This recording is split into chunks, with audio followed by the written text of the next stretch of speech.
Arc 6, Chapter 25. The Man Who Waits on the Second Floor Electra. Translated by Hedge Art Source, Oeri. All rights belong to TAPPEI NAGATSUKI, the original author of Ray, Zero Starting a Life in a Different World from Zero. This is a translation of the free Japanese web novel into English-Japanese web novel source. There was a woman, all by herself. Oppressed was the woman. By her family, her clan, by her race who should have loved her. All saw her with disdain, all ostracized her. Prior to being born, expectations were laid upon that woman. Alas, her birth turned her traitor to them. What remained was dejection and disappointment. What bestowed upon her was only scorn and ridicule. Those were the sole possessions of the woman. There existed a dearest wish of her clan, to bring back the symbol of their former glory and prosperity, the second coming of their founder whom they called God. All kinds of secret arts and all types of inhumane atrocities, unfathomable, the number of taboos committed, all of its fruits was the woman. However, the birth of that woman betrayed their dearest wish, and the clan abandoned the woman with disappointment and despair. Clansmen, go somewhere and live and die, for that is your sin. Abandoned by her family, by her race, she was released into the fields as a child. Cast away with no means of survival, the child was not supposed to survive. However, even if she lacked means of survival, she possessed the strength to survive. Ironically enough, it was the feast of what betrayed the dearest wish of the clan, the taboos and offenses they had committed. Unknown to words, lacking all wisdom, merely abiding by her instincts, the woman survived to live a long life in the fields, killing beasts, sipping on their lifeblood, crawling on the earth, tasting muddy water. Before a long time passed, the child became a young girl, the young girl became a woman, and it became difficult to live in the fields. Hearing the rumors of a woman laying waste to the mountains as if it were a beast, men aimed for that life, and the woman was captured. The captured woman appeared beautiful, the men abstained from taking away her life, and the woman was proceeded to be kept by them. While becoming a yes man of the men, gradually the woman's consciousness descended onto a human environment from the fields, losing the indispensability of struggling to survive, exposed to the desires of the men, days of merely living.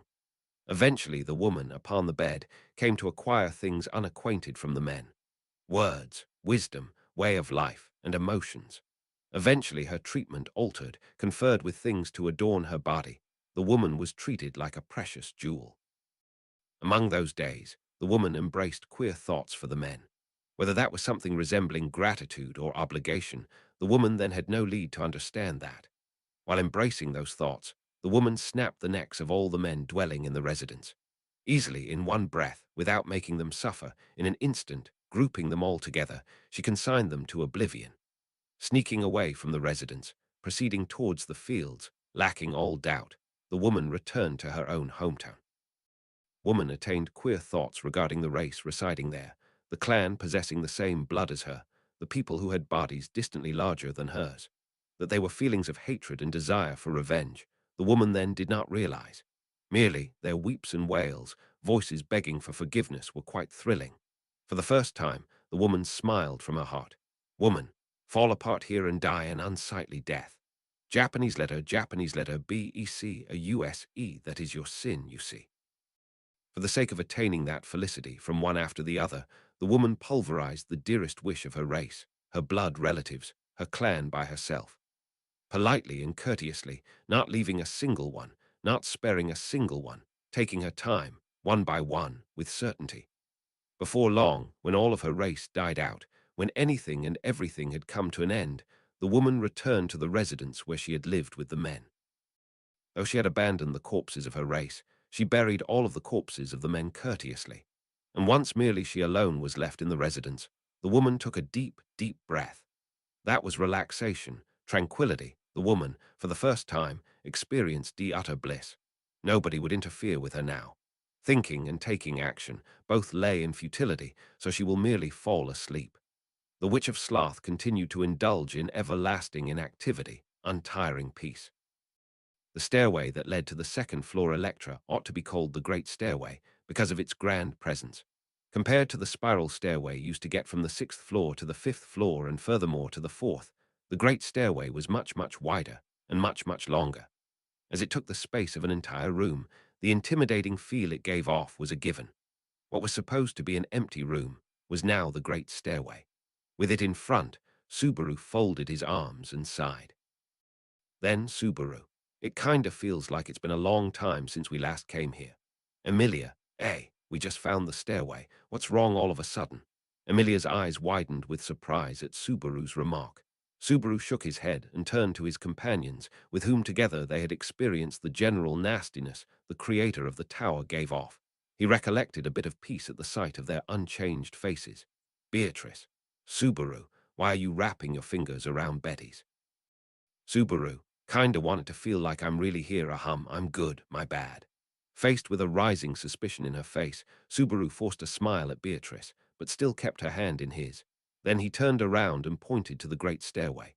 Subaru, now then, getting back on track, the great stairway was always here, and no one just really noticed, is not what the case is here, right?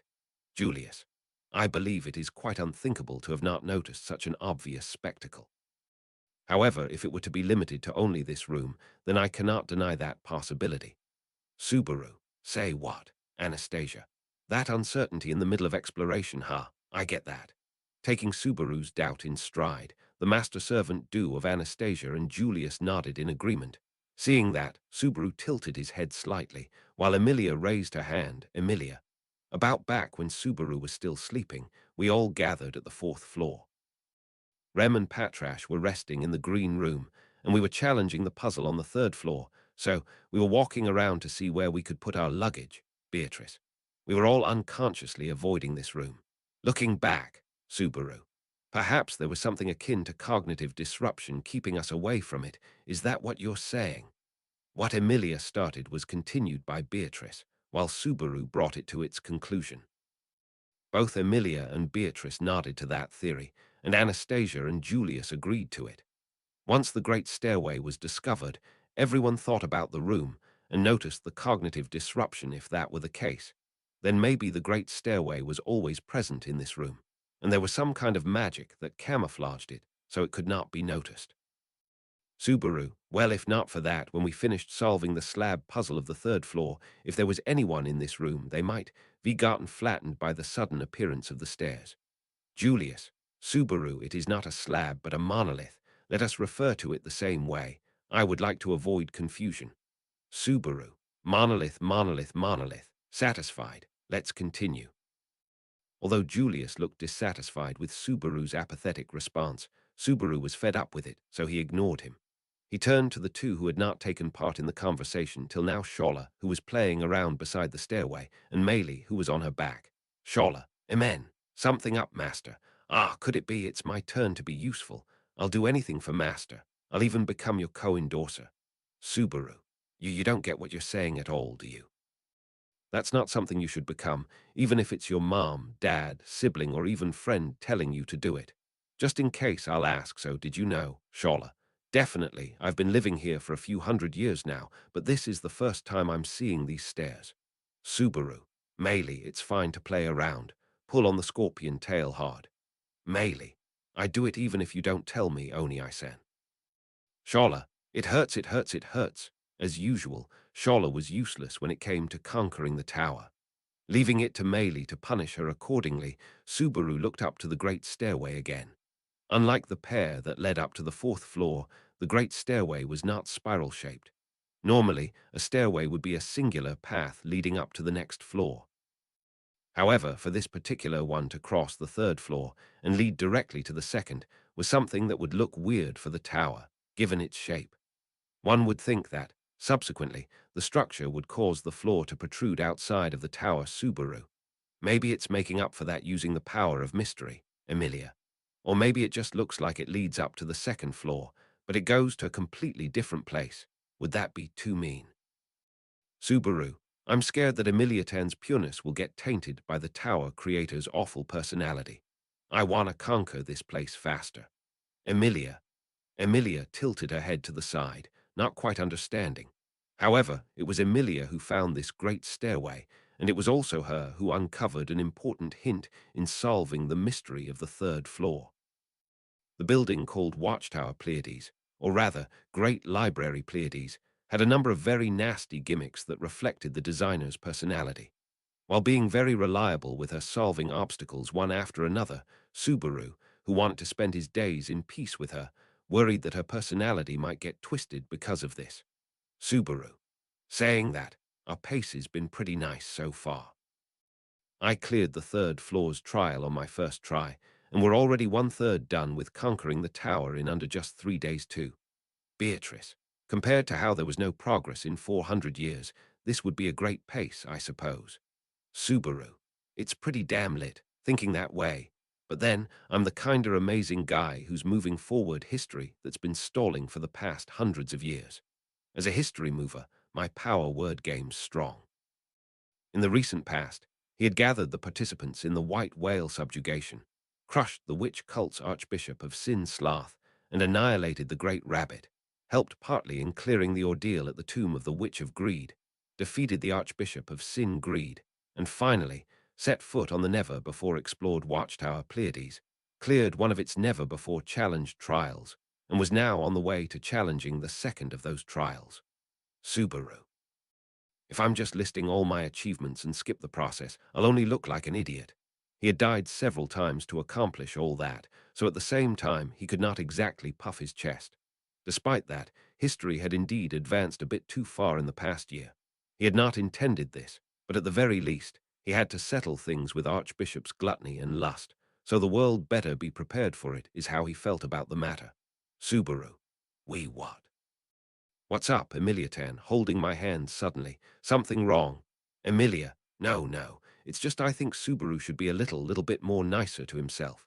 Subaru. Yeah, no, you'll have a hard time finding someone who's as soft on himself as me. It's enough with Emiliatan and Biko, any more's just too much. Rem would be added to that list whenever she wakes up. She would be a bit strict, but kind nonetheless. And adding Petra, Patrash, Garfield, and even Otto to that would leave no room for Subaru to go easy on himself. Emilia. Emilia's lips shook faintly, as if trying to search for some way to respond to him, but she only kept on looking at Subaru. Lightening his grip on her hand, Subaru cocked his head. However, Anastasia. At this point, I think this here's a problem of the root of Natsuki-kun's being. It's not something that'll get better in a day or two.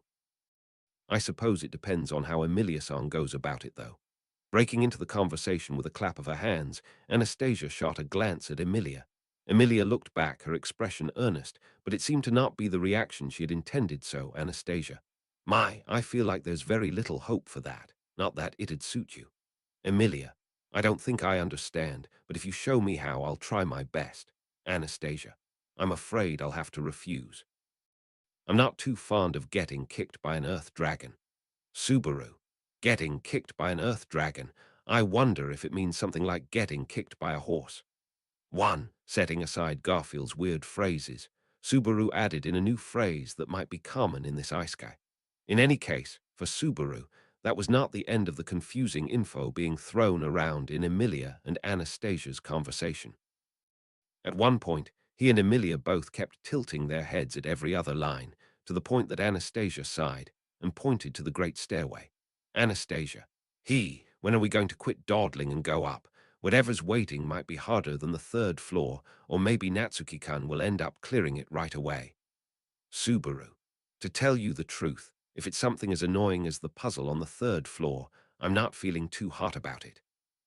To be honest, the only reason Subaru was able to clear the third floor Taygeta-S trial was because knowledge about stars and constellations was critical to clearing it. Constellations that, too, knowledge from Subaru's original world, was required to solve the puzzle. In fact, Subaru believed that the constructor of this tower was from another world, modern times at that too, just like him. In that respect, it was highly likely that the second floor's trial required modern knowledge as well, where Subaru's presence would prove useful, but Subaru. Things might be different compared to the third floor, I mean. I can't do much if it's something I don't know. The name Flugel's Germanic, and I dunno much about Germany's history anyway. A vague anxiety swirled in him, but he could not voice it, so to keep everyone's expectations. In both Emilia and Beatrice's eyes, Subaru was weak. Thus, he wanted to do whatever was possible by dragging out whatever little knowledge he had of Germany. Subaru, can't help it. The stairs up are literally right in front. I can't call myself a man if I step back now. Let's just pop in there and breeze through the challenge. Julius, unfortunately, aside from you and I, there are only women here. Subaru, it's just a saying, don't put a damper on it, you. All right, let's go, Biko, Beatrice, and Jaya, in fact. Julius doused the burning spirit Subaru had in his clenched fist, but Subaru simply stuck his tongue out to him and pulled Beatrice into his arms and ran straight up the stairs. Emilia. Ah, Subaru, wait. Seeing his enthusiastic jump up, Emilia clambered behind him, while Julius and Anastasia slumped their shoulders in unison and followed after. Meili. Barely clothed one san. Aren't you going? Shola. Yap it with the barely clothed already, ankle biter number 2. I'm properly clothed, you see. I've got an Irokawi thing going on, see.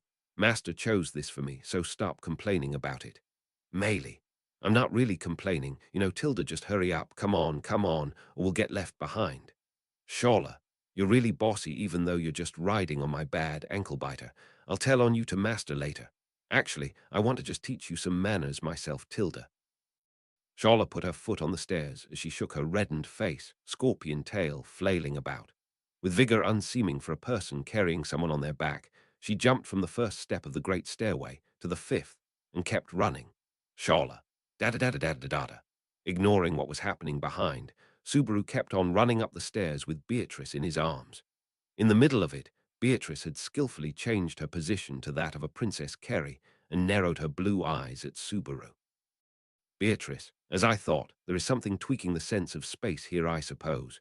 We haven't gotten out of the tower even though we came so far in a straight line, in fact. Subaru, maybe we couldn't just tell from the outside, but the tower might really be shaped like that too.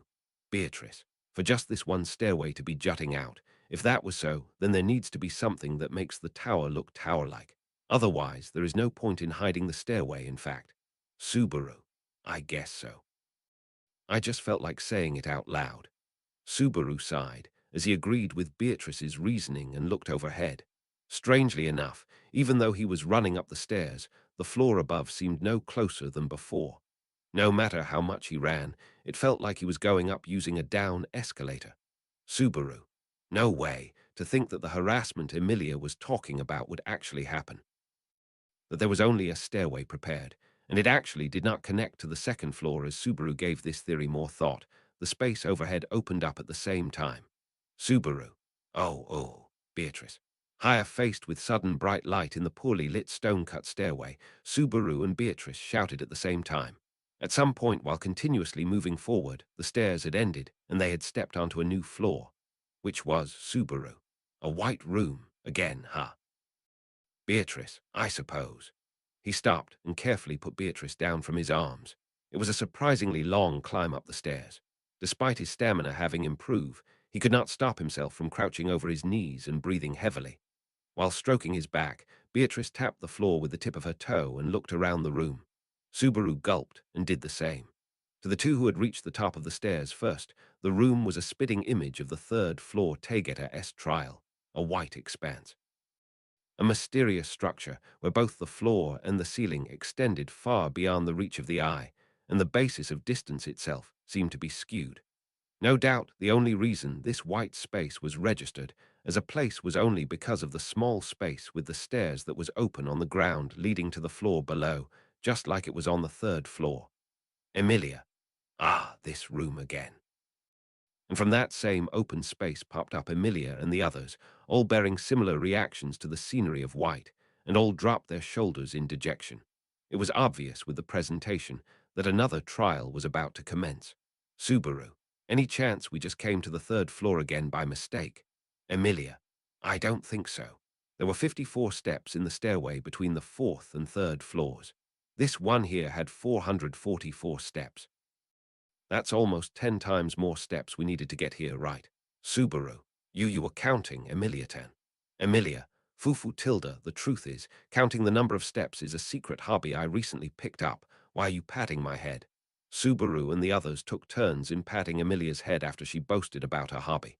Even Julius and Meili, who refrained from doing so, looked on with delicate pity. Emilia. It feels kinda, really weird, you know. Subaru. W. We really couldn't have done it without Emilia-tan. Thanks to you, we know we've gone up 10 times higher than the third floor. Kinda makes you think if we've just jumped way up to the first floor. I'd like to go with that, but for now, I think we should consider that this is the second floor. Beatrice, the trial is supposed to begin, in fact. That over there might be how, I suppose. Putting away Amelia's doubts for later, Subaru looked to where Beatrice pointed straight ahead from coming up the stairs. There was a spectacle that caught one's eye. Even on the third floor Taygeta, there was something similar in the center of the room, and upon touching it, the trial would commence. If the case was the same here as well, then, Julius, it's not a monolith, but a sword. Narrowing his golden eyes, Julius spoke as he gazed upon it, which stuck out of the ground. Exactly as he stated, within the white expanse stood not a monolith like the third floor, but it was a sword. Without sheath, it stood straight, tip pierced into the white floor. The way it stood absolutely straight, hilt facing up, was a terrifying beauty that reflected in Subaru's eyes. It was not as if they're gorgeous decorations, nor did Subaru know its material was of high quality. Only that, in its non-decorative simpleness, in its making of minimal use of steel, there was something beautiful. Subaru, from the looks of it, it's supposed to work like a sword of selection. Julius, Subaru. Yes, yes, you were really patient. Good boy, good boy. Julius held back his words when he noticed the picturesque scene of Subaru whispering to a sword. Putting aside Anastasia's silent praise for Julius, who was watching, Subaru set his eyes on Shola. She had her arms crossed and her chest puffed, face brimming with confidence. The kind that read, "You can ask me whatever you want. I'm completely ready to say I have no clue." So Subaru, without having asked a word, was forced to finally step towards the sword. Emilia, Subaru, Subaru, I think it's fine. It's not a trap that casts instant death on you if it's anything like the third floor. Nodding his head to a distressed Emilia, Subaru took a step towards the sword of selection. Of course, Emilia and Beatrice tagged along naturally. The rest remained on standby at the mouth of the stairs, ready to react in case anything happened. Subaru, careful about making a getaway road for Anastasia. It's a pretty long way down, so if she trips, she'll keep on rolling till she dies. Julius, I will keep it in mind. Rather, you ought to be more mindful of Emilia Sama and Beatrice Sama's warnings. Emilia, it's okay. I'll protect Subaru. Subaru, all right. I'll let myself be protected. Watching Subaru flashing a thumbs up to very enthusiastic Emilia, Julius sighed. After seeing it through, Subaru faced the sword of selection in front, a distance where if he just reached out, he could touch it. At that point, the presence of the sword brought out a certain sense of reality, that, like the monolith, there was no mysterious feel to it. Subaru. That said, it's a sword that has been stuck here since the tower was built. That there's not even a speck of rust on it is itself pretty weird. Subaru whispered in front of the sword of selection, then took a light breathed out, then stretched his hand towards the handle. Wrapping his fingers neatly around it, he felt it was slightly resisting him, but he still put strength into pulling it up. For a moment, doubt flashed in everyone's minds about whether Subaru would be able to pull it out, if it truly were the sword of selection, but the thought turned out to be in vain. Upon applying the slightest bit of strength, the sharp edge that was stuck in the floor came out easily. It truly was with as elegance as a sword could have, as if it were thrust out of its sheath. At that immediate moment, it echoed, "Gain his forgiveness, by hand of the fool who has reached the heavenly sword." TCH. A voice that bore through eardrums and resonated directly in their skulls told them of the details of the trial. It was an expected turn of events, so he had not done something as unsavory as dropping the sword. It was nonetheless an unpleasant experience. After all, the voice that echoed in his head was very much like himself. Subaru. Feels like getting carsick. I guess everyone feels that way too. Did everyone hear? Or was it limited to Subaru, who had pulled out the sword? Everyone had heard the voice when someone touched the monolith. So this time too Subaru turned around with that thought and noticed that everyone's breaths were caught, and they were looking at a single point. Following their line of sight, Subaru also looked. The place they were all looking at was a point further ahead of the sword of selection, at a place that coincidentally equaled the distance between the sword and staircase. And at that place, the shadowy silhouette of a person had appeared. Voice. Gain his forgiveness, by hand of the fool who has reached the heavenly sword. A voice that was supposed to be whispering suddenly sounded very loud to Subaru. a voice that repeated the same words he had heard when he pulled out the sword. However, it was nothing like his own voice that echoed in his head, but undoubtedly was being spoken by the silhouette with a different voice.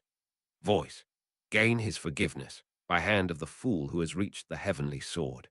The voice, as if it were an idiot taught to repeat only one sentence, spun the same words again. Whether the voice seemed mechanical, automatic, or even instinctual could not be determined.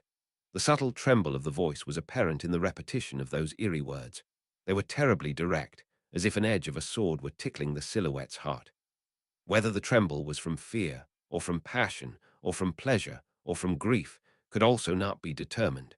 For it to play around with others' emotions so well was proof that there was a distinct gap between it and a living creature. At this distance from just being a voice, it played with lives. Gain his forgiveness by hand of the fool who has reached the heavenly sword. It was a man with simple yet long red hair that flowed down his back. He was quite tall. A full head above Subaru, the man's body was adorned with thick muscles befitting his height. He wore not armor, but a casual crimson robe that contributed nothing in protection from his right side down to his arm. His chest lay exposed, and his waist was bound with a white sash. His flaming red hair reached up to the middle of his back, and his left eye was covered by a shoddy black eye patch. Finally, the right eye that remained uncovered was a blue reflection of an unreachable sky. Surely it was such a well-ordered beauty that would make anyone and everyone turn around and take a look, a sight fit for a painting. That savage, cruel smile filled with insanity spoiled it all. It was a most exceedingly beautiful, ferocious beast, the most beautiful beast that existed in this world, to the point that Subaru forgot to breathe in its presence. Shala, here! The illusion of the stillness of time was broken by a soft whisper. Swiftly he heard a girl's voice squeak out a Kaya. At the edge of his eyes, he saw the figure of the girl whose black hair reached her backside. At his side, Shola dropped to the floor, while Meili's eyes darted around, confused. Shola, here, I. If anything, Shola was so upset that she could be incontinent. With her eyes open wide, her face twisted in a way unbefitting a girl as beautiful as her, the depth of the surprise, of the frenzy she felt, was expressed clearly. If it were possible, she would have left the room according to her instincts. Only her trembling legs did not permit it. The very Shola who utterly destroyed the centaur creature was stiff with fear. Man, gain his forgiveness by hand of the fool who has reached the heavenly sword. Even with the frightened Shola in sight, the voice continued repeating those words. At first glance, it seemed to be a situation that rose in eeriness levels. However, there was something else he noticed. The man did not move a single step, only ever exerting pressure from where he stood. No, the man did not even try to exude pressure. He simply stood still. Just by being there, his existence gave off the same presence as that of a witch. Subaru, TCH. Holding his breath, he forced his eyelids, that had forgotten to blink, to close, and took a moment to calm down. And then, without taking his eyes off the man for even a second, Subaru took a step backward. In his right hand was the sword of selection. In his left was Beatrice's hand held firm. He pulled her stiff form back. Subaru. Emilia. I know. Knowing he could not leave her behind, Subaru called out Emilia's name, knowing she was still petrified. Even so, Emilia nodded in response. Matching his movements with her shaking knees, Subaru shrunk away slowly. Man, gain his forgiveness by hand of the fool who has reached the heavenly sword. The distance widened. Even so, the man remained unmoving. Only he repeated the same words. Man, gain his forgiveness by hand of the fool who has reached the heavenly sword. He poured his all into his nerves and finally arrived at where Shola was lying. Shola's face was stiff with fear as usual, and Meili had grabbed onto her arm, unable to move. To take the girls and retreat from this place, would that even be possible? Subaru's hands, both the one that held the sword and the other that held Beatrice's hand, were stiff, with no signs of being able to move them. He could not even imagine being able to force up Shola and Meili by grabbing their arms. In the first place, would that man allow that? What was that man's objective? What was the trial for, and what purpose did the sword have? Man, gain his forgiveness by hand of the fool who has reached the heavenly sword. The words that were being repeated, the phrase, that was the proposal of the second-floor Electra S trial. What meaning could there be in the man repeating those words? The contents of the trial he had heard about the moment he pulled out the sword, the man who repeated those words, the fool and forgiveness. What exactly, man? Gain, forgiveness, heavenly sword, fool, Subaru. Ha! Quickening his thoughts, the feeling that something terrible is going to happen kept rising in Subaru. And at the same time, the man whose voice kept resonating without stop came to a swift halt. Subaru instinctively groaned, a careless act that made Emilia and Beatrice a bit more nervous, but that had no effect on the change taking place. More than that, the changes the man underwent were becoming much clearer. Man, heavenly sword, fool his forgiveness. Oh, ooh, ooh, oh, oh, Subaru. Woo, what? What's gonna happen? Man, Shola, Pidgei, Subaru, Dowha, stopping was far from it. Rather, there was a strange string of sounds at the end of the standing man's words, and in the next moment the man put a hand on his hair, began scratching, and pelted an explosive shout. Suddenly unable to stand it, Shola squealed like a pig and leapt to Subaru. Naturally, he could not keep standing. Her arms coiled around him with all her strength, and unable to take evasive action, Subaru tumbled to the floor with her. Subaru, TCH. In the instant of the explosion, sparks flew in his eyes, while both the man's shout and Shola's incessant crying, who still clung to his waist, pounded his eardrums. Man, Shola, Hira, master, help. I don't wanna, help me. Subaru, what's with you for the past few minutes, man? Shut up already. My head's already killing me as it is. Stop shouting. Shola, a fool. Right before his words of comfort could reach, Shola's spirit crumbled. Despite having been thrashing about for some reason, she quietly stuck to Subaru's waist and stopped moving, and losing her consciousness, she collapsed to the floor. No way, you. Buku. Shola swiftly and gracefully departed from the battlefront via fainting. Although help from her when it came to conquering the tower was close to nil, even from the examiner's point of view, this was supposed to be completely unexpected. For a woman whose brute strength deserved a certificate, if nothing else to be this afraid of this man, things would certainly be precarious, Julius. I take it that you are by no means a simple existence. Man, on. The man groaned in displeasure when a footstep echoed. With a clack of his pair of white shoes, stepped forward the excellent knight Julius twirled around and picked up the sword Subaru had dropped. Watching him, the man's lips curved down, a scowl plastered his face. Man, hell's up you, and what's with this place? You're fucking around here, you. Julius. No, we are doing nothing of the sort. We too are of a similarly confused standing. You appeared here all of a sudden, we cannot help but be on guard, is what I would like to convey. Man, hell's up with you. Don't be talking weird, you. Don't you be talking like my follower, you. You're my follower. You ain't right. Since you ain't, don't be talking like him, making all this shit confusing. The man's mood kept turning sour each time Julius spoke with an expected respectful yet careful tone. Though it was becoming clearer that the man was human, whether conversation with him could be established was an entirely different topic. Man. Pretty looking. Hot stuff, runt, follower, small fry. Julius, unfortunately, I am not your follower.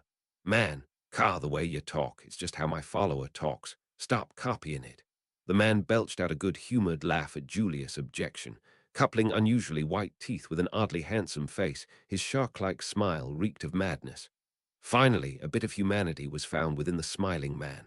Or rather, finding out that the man was an intelligent being capable of conversation would be more appropriate. Man, or you. Explain what's happening here, you. The hell'd you do to me, you? Don't you be hidden stuff, you. Get to it, you. Subaru. Appearing out of nowhere, acting like you're hot shit. What's up with that? Man, on. The man thrust his hand into the open part of his bare chest and scratched carelessly. Subaru, who finally raised his body, squeezed out what words he could muster and spat them at the man. He simply glared at Subaru with his right eye, who was lying on the floor, and man, hell's with you. Why are you sleeping, you? Ain't that a real nice place, you? Getting that hot a woman to be a meat bed, you? Switch up with me, you. Subaru. Sadly, with respect to the person herself, I refuse. Somewhat stopping his shaking feet, Subaru stood. At the same time, he pried the clinging Shola off. It was a careless act that made her fall to the floor face first, but there was no time to consider that. But man, on. What it's you? You doing that? Fucking round, you. Subaru. The hell you's pulling that rude shit for you? Man, car. The man bit clenched his molars and roared a hearty yet violent laughter. Ignoring Subaru, who was clearly confused, the man looked over the white room and nodded to himself. Oh, righty, then spoke again, man. Gotcha. So then, let's start. Subaru, start, wait. Why do you keep on running the conversation all by yourself? It's really too much to take. Man, zip it, you. Keepin' on yappin' over and over already explained while I was sleep-talking, didn't I? Pay attention to what I'm sayin', you. Subaru. What's with this for the past few minutes, man? Gain his forgiveness by hand of the fool who has reached the heavenly sword. Unable to keep up with the situation, Subaru's eyes darted around, while Emilia repeatedly whispered the sentence, word for word, to herself. Slowly, the girl started depetrifying. Following Julius and Subaru, out came Emilia and Beatrice from the stillness of time, and Anastasia and Maylie right afterwards. Only Scholler remained unconscious, however, man. Car, that beauty over there's different from this here small fry. If I'd been alive, I'd be bedding you tonight, you. Looking close, you're real sweet, you. What's with that face? You're real damn frizzlin', you. Emilia, Frizz, Subaru. Hey, you're the guy. You're the examiner here, right?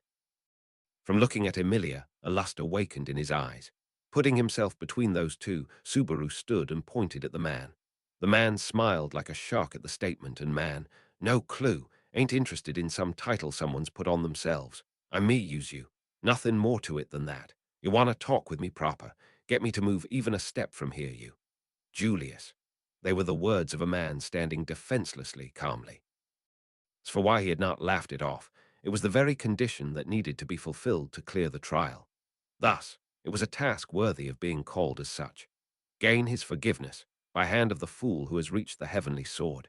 If the man who stood in front were to be this fool who has reached the heavenly sword, then the method to get it was clear. What was left was to see if that method was indeed even possible. Julius, Knight of the Imperial Order of the Kingdom of Lugunica, Julius Euculius. Before the fight, nay, the trial began, Julius offered his name as an act of courtesy. It was an act of the greatest honor, declaring the other as their equal, regardless of position or gender. In response, the man's one blue eye narrowed with excitement and brought forth an unusual sword spirit, and man, ain't got no name worth jivin', yeah, just a mere stick swinger, I am. Trial of the second floor Electra of the Great Library Pleiades. Time limit condition. Unlimited number of challenge attempts condition. Unlimited challengers condition. Unlimited trial initiated. Translation notes. 1. The Japanese expression, Chinese letter, Japanese letter, Chinese letter, Japanese letter, Japanese letter, Japanese letter, literally translated as getting kicked by a horse, essentially means being an annoying third wheel ruining a couple's moment, as does the rei. 0 equivalent, Chinese letter, Chinese letter, Japanese letter, Chinese letter, Japanese letter, Japanese letter, Japanese letter. Getting kicked by a land dragon. Arc 6, Chapter 26, Stick Swinger. Translated by Hedge Archbishop Arc Source, Alex Gavrilas. All rights belong to TAPPEI Nagatsuki, the original author of Rei, Zero starting a life in a different world from Zero. This is a translation of the free Japanese web novel into English Japanese web novel source. There was a woman, all by herself. The woman's spirit had been violated. The woman lay deep in the abyss of insanity. The woman was standing upon the farthest land of starvation. Growling in the solitary castle, gnawing the unoccupied throne, breaking her teeth, ripping up her mouth, starving. The woman had been a human when she was born, but at that point in time, she no longer remained human. It all began a few years ago, when the man governing those lands fell victim to an incurable illness. Weakening by the day, the man, frightened of his approaching death, stretched his hands to all kinds of means in order to prolong his life. Before long, he attained techniques which were taboo and gathered a large number of lives for an outrageous immorality for the purpose of attaining a long life. Abundantly, lives were sacrificed. Abundantly, lives were rendered idle, and among those sacrifices was the woman. Who she was, what her name was, what her birthplace was, who her family was, such memories of hers had already been burnt away. Merely a tool was the woman. A seedbed for the man merely awaiting his death, having been eaten away by the demon of ill health. Idle lives only to be wasted. That was how it was supposed to be, yet the woman survived. A body ruined, power gushing forth, the lamp of a life ostracized by what is called time. The hopes, dearest wishes of the man trespassed by the demon of ill health materialized upon the woman's body. The man was delighted at the fruits of his labor, postponing the memorial for those sacrificed, overbearingly unfastened the woman's constraints. Japanese letter, WHEN, she came to notice. The woman was alone, in the uninhabited solitary castle, anguishing and suffering with starvation. Thoughts disappearing with cruel hunger, memories devoured into a void by violent thirst. She had nothing in her memories. She had nothing within her understanding. Merely her entire body had constraints, so she possessed no freedom either. Eating away all food within the castle, vomiting out the content of her stomach, chewing and digesting them once again, she continued to repeat. Ultimately, for what remained of her starvation, she bit into the stone walls, crunched the throne, ate the carpets. At that pace, she would starve to death. Her body, which cannot die, would starve to death. Giara, giara, giararara. Giara, giara, giararara. At the extremity of starvation, unable to obtain trance, the woman finally saw an illusion. Inside the solitary castle, bustling about with willful freedom, was a horde of dogs clad in bestial hair. Even if it was a hallucination, she did not mind. If she was unable to be satiated physically, she desired to satisfy merely her heart. With such wholeheartedness, the woman crawled, devouring the beasts, devoured the beasts, ate them away. She was being satisfied. The following instant she vomited. She licked what had been vomited. She chewed, vomited, ate. In the illusion, in the mirage, in the hallucination, in her desire, there present was taste. There present was form. She could feel it on her tongue. When she came to notice, the interior of the castle had become a den of repulsive beasts. Aha, aha, aha, aha, tilde. She was greatly delighted. Buried in days of eating and getting eaten, she was satisfied after she ate, and she vomited after she was satisfied. Stuck between starvation and refusing food, the woman ate and vomited, slurped and spilled. Given birth to by the empty SKIES Japanese letter no, given rebirth to, were the beasts with a repulsive presence. Before she noticed, the woman's constraints were exposed to the battle for devouring between the beasts and her, came loose, and she was freed. Attaining freedom, the woman crawled, exited the castle. The beasts as well, following the woman, exited the castle. Upon the earth, in all directions, they scattered around. Hunger, starvation, unable to endure them, the woman devoured, and kept the castle she had grown tired of eating for later, to visit it when the day of the satisfaction of her hunger and thirst arrives. Japanese letter, THE witch of gluttony, gave birth to the horde of witch beasts, and continued to starve from inexhaustible starvation. On the second floor Electra of the Pleiades watchtower, in the room white as chalk, the trial began. The examiner stood in the corner of the room, a man with red hair and the smile of a shark plastered on his face. Introducing himself as not but a stick swinger, the man's aura overflowed with an unusual sword spirit. The way he appeared was in itself complicated.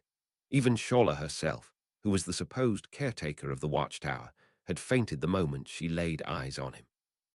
As such, he was obviously no one ordinary. Thus Julius, I will, from the first moment, fight at full power, man. Leaning forward, Julius spoke as he took a step forward. The blade he softly threw towards the man was the same sword of selection that had been stuck into the floor of Electra. The sword spun in the air, flying in an arc, before it stabbed the ground near the man's feet, so that the man may simply stretch out his hand to take it. Man, hell ess you doin', you. Throwing me a sword and all you got a death wish. Julius, unfortunately, as a knight, it is most shameful an act to swing a sword at one unarmed. Man, making me laugh. Ain't empty-handed, take a closer look, you. The man roared with laughter, teeth bared, at the advancing Julius, and while laughing, he casually raised his foot in the air and gave a wild kick to the sword. The sword of selection gave a shrill wail as it flew off. It screeched inches past Julius, who had lunged towards the man Julius. I hope you bear no regret for speaking those words. His thoughtfulness coldly cast aside, Julius, face cheeks stiffened as he swung out his knight's sword. The slender blade he raised in a straight line, as a hammer to strike at those insolent enough to disgrace the grounds of a duel. It pierced forward, swift as lightning, but man, don't be shouting, all cutesy there, buffin'. You got a nice damn face. Wouldn't you be troubled if you get off on all me crying? Julius, wah! With a thunderous boom, the tip stopped before reaching the man's torso. Of course, Julius had not slackened his hand. He always tried to the best of his abilities, regardless of the situation. Thus, it was not him that stopped the blade, but rather the man bearing the smile of a shark. Julius, impossible. Man, gotta believe what you see. It all starts from there, you know. Cackling with joyous laughter, the stick swinger raised his right hand and scratched his chest. It was the same behavior as before, just like the time he was piling up on a nonsense conversation. However, his left hand pinched the tip of Julius' sword with frightening accuracy. That too with Julius. A pair of twigs. Man, look here, it's not even close. What, your eyes bad or something, you? Chopsticks, it's chopsticks. Pretty nice for grabbing snacks, them chopsticks, is why I keep 'em on me.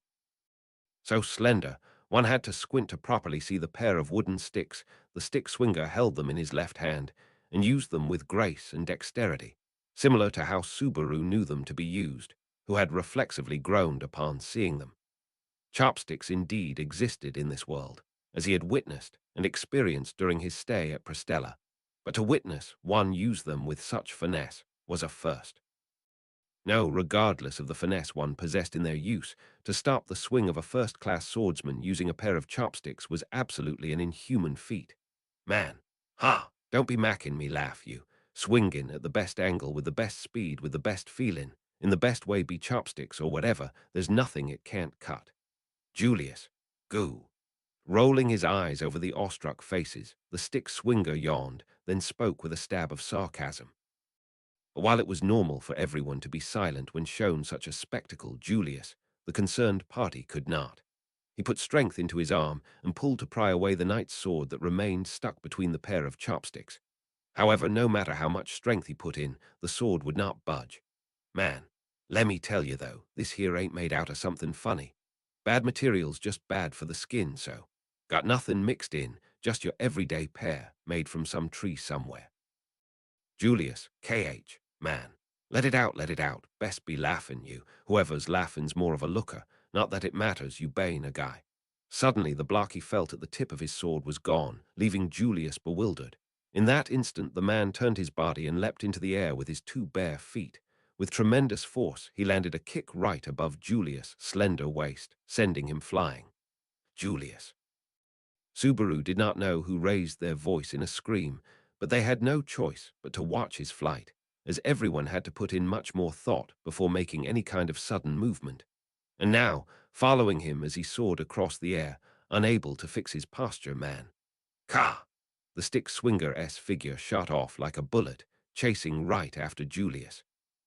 With unbelievable physical prowess, he stopped right above Julius and took stance with a chopstick in each hand and released a flurry of slashes aimed at Julius. Whether they could be called slashes was up for debate, but regardless, the man unleashed a violent flurry of strikes with the chopsticks. With movements so fast, each separate strike seemed to disappear. It appeared the same way to everyone, and Julius was already helpless midair, so he had no way of dodging. With his knight's sword as his only ally, Julius met each chopstick slash with his own. However, the chopstick slipped past, as if sneering, and stabbed into Julius again and again and again and again and again. Jeweled, a ray of heat shot across the air, aimed towards the engaged duo. White light, in its most simple form, can rip through the world with its dreadful edge. In other words, it can become an invisible blade that tears, cuts, and burns through everything in its path. It went straight, and was as such, easy to dodge. However, the shimmering rays traveled at the speed of light, crashing straight into its target. Even so, the stick swinger cut away the rays of light fired by the third party with ease. Man, my sword can cut even light, you. Faster than his own gruff voice's echo, the chopstick struck and sliced through the ray of light, an impossible spectacle that pulled in the attention of everyone present. Only the man sneered, as if he had done something ordinary, and continued jabbing at Julius with his free hand. As if making light of him. No, the truth was, he indeed was making very light of him. TCH, Gerald. In response to that, his eyes turned red, overlapping with the chant. With both arms spread wide, chanting for the magic that shot rays of heat, her graceful composure painted with panic, was Anastasia. Hands open, all fingers poised, 10 fingers in total shot out 10 death rays simultaneously, all danced in the air as they approached the stick swinger. And the stick swinger himself took just as an amazing measure.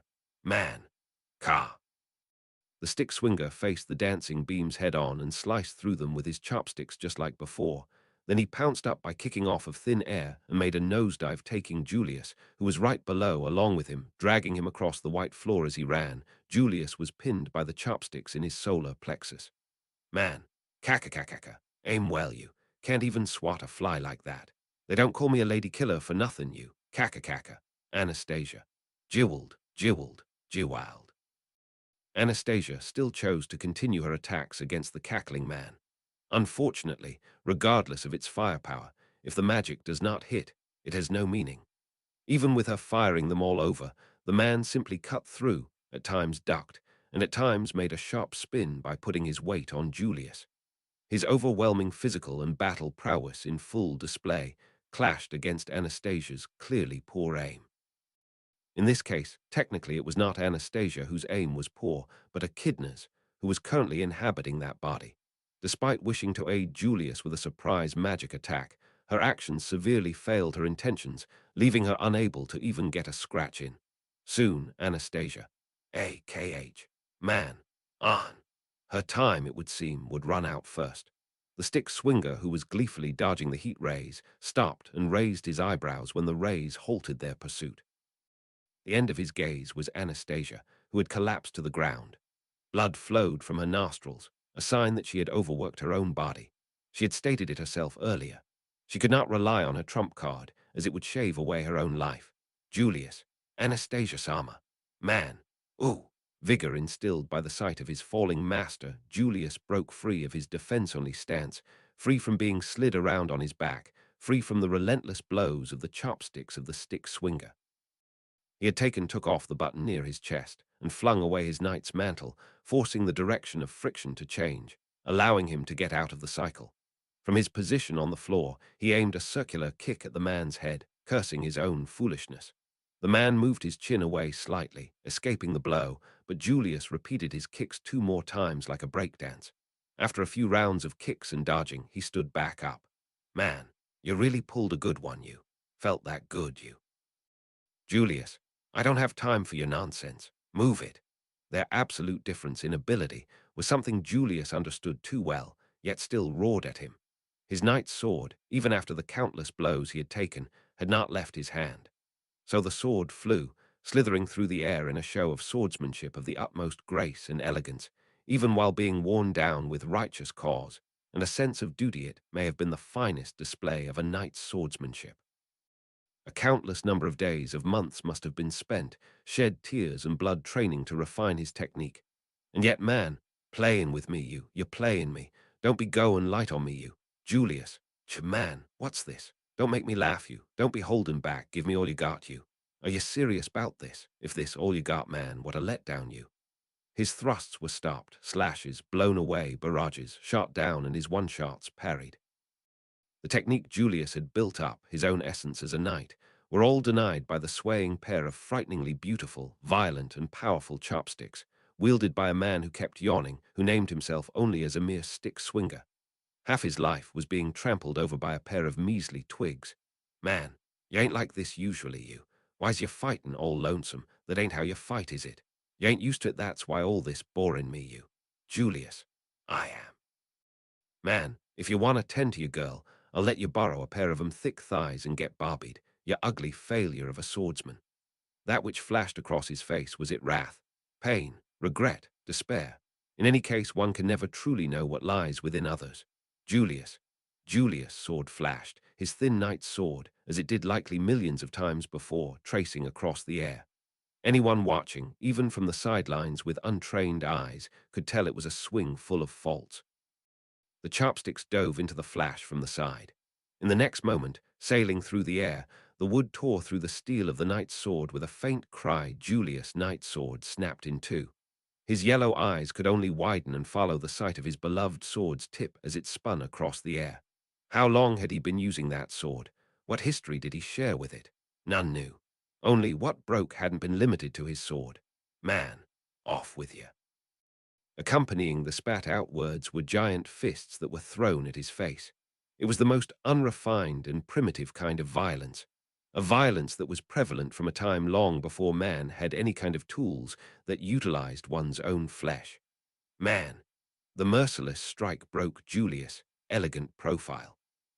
The blow took his consciousness and sent his body flying across the room, where it followed the laws of inertia and crashed, rolled, then finally remained still, body splayed across like a broken doll right beside Anastasia. Like master, like servant, the unconscious duo were lined up. It was the beastly man's misplaced sense of consideration. Man, well, next ups. Snapping his neck like he just finished warming up, the man turned to them. In truth, it was a warm-up to him. In only a few tens of seconds, Julius had dashed across the battlefield, got beaten in a one-sided fight. Anastasia tried to help, but the two ended up only collapsing together within that time. Subaru had not a single chance to cut in and could only stand and watch. And just like him, there stood still Emilia. Ice Brand Art's icicle line. Man, absolutely none. As if to prove it, white particles danced around her. Pale blue specks of light, barely noticeable in that they were actually fragments of ice birthed by Emilia's absolute magic. Haosetsu Kekaiwan, icicle line. Emilia, I want to ask one thing before we start. Mixing her own magic energy with the mana of her surroundings, she put up a kind of barrier with the man in the center as he scratched the place above his eye patch, then called out to him. Man, on, Lemmy here, Frislin. Emilia, I'm Emilia, just Emilia. The condition to make you take just one step. You ran around a lot just now, though. After giving her name, she asked a natural question. Before the fight started, the stick swinger had indeed stated that while laughing, let's see you get me to move even one step. If that were to be taken as the condition, then it had obviously been broken. To say they had been flying across and all over the room during Julius' fight would be grossly understating everything. However, the man shrugged and spoke. Oi, oi. Man, don't be talking that stuff seriously, you just made it up on the spot. It happens, right? You want to be looking cool from time to time, right? It's that stuff. Get it? You don't. Well, you bane a woman and all, bane a frizzlin' one and all. Be with me tonight, you. Emilia, I'm sorry, but I don't understand what you mean. Besides, I don't think I can win even if I fight you. Subaru. Emilia. With magic ready at hand, her posture saying she was completely ready to fight, Emilia boldly proclaimed her powerlessness. The stick swinger's eyes widened at that remark, and Subaru, who was standing stiff, blurted out something. Emilia responded to him with a small, really sorry, then turned back to the man. Emilia, you're really strong. I can see that, but we have to pass this trial, so please give us a way to win. Man. Emilia, if we manage to make you move even one step, it's our win. Let's base our match on that. Can't we? She lowered her brows, then asked the silent man. At the end, she added something with a little bit more confidence, which stunned Subaru. It was an absolutely ridiculous proposition, one only the greatest of idiots would accept.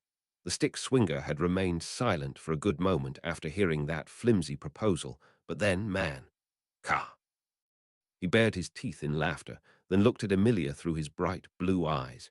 Those eyes washed over her frame, as if licking her from head to toe, and then, man, real fine stuff you made of, can't say I hated you. Showed lots of guts saying all that to someone like me. Biggest idiot I've seen since Trisha, you. I've taken a liking to you. Emilia, so I've passed the trial. Man, I ain't gonna treat you that much, you, but all right. Already showed off in front of a nice lady. Gotta keep it up. Gonna turn even in my grave if I step down here. I'll make it like you want. Emilia, I'll passive, man. You win if you can make me move even a single step. The stick swinger, with a softened expression, called out to the crestfallen Emilia, who immediately looked up and nodded, then turned to Subaru. Emilia, I'm leaving Anastasia and Julius to you. Please tend to them. Subaru, tea time. You saw what happened just now, right? Going in without a plans. Emilia, it's okay. He doesn't seem like he's aiming to kill, and I'll give my everything too. Brimming with confidence, Emilia cut off Subaru's attempt to stop her and took a step forward, and then, while still wearing her dignified look, raised both her hands towards the stick swinger. With that much distance put between them, she could one-sidedly snipe him with her magic. Man, with a face that frizzlin', "You're pretty stubborn, you. Emilia, do what you can the best you can, is what I've learned from my great knight." Even in such a disadvantageous situation, the man simply folded his giant arms and laughed fiercely. With her sights set on the man's smile, Emilia put some force into her words. Right away the air popped and snapped, and droplets of pale light fluttered about, then formed into weapons of ice one after another. Swords, lances, spears, axes, arrows, and many, many more weapons formed.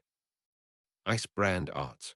Icicle line, a technique that used the giant reserves of magical energy inside Emilia to create a limited area boundary of destruction. A special technique forged through Subaru's otherworldly inventiveness had activated. Emilia. "Aye, yeah." She raised her voice in a war cry, but it had no effect on the man. Accompanying her cry, the weapons that had their tips pointed towards the stick swinger shot off from all directions at the same time. Two multiple weapons that struck even from one's blind spots. It was indeed an unblockable attack. Faced with this, the man once again took one chopstick in each hand and released a raging flurry of strikes, starting the tyranny of chopsticks. Art unfolded in the spectacle of a single man ripping through ice. Subaru. Following Emilia's instructions, Subaru dashed to where lay Julius and Anastasia, checked their condition, and sighed in relief when he realized they were only unconscious. Anastasia's case was, as Echidna had worried, likely to be the result of her forcibly using magic by shaving off her life force. While not completely in the clear, her nosebleed had stopped, and she seemed to have simply fainted. As for Julius, even though he had been assaulted by Chopstick Fu, which had likely hurt, but retained no more than a few bruises to his body. If he were to, say, have been struck 100 times, if it were a sword and not chopsticks, he would have died 100 times over, but he was likely shown consideration, so the end result was by no means a minus. Beatrice, both of them are doing well, I suppose. But Subaru, I know. Beatrice, who had come beside Subaru to check on their well-being as well, was cut off. They were done checking the dude's condition. As for the beast that did this in the first place, Emilia was busy clashing with it head-on man. Ka! Ice sprayed and shattered, and the overjoyed man crushed their fragments under his teeth while swinging his chopsticks. With just that one swing, a hatchet and sword of ice that had come bearing down on him at the same time were cleaved right in twain. The shattered weapons of ice turned into bubbles of pale light, which fell and scattered around the raging wild man, a fantastical spectacle that repeated itself endlessly. However, even while doing so, Subaru, he won't budge. Man, started with Flash in my cool side, so let me keep Bane my coolest till the very end. How boring can you get, you? Upon hearing Subaru's groan, the stick swinger began humming some kind of tune while intercepting the many ice weapons. Even then, while his upper body swung like he was doing some kind of tempestuous dance, his feet remained cemented in the ground, like a pair of immovable mountains. Against someone like that, even firing off magic like a hailstorm was doing little. That sense of frustration not only festered in Subaru, who had a bird's-eye view of the fight, but also in Emilia, who was directly involved in it. So to break this stalemate, Emilia stepped in. Emilia, you Japanese letter, yeah. Silver hair fluttering in the air behind her slender body, Emilia pounced into battle. Raising both her arms, she grasped the hilt of a great battle-axe. She turned herself full circle and brought it down straight towards the man's head. Man, Kaka! The man casually thrust up his chopsticks to intercept its trajectory. The chopstick only slightly changed the falling battle-axe's trajectory, but it grew in size as it fell, the edge finally managing to gaze past his Kinegashi's three-sleeve and pierced into the ground. The violent blow raised a blast of wind, and unable to withstand the shock of its own power, the battle-axe of ice shattered into millions of fragments. However, she let go of the handle and immediately took in hand a lance that was being launched from behind her, then turned her body a full circle turn to land her next attack. Emilia. Aya, Toria, Aria, Arioria. Aya. The thrust of a lance, the flash of twin swords, the swing of a longsword, the slash of a katana, the smash of a hatchet, all and any forms of attacking, were all meaningless when pit against this man. Of course, Emilia was not lacking in any skill. Her physical strength was in no way lacking, and the ice brand arts was, as Subaru would usually say even though he came up with it, the one and only one technique that brought out the best of her abilities, utilizing both her physical prowess and enormous magical reserve to the greatest effect. Beatrice. Subaru. Beatrice gripped his hand tightly. This grip filled Subaru with much-needed composure, but he continued to desperately strain his eyes at the battlefield. He could not find a single chance to break into the fight. Emilia was fighting up to that extent, where she kept swapping between weapons she was good with, always playing to her strengths, continuing her physical attacks, as well as firing off her storm of magic. The center was, indeed, a point which was being consistently carpet-bombed. And the man who stood at the dead center of that, dealing with everything without taking even a step, the monster who named himself as nothing more than a mere stick swinger, was a complete abnormality. If he carelessly dove in, Subaru may only prove to be a distraction to Emilia. He could not deny that. He could do nothing to remove his anxiety. Beatrice, who held his hand, too stood in silence, fully understanding that she was the same, in being able to do nothing but watch over the battle with clenched teeth. Could the situation improve before Emilia's stamina ran out? Just then, an unexpected change occurred in this situation. That too, suddenly. Emilia, huff, I, Teria. Both her hands grasped a pair of swords and swung them from both sides, aimed at his neck to decapitate. The man quickly lowered his head to avoid the blow, while both swords slipped out of Emilia's hand and flew away. But Emilia immediately created another pair in her palms and swung her crossed arms outwards. The man dodged in a much fancier style, leaning so much that his body went parallel to the floor. Man. Ka. Emilia. Wah, knees bent, body almost touching the floor. The man held this position with the inhuman strength of his ankles. On the other hand, Emilia lost her own momentum, letting her arms fly through nothing, leaving herself wide open and with a step in front, leaning back. This was the first big, even life-threatening, mistake Emilia had made in this fight. The man might have seen even more, but this moment must have been the biggest chance he had seen. Right then, the man straightened his bent knees, popping back into position. Emilia was left off guard and bit her molars. In that moment, the man bared his teeth the most he had, then leaned forward with his shark-like smile. Man, you're wide open. Using the chopsticks at hand, he brushed over Emilia's twin peaks in a scooping motion. Emilia, W.H. Emilia was dressed in her usual white outfit, where parts of her white and smooth skin were visible. The chopsticks streaked over her chest, making her abundant swelling jump about obscenely, which made the man's vile smile deepen. The man groaned in satisfaction at the results of his obscene act.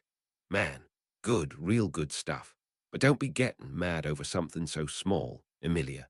Toria, man, go. Her hands crossed together above head, encased in gloves fashioned from ice, came down on the man's head, who was busy ogling her with a vile smile. The blow landed so hard that the ice shattered, the sound of its hard impact resonating. The man yelled in pain, then dropped to the floor with his head held and began rolling around. Man, Guo, it hurts, damn it. WH, what the hell were you thinking, you? Usually a woman's gonna hesitate if someone does that, but you didn't even blink. Hell's with you, Emilia. But you just touched my body right. Plus, you were completely off guard. Man, don't fuck around. The hell's with your upbringing. The hell were your parents doing? Rubbing his beaten head, the stick swinger sat on the ground with his legs crossed, shouting out his complaints. Emilia blinked in surprise at his shout, then touched the part of her chest where the chopsticks had brushed past. Emilia, did I say something strange? Man, oi, do something about this frizzlin' beauty. Get her walking out or something. Small fry, you're supposed to be attending to her. Make something of yourself, do it proper. It hurts, goddamnit. Subaru, I'm in no place to be taking this from you. That aside, man, despite being overwhelmed, Subaru somewhat managed to talk back to the raging man. Once he managed to swallow his own anger at how the man stretched out an obscene hand towards Emilia, he pointed to him and spoke. Subaru, to hell with just one step, you moved a whole lot away. Man, Emilia. It's true, I did it, I won. His mouth shut when Subaru pointed it out, and in exchange, Emilia started jumping up and down. And in accordance to her feelings, flowers of ice began blooming in her immediate surroundings, as if to celebrate her own victory.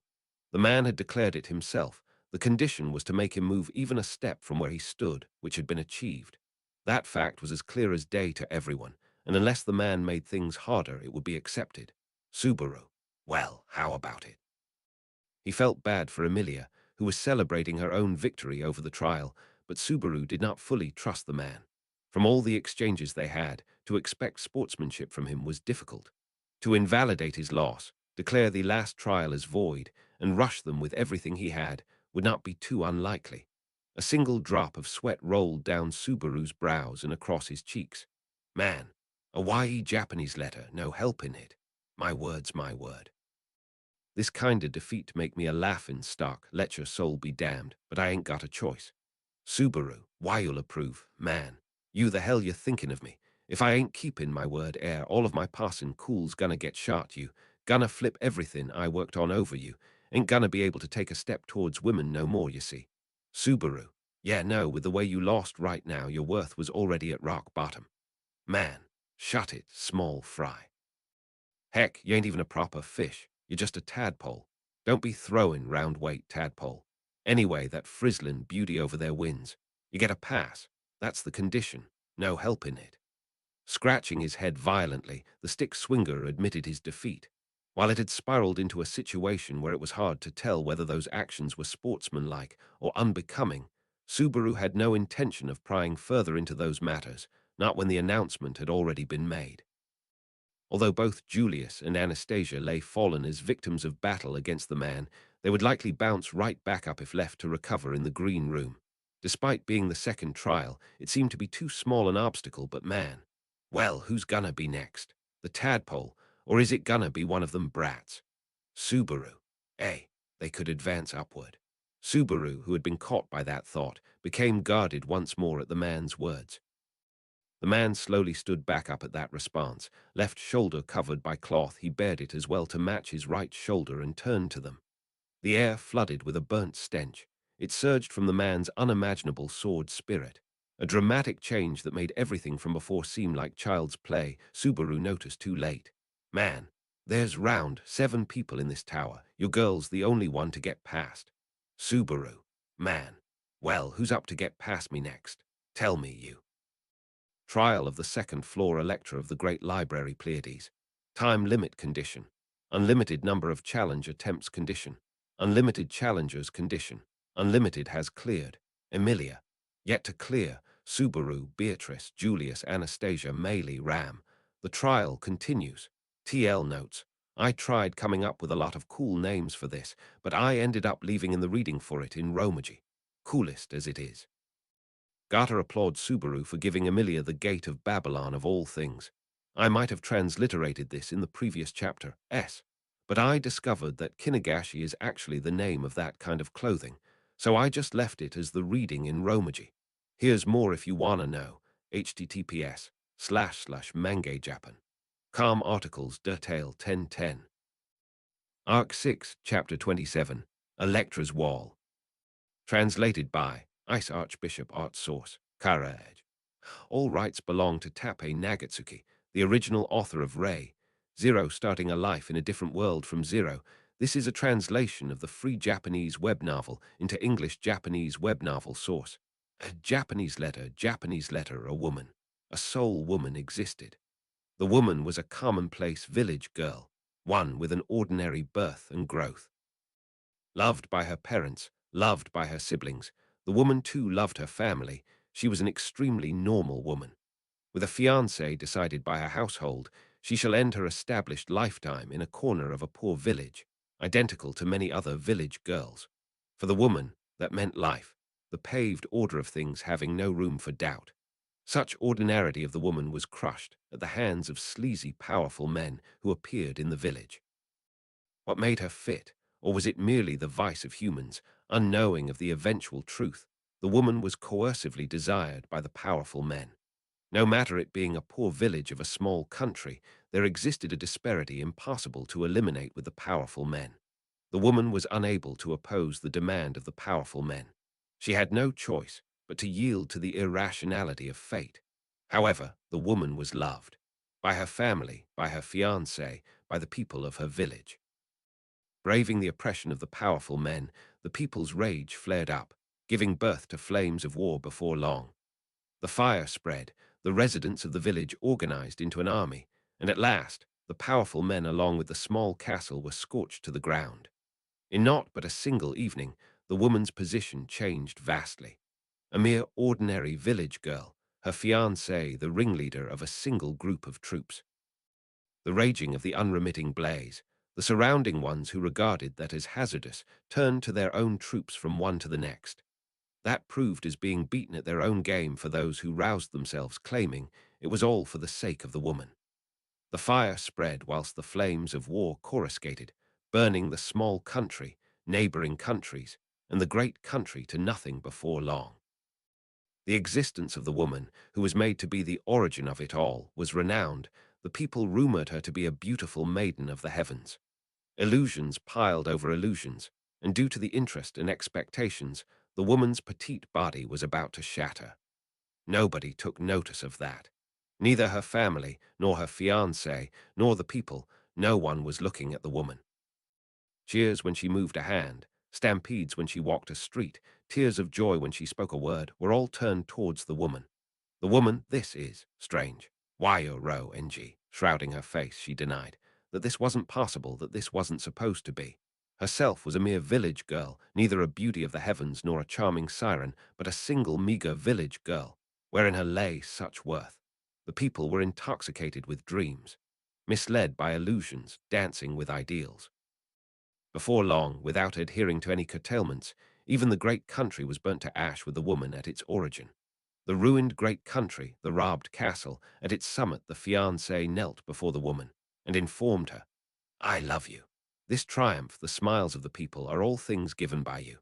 The flaring capital city, heaps of corpses, the people trembling, moved with ecstasy. The villagers she lived with too, the family who loved her too, the fiancé who wished for well-being too. No longer was anyone anywhere. Without responding to the fiancé, the woman left, abandoning her family, the villagers, anything and everything. She was not supposed to have been bestowed with it. Never had she wished for it. The woman merely lost everything. Having lost the days she was loved, which certainly existed, the woman, alone, proceeded to the burnt fields. Yet the dreams, the illusions, the ideals did not let the woman escape. Wherever she proceeded to, anyone and everyone loved the woman, crushed by the woman, desired the woman. Everything was brought to ruin. Anyone and everyone loved the woman, like a curse, whilst unaware of true love inside. The witch of lust sought the love she lost, and continued to be loved by the love summoning ruin. TL note.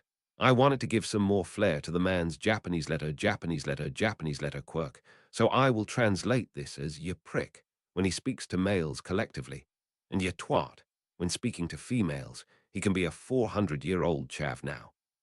The swordsmanship brimming out of him pierced without restraint towards Subaru and the others who had challenged Electra. The man was garbed in a crimson robe with both of his arms outside of his sleeves, and his upper torso lay bare other than the sarashi wrapped around it. There was a glint of madness in the stick swinger's eyes after he'd given them that dire proclamation.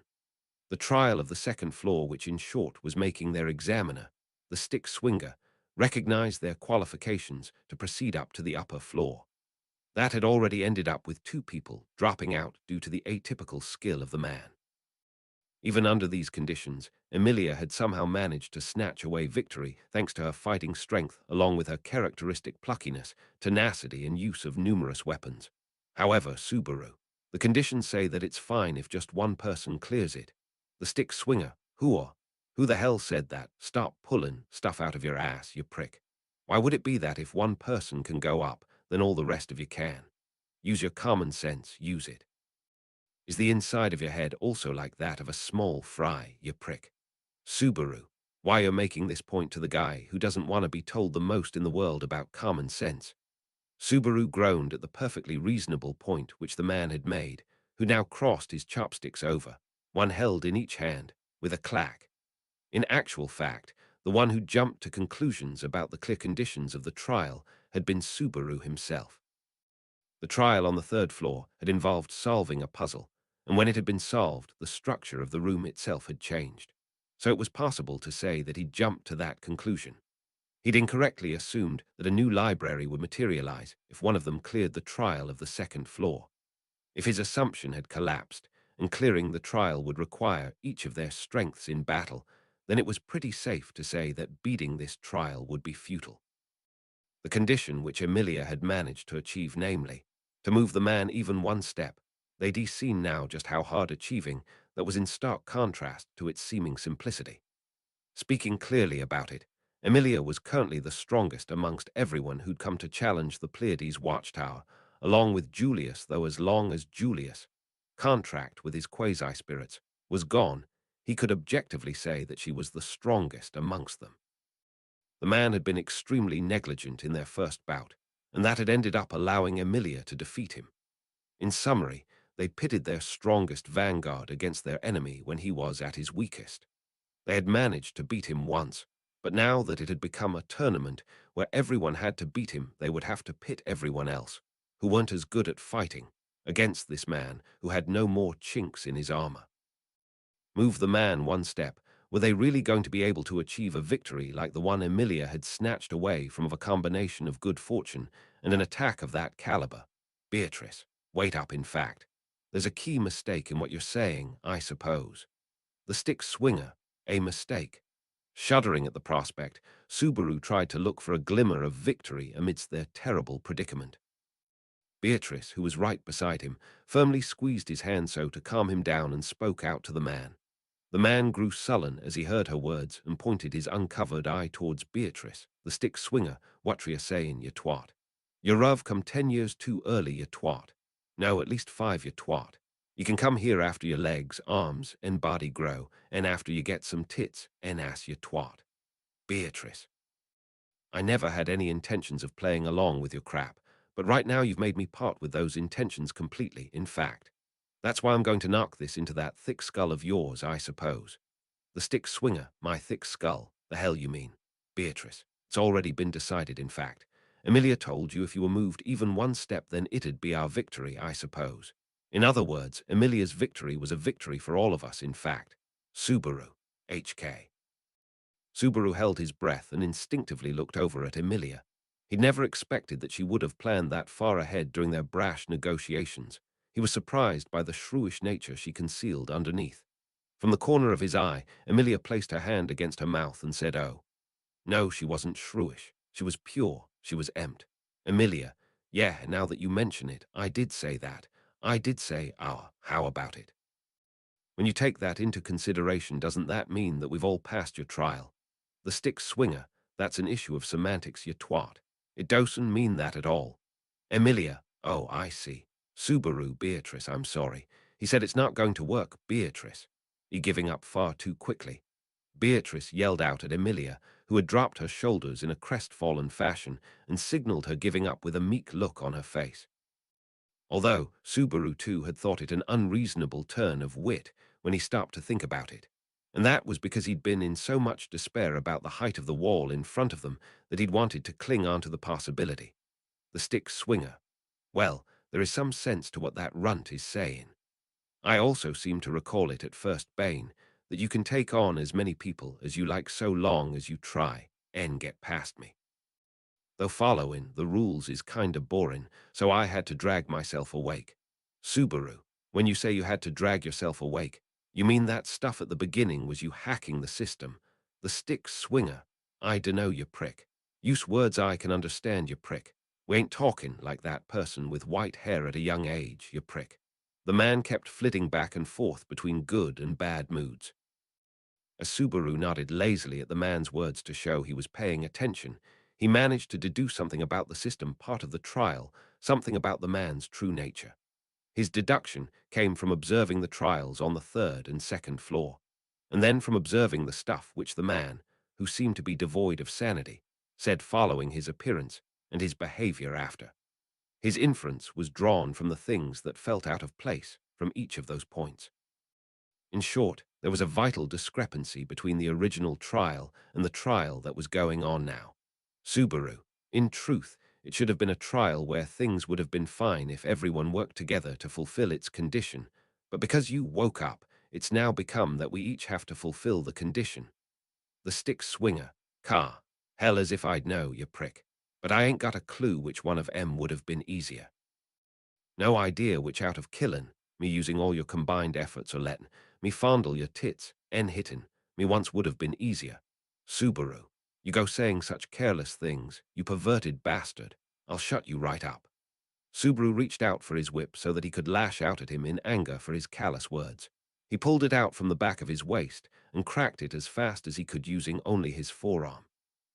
However, the man easily caught the whip, which should have been traveling nigh at the speed of sound, in between his chopsticks and gave it a shake. The chances that he would have been able to hit him had been low, but his surprise attack had ended up failing so spectacularly. The stick swinger. Car, I didn't think you were the type to be swinging sticks, but really a whip, you prick. What kind of taste is that, you prick? Whip lashes are only good for your enemies, and your woman. Subaru, it sure as hell looks like you're my enemy, though. Besides, I plan to go up the bases properly when it comes to Emilia, and that leaves me no options for using whips before going through them all. Beatrice, Subaru, calm down, in fact. I can barely understand what you're saying, I suppose. And what's more, you're getting swept up by the enemy's pace, in fact. Emilia, that's right, Subaru. You mustn't get so upset. He just touched my chest. It's not like he did anything weird. Subaru, that is something that's weird, Emiliatan. The stick swinger, in general, it is something to get upset at smarkin'. Hearty both the man and Subaru replied to Emilia, who had been trying to calm them down at the same time. Emilia widened her eyes at their in-sync suggestions, and Beatrice gave a deep sigh. I woe, Tilda Ender, may I say something really quickly? After keeping her silence for so long, someone finally spoke out in a trembling voice over to the four of them who'd been caught up in their exchange, now all looking rather taken aback. I don't like saying this, but I thigh Tilda in K we should turn back. The little girl who had spoken out and lifted her tiny hand up had dark blue braided hair Melee.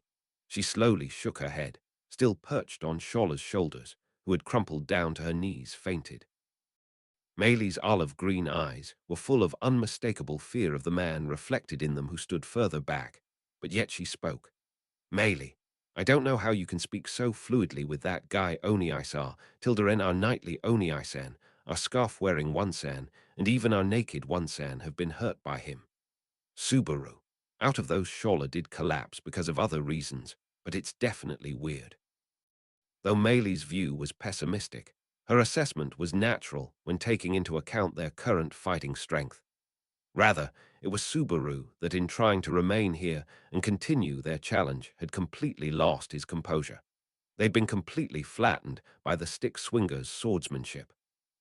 He hadn't been able to remain objective with how much influence Anastasia and Julius, Collapse and Emilia's sexual harassment had had on him, however. Subaru.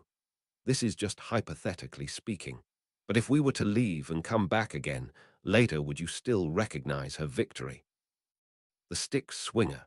He could even say that his sportsmanship in having recognized Emilia clearing the trial was unretractable, but even though he had shown as much the other parts that came with it weren't so easy to understand.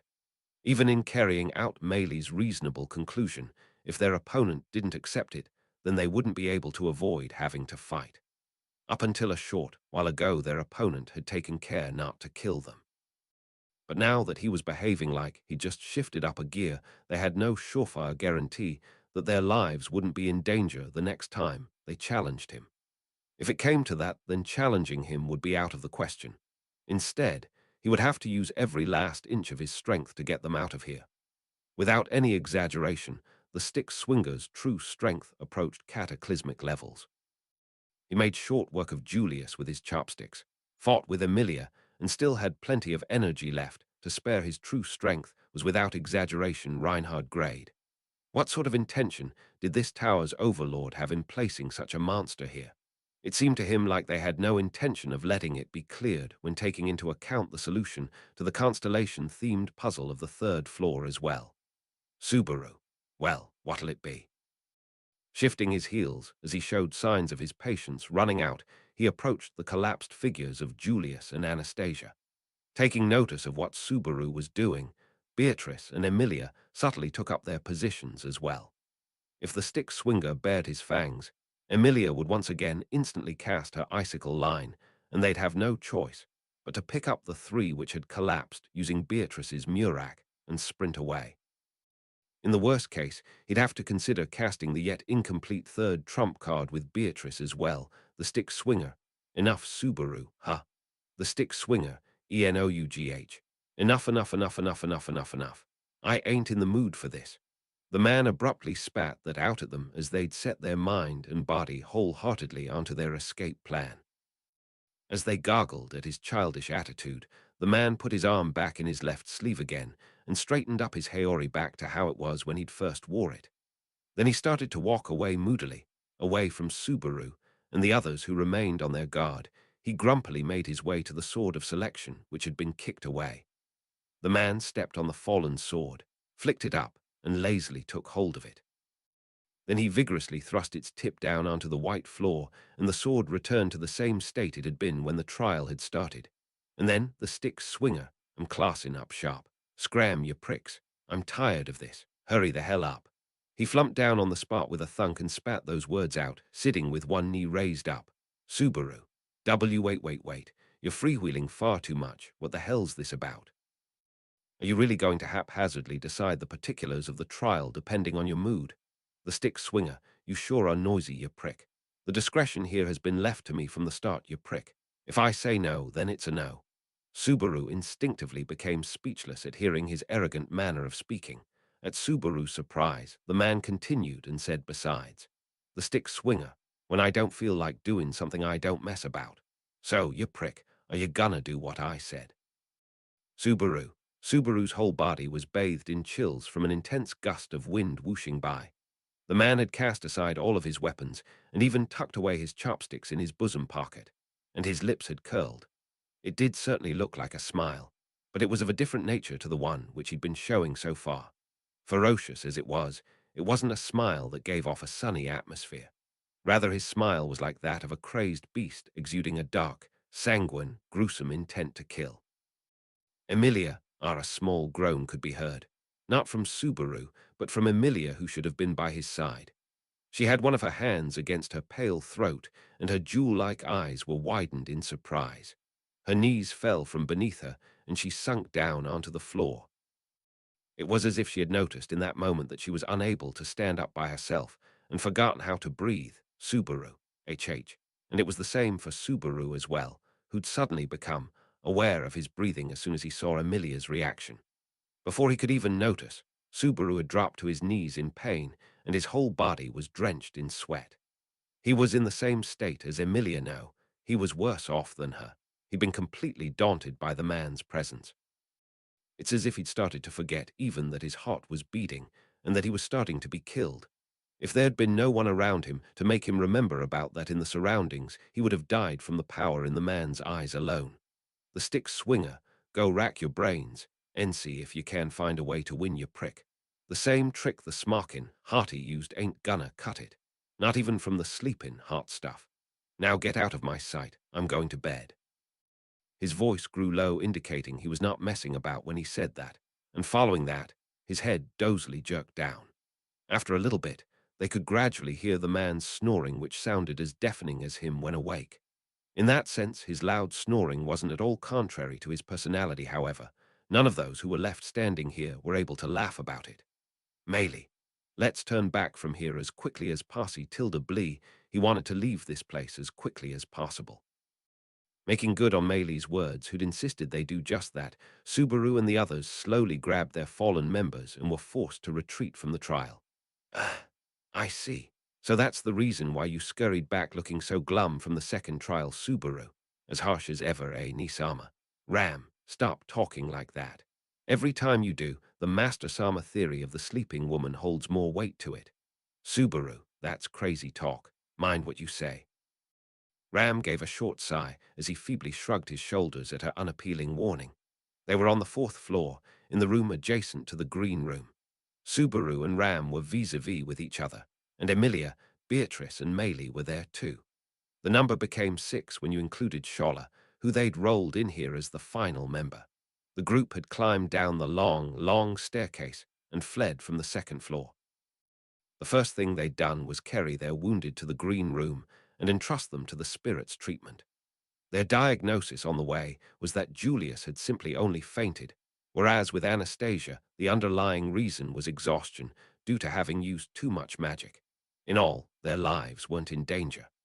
Therefore, he'd placed them in bed and moved rooms with Ram so that he could explain the situation to her, that and to get around the room's people limit as well. However, Ram, I heard that there was a ridiculous examiner too, but it was just Emilia Sama that was acknowledged by him, right? Was it not possible for just the one person to see the library? Subaru, that's Emilia. Oh, I hadn't thought about that now that you mention it. Right, I may have been able to go up to the first floor if it was just me. Should we try asking the stick swinger-san if I can? Subaru, no, let's not. I don't want to stir up the hornet's nest and risk him getting irritated again. And even if he told Emilia-tan that she can go up by herself, that would be dangerous. Emilia, I'll be really careful, you know. Subaru, it's dangerous. Ram, it is dangerous. Beatrice, it's dangerous, I suppose. Subaru, Ram, and Beatrice immediately put a damper on Emilia's determination. Emilia dejectedly stood down after she heard their concerns, but it wasn't like Subaru had been stamping out her willingness out of being overprotective.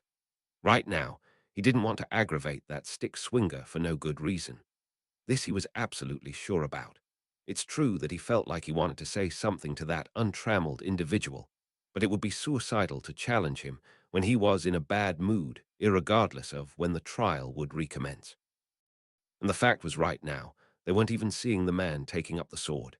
Even if only Emilia had been able to get past that man, Subaru, I'm doubtful about whether the trial of the second floor truly is just the one part.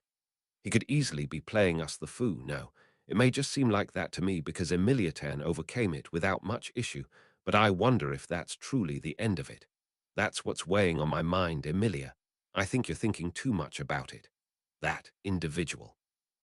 Though the things he says may be a little strange and rude, sometimes it doesn't seem like he'd lie. No, it's because it seems like he's a person who can't lie. Subaru, the jury's split right through the middle here on whether it's just you having faith in him or good shrewdness being the reason he can't tell lies. Whatever the case, maybe he had no grounds to brush aside Emilia's point. If anything, he agreed with the assessment she'd given regarding that stick swinger. Were he to look at it from a different angle, the reason she'd overcome the trial so readily could also be because Emilia was the strongest out of them. So when it came to Julius right now, the fact that he'd collapsed meant that, Subaru, I hope he's not depressed as hell about it. Emilia, are you worried about Julius? Subaru, I'm not entirely sure. You see, when it comes to being worried, I guess I am, but it's not as easy as that. Julius, duel head-on with the stick swinger, his subsequent defeat, and his beaten figure had been seared into his mind. He probably wasn't overthinking his anxiety when he looked back on how Julius had looked in his last moments. His skill with the sword had been nowhere near his opponent's. He'd been toyed with like it had been child's play, and finally even his knightly sword had been broken. Subaru, there's another sword in our dragon carriage. But that isn't going to be the issue here, I imagine, Beatrice. Swords can be reforged. I really don't get all the fuss, I suppose. Subaru, but Biko, don't you take good care of the handkerchief, mittens, and apron I made you. What I'm saying is that those things are more special, and it's as if they were torn. Beatrice, I apologize for saying something so stupid, in fact. Beatrice meekly took back her callous remark, and Subaru stroked her head, letting out a sigh. It was hard to imagine how Julius would react when he'd wake up in the green room.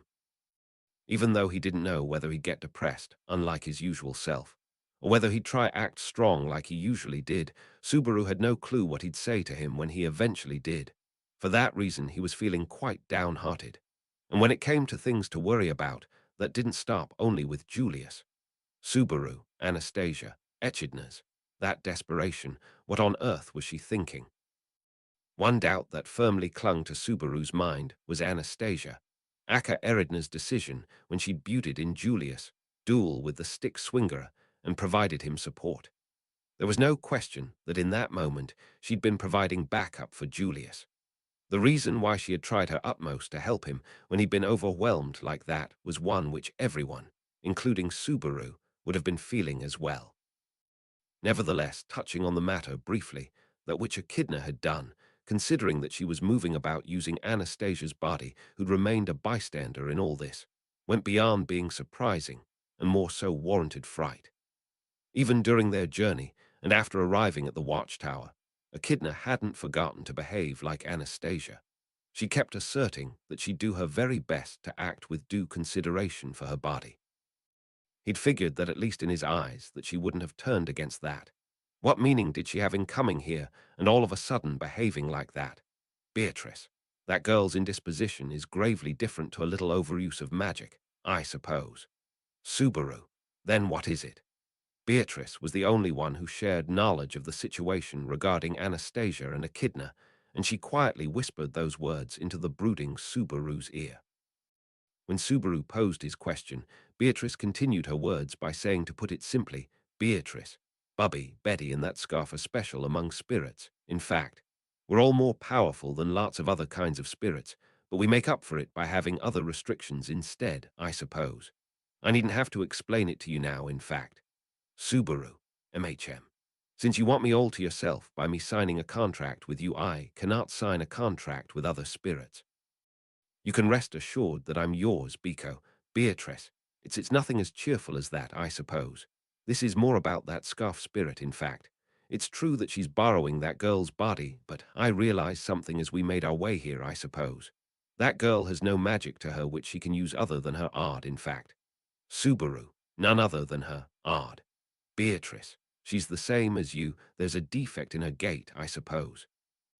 Its valve is broken, and its ability of drawing in mana from the outside is kaput, in fact.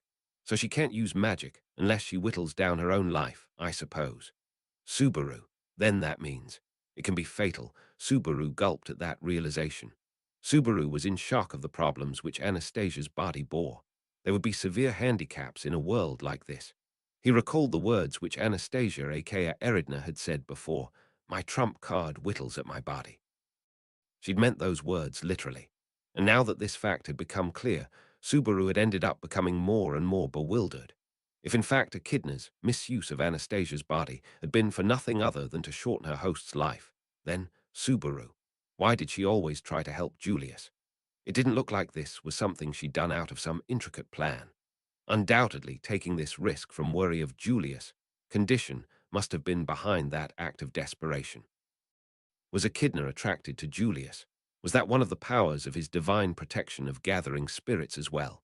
Ram, I'm worried about Anastasia-sama and the knight Julius as well, but we have other issues that we need to deal with, don't we? Subaru, I guess you mean that stick-swinger Ram. That's right. It may seem cold-hearted, but for me what we'll do about the trial is more important. If we can't get past it, then we aren't going to find a way to get Rem back. Ram interrupted Subaru's thoughts, and in a sense, voiced quite a cold-hearted opinion. Just as she'd acknowledged, her words were a little lacking in consideration. But Subaru wasn't going to blame her for that. Ram, he couldn't see it, but he could feel a tinge of irritation concealed behind Ram's stiff expression. Likely due to frustration that the possibility of getting her lost younger sister back was now an arm's reach away, and yet it remained so far still. Subaru could sympathize with that. Emilia, he dressed casually, had an eye patch, red hair, blue eyes. He had an awfully self-assertive, violent physique, though. Subaru, did anyone familiar come to your mind? If you don't see the real thing, you probably won't be able to imagine him, but he's with no exaggeration strong as a monster. Maybe around Reinhard grade. Ram, a real nightmare, huh? Emilia, though what Subaru's saying is no lie. I've never seen Reinhard's true strength, but well, I think he was as strong as that. Emilia followed up Ram's words, detailing her thoughts, having actually fought the man. There was no benefit in telling lies here. From her judgment, Ram wearily placed her hand against her forehead and said, Ram, if we put confidence in Barusu and Emilia Sama's words, then our enemy is of the same caliber as the knight Reinhard. If as said they truly are equal to the world's strongest man, then there's one that's at least close to his level in every part of the world. Subaru, so essentially Reinhard is the strongest in the kingdom, and each of the other 3 countries have their own strongest. Ram, in the Valatian Empire there's the first general, the Blue Lightning Cecilus segment. In the Holy Kingdom of Gustico there's the crazed prince, and in the Kararagi city-states there's the admirer Halibal. but each have different traits to them. Subaru, none of them have long red hair. Ram, I'm not sure because we only don't know what the holy kingdom of Gustico's crazed prince looks like. Subaru, prince, a prince, huh? I guess he didn't give off that kind of feeling. But then, he wasn't so sure if he was a complete mismatch with that individual when he took into account the crazed part. Although he had quite handsome features, he couldn't say he had any royal elegance to him. It was the sort of beauty you'd find in the plains, the kind you'd find in the wilderness, so it was a work of art of the kind that was permitted. Subaru, and to add to that, he's a master of martial arts whose name isn't known in the world. Beatrice. The clothes he was wearing were the Cararagian native dress, in fact. He was using chopsticks too, I suppose. Subaru. Oh boy, was he using them, though way too differently to the way they're supposed to be used.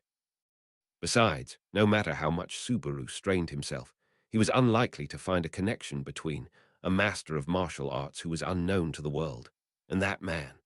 The man was a bit older than Subaru, most likely in his mid-20s. However, he felt that something was not quite right in regards to there being such a skilled man of that age with such a twisted nature ending up being unknown, and that feeling took precedence. Moreover, there was still a doubt troubling him regarding whether the man who'd been placed there by this Pleiades watchtower's strange mechanism was really just some randomer melee. Ah, Oni-san, can I butt in for a C tilde C? Subaru, HM. Melee, doesn't it look like naked one-san's about to wake you tilde P? Melee, who'd been busy giving Shola a lap pillow, raised her hand up from a corner of the room. And just as she'd said, Shola, with her head still resting against Melee's lap, captivatingly stretched out her body and started to groan, own. Then she slowly opened her eyes as everyone else looked on at her. Shola, master, don't leave me alone, please. I don't want to be alone anymore. Subaru, stop acting so miserable from the get-go. You were up all along, weren't you? Shola, geez. In a strange way, I thought you might show your affection, master, but it turns out you're mean as always. But I love that part of you too. Subaru, looks like I was worried for nothing. Shola lifted her long legs up, swung them down, and nimbly got up. She shook her so-called scorpion tail about and looked around the room. Then she cocked her head and said, "Oh, Shola, huh? Why are we here? If I'm not mistaken, we got through the trial with one of Master's dramatic flashes and made it up. Subaru. Oi, this isn't a dream. This is reality."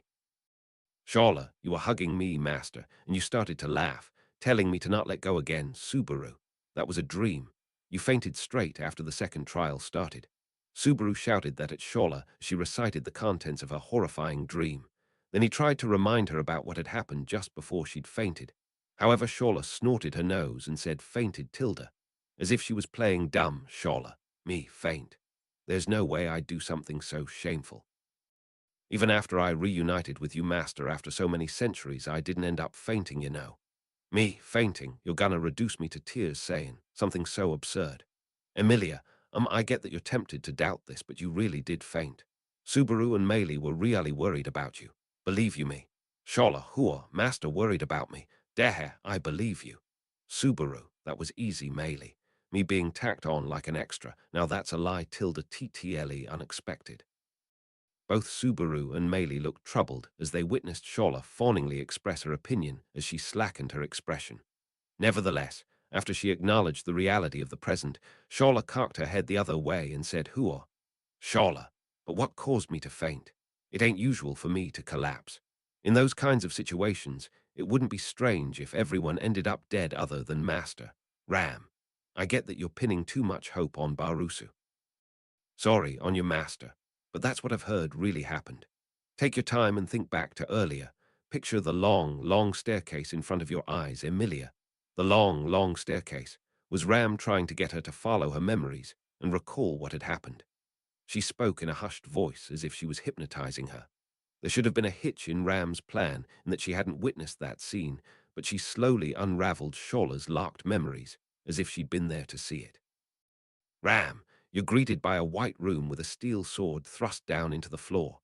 The moment someone lays their hands on it, a strange voice echoes in everyone's minds. Who's there? Emilia. My heart's pounding. Both Shola and Emilia were reliving the experience thanks to Ram's emotional recitation.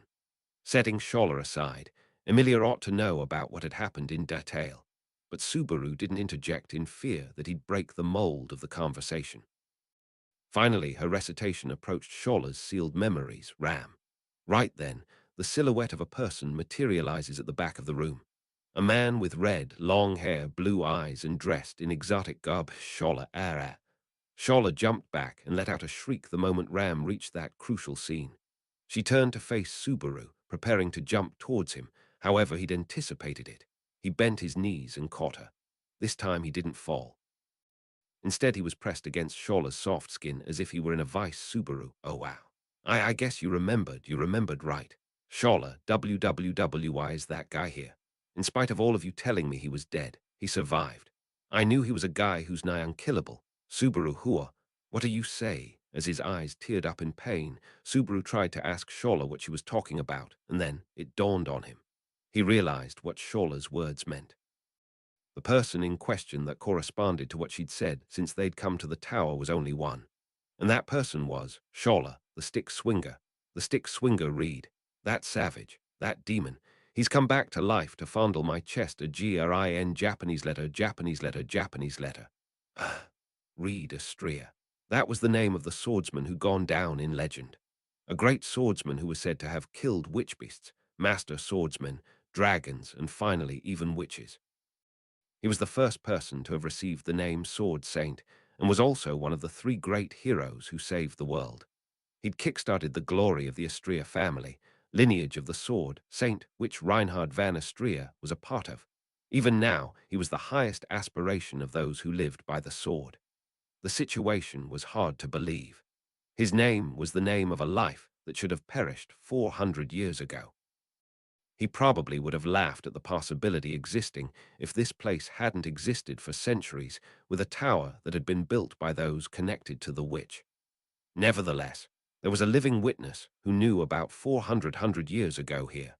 Nevertheless, they were in a tower that the sage who'd lived 400 years ago had built here.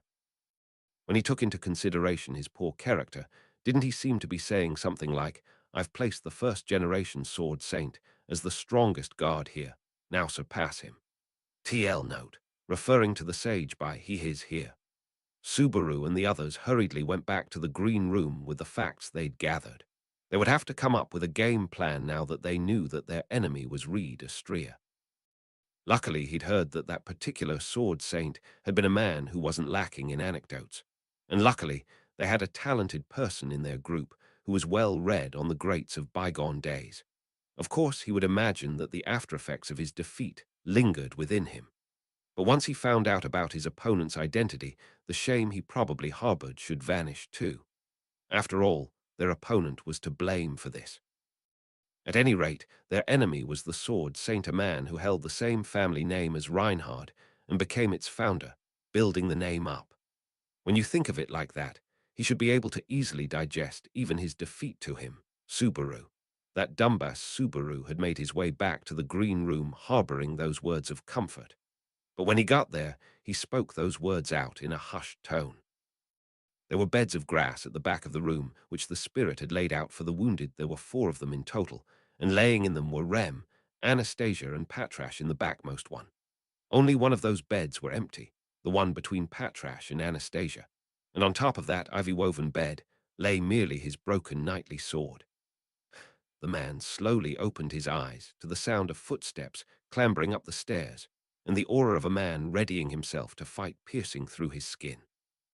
He felt no anger at having his sleep interrupted. After all, life was a constant battle. When you come to the resolution that your flesh and blood is always walking the tightrope between life and death, you end up living without any turmoil in your heart, no matter what transpires. Gradually, the figure of the man who was climbing up the stairs came into view. He could remember that man's swordsmanship. He could even remember that man's footsteps and his footwork. It had only been a short while ago. There was no way he could forget.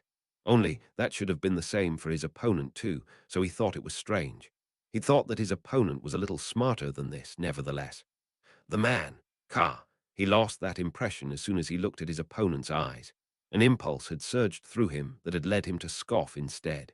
He sumptuously let it echo on top of his tongue and then briskly scratched his red hair. The man, I ain't gonna be juice playin' about this time, you prick. He didn't think there'd be any meaning to saying that, but he cast his words out of courtesy, just in case. When his opponent received them, he closed his eyes for a moment and instantly threw away all of this emotion. Then his opponent stretched out his hand without any hesitation and pulled out the sword that had been thrust down into the floor and held it out in front of him. Julius, Knight of the Royal Order of the Kingdom of Lugnica Julius Euculius. The man. After he gave his name, the knight broke into a fierce run as a result of his own eyes narrowing. The man Reed Astrea bent his lips into a twisted smile. Reed, you couldn't even hope to be my playmate S long, you keep using that boring title. Author note from TAPPEI. Perhaps, when they retreated from the room, Subaru carried Julius on his back, Emilia Princess carried Anastasia, and Biko and Meili carried Shola together by her arms and legs, sort of like a stretcher. Shola felt lighter, but Biko and Meili were exhausted and dropped her halfway down the stairs, and Emiliatan had to frantically catch her as she tumbled down. In the end, Emiliatan carried both Anastasia and Shola against both of her shoulders, and it appeared like she went downstairs with them whilst keeping Biko and Meili's spirits up. Arc 6, Chapter 28, Julius Euculius. Translated by Grace Tarperd /u/ Grace Tarperd. Paper contributions by Archbishop, Archbishop, Archbishop 17. Hey, proofread by Setowi /u/ Setowi Azim. All rights belong to TAPPEI Nagatsuki, the original author of Ray. Zero starting a life in a different world from zero. This is a translation of the free Japanese web novel into English-Japanese web novel source. Arc 6, Hall of Memories, Chapter 28, Julius Euculius. I am afraid that no one would believe it. My name is Natsuki Subaru, servant of the Roswell Manor and royal election candidate Emilia-sama's best knight. At that moment, almost everyone in the royal hall turned their heads towards the self-proclaimed knight. The one speaking, unable to hide his tendency to get swept up by the flow and by his somewhat fickle emotions, had stated thus, and upon hearing it, there had been a single person, a single man who had been deeply moved. Picking up the sword of selection from the ground, he felt it fit so perfectly in the palm of his hand, very much so that the urge to break into tears arose within him for some reason. It was almost as if he truly were under the delusion that the sword had selected him in particular, even though, in this instant, there was absolutely no reason for him to be feeling so proud in such a manner within his own self. Julius, SHHK compared to his broken, beloved sword, his new blade felt a smidgen thicker, the tip heavier. However, if he based himself on that and swung the blade, he would be able to more or less get used to the differences immediately. Not all battles could be handled with only the usage of a weapon one was accustomed to. It was a source of pride for him that he had trained himself to imagine all possible situations, and that he was able to do battle with any sword at hand. Reed, really boring, huh? His sharp thrust was carried by said pride, and it was aimed right between the yawning man's brows. However, the man just tilted his head, the tip of the blade merely coming close to its target. As soon as the red-haired man noticed a few hairs having been severed, he jumped back. He pressed his weight hard against the ground and jumped back, thanks to his heels remaining hot due to the footwork. He formed some distance between the two of them. In a battle, evaluating the sword skills of your opponent is not the only essential thing. Neither is it about just the sword in the hands. The rhythm of the feet and the pace of the legs are also extremely crucial. Of course, the swordplay matters as well. To get the optimum position, to get the fastest pace, in order to maximize your potential, you mustn't just use your hands and legs. Instead, you have to use every part of your body. Therefore, it's imperative that beginners in the art of swordplay learn proper footwork first. Truly, he believed he was fortunate to be blessed with a great teacher. Although that teacher's skills were now below his current skills, this was due to age, a factor that no one was able to circumvent. Nevertheless, there was no doubt that he was quite a skillful person in teaching things to his students, even beyond their own strength. It wasn't just putting practice into his sword art, but also where those arts had come from and in what form they had been passed down. He was a well-liked person who spoke about such things. Naturally, he too enjoyed listening to tales of others about it, and he deemed it an honor to be able to practice it. Julius, catching up towards him with a leap, he aimed his sword down to where he was about to land. Up, down, left, right. Three of those directions were guarded, and the one with the highest probability to deliver the killing blow was from below. Read you this again. Julius' sword, which swung towards the man's chest from below, was parried with ease by the man's stick. The stick was unbelievably sturdy and easily deflected his sword. The sword swing took less than a second.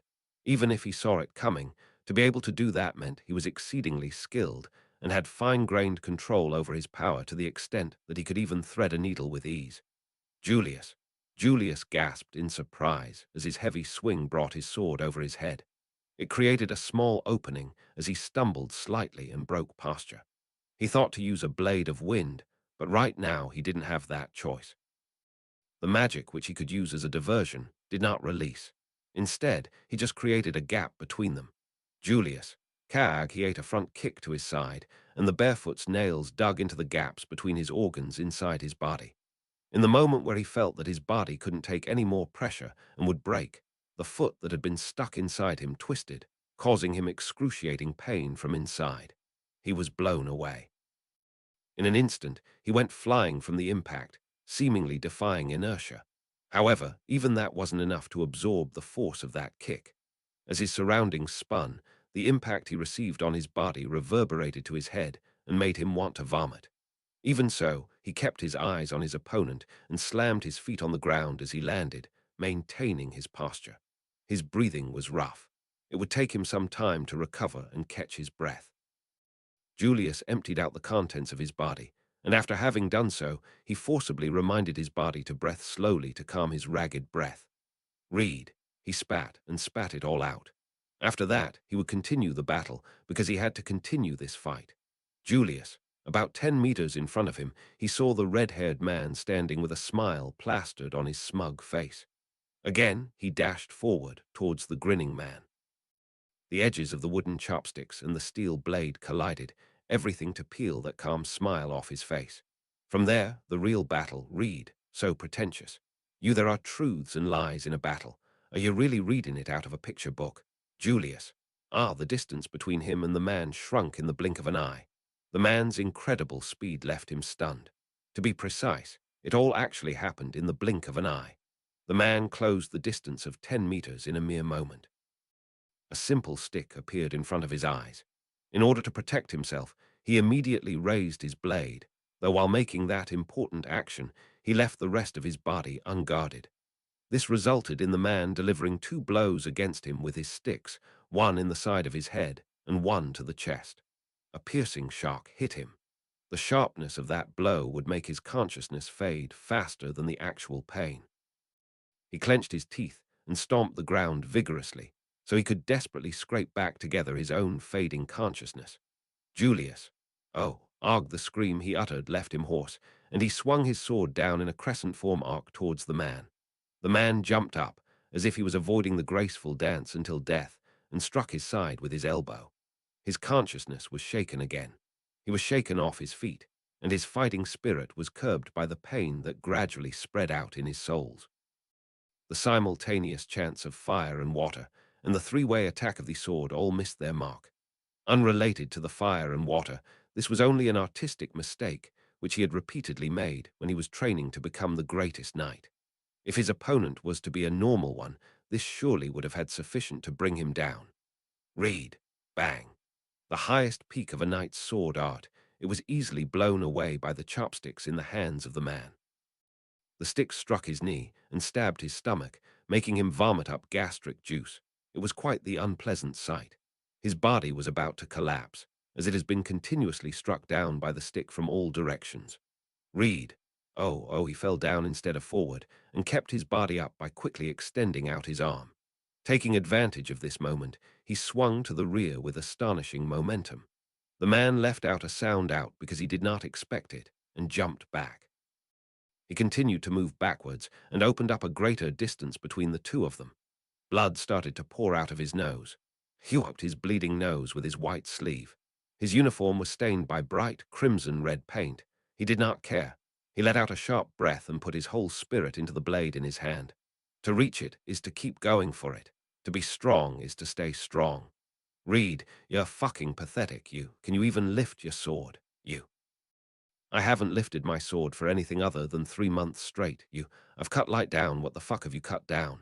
Julius, you right here, right now, Reed, you. The fuck does that mean? The fuck can you do to me? You can't do shit. No swinging at it till you reach it. Don't swing at it till you reach it. Till you can, no swinging. Don't swing till you can. Stop talking about all the shit you want to do when you can't even do you. Instead of a refutation, he utterly destroyed the sword's blow with immense strength. As a response to this action, the man struck 10 more blows down onto him. Julius, his consciousness was swaying, but he was not falling. Why wasn't he falling? It's because Reed, you lacking. You ain't enough. This ain't a place for you to be common to. You're out of your element. You ain't the one for the job. You weren't invited. He just has to be strong. He just has to prove it with his sword. A name, a house, a family, a master, a companion, a friend, spirits bound to his soul, he lost all of it. The only thing that is left for him is this. All that he has left is himself. What he himself accumulated, shapeless, that's all that remained. This was the only proof of his soul, own being. Reed, disgusting you. Are you trying to put up a front? Are you satisfied just Bane, a cheap imitation of others, you? You and your sword are both fucking boring. There was a time that he aimed for the peak of swordsmanship.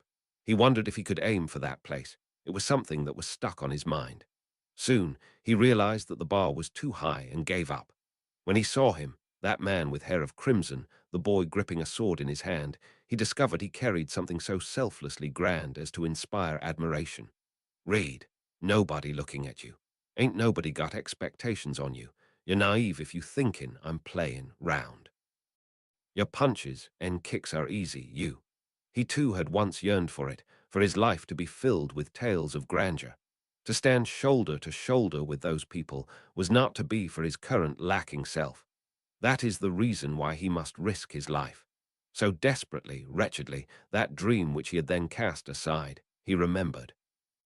Julius, his blue eye, not covered by the eye patch, along with his disheveled long hair of flame, overlapped with the youth who had been the impetus behind him desisting of his dream once before, as well as with one of his many aspirations he held thereafter. Diligently endeavoring in the hopes of one day reaching it, that was how he believed his life to have been spent. Reed, enough, you. You ain't enough at all, have you been skipping life day? His yearning towards that what he craved for was knocked out from him by the beating of the stick. He couldn't do it by swinging his sword. It was impossible to hit the one facing him with a sword. The efforts to keep fighting were meaningless. The blood and sweat that were shed were worthless. In the life of his, the life that was collapsing, there was one thing, but even that one thing he believed in was trampled down. Slowly, something was welling within inside him. That thing, it completely eliminated that what was emerging from his heart. Reed, GGGRR, can you bear this? I'm getting more and more bored. Along with a click of his lips, a light gushed out and pierced through his limbs. He collapsed like a marionette who had its strings cut. However, violence did not allow that. The wooden stick struck into his chest, resulting in the oxygen in his lungs being drained to the verge of asphyxiation. Then he was grabbed by his hair and swung around like a rag doll. He was slammed to the ground, and the moment that he bounced back up, he received a kick to the face and was blown away.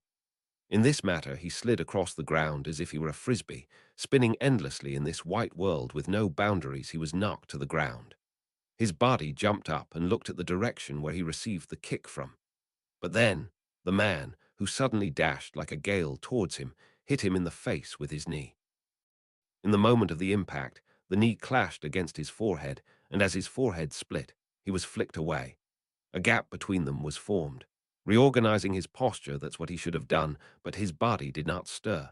Julius, FH, KHHH, his whole body was screaming like a siren, especially as the damage to his head was very serious. Even the consciousness inside his own skull was in a state of fluctuation. He was afraid that if he would relax, if only for a little, he would lose his consciousness that very next moment. The sword, where was the sword? As if to ascertain it, he made his own strength flow into his own right hand and tried to slowly touch it. There was indeed the touch of the hilt. He felt relief. He couldn't let go. It's only this. He doesn't know what there is left to lose if he even loses the sword. In other words, what was in his hand was something else in the shape of a sword just now.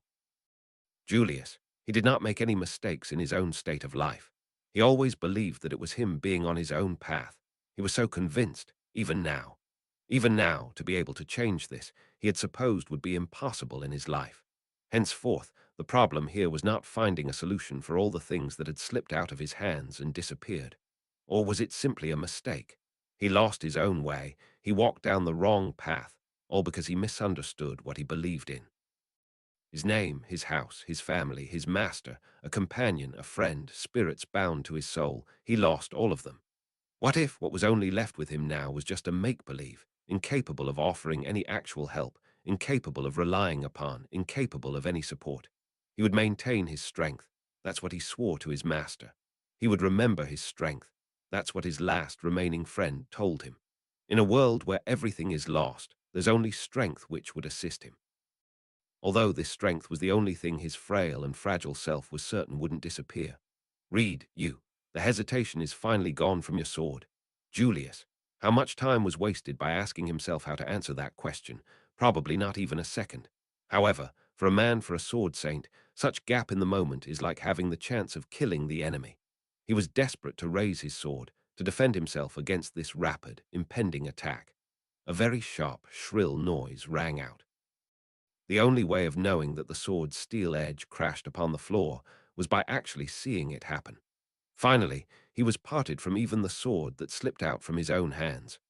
Losing my name, losing my reputation, now that I even lost the sword, is there any reason for me to still stand here? Read, you lack the qualifications to reach the heavenly sword. You prick, you wouldn't even be fit to be my follower, the parched voice coldly announced that, and the sword saint held his sticks out forward, bending his knees down. For the first time, the sword saint put out an attacking posture. Then the stick was raised, and a strike there was no way for it to be mistaken. It was a sword attack. He released an absolute sword strike, and he was wrapped in the powerful shockwave of the strike, and blown away. Julius, whether it was punching or kicking, this blow was completely different from all the attacks so far. This wasn't an attack. This was the zenith of the sword, the highest peak the sword can reach, the true power capable of a sword. Engulfed by the light, his consciousness was blown away. Did he see death? Did he see something that surpassed death? He didn't understand it at all. However, at the moment of being blown away, he heard a faint voice. Julius' voice was screaming. It was full of melancholy. Desperately, the voice had dashed up the long staircase, as if just to witness this decisive moment alone. Since there was a voice calling for him, a very untimely smile was formed on his face.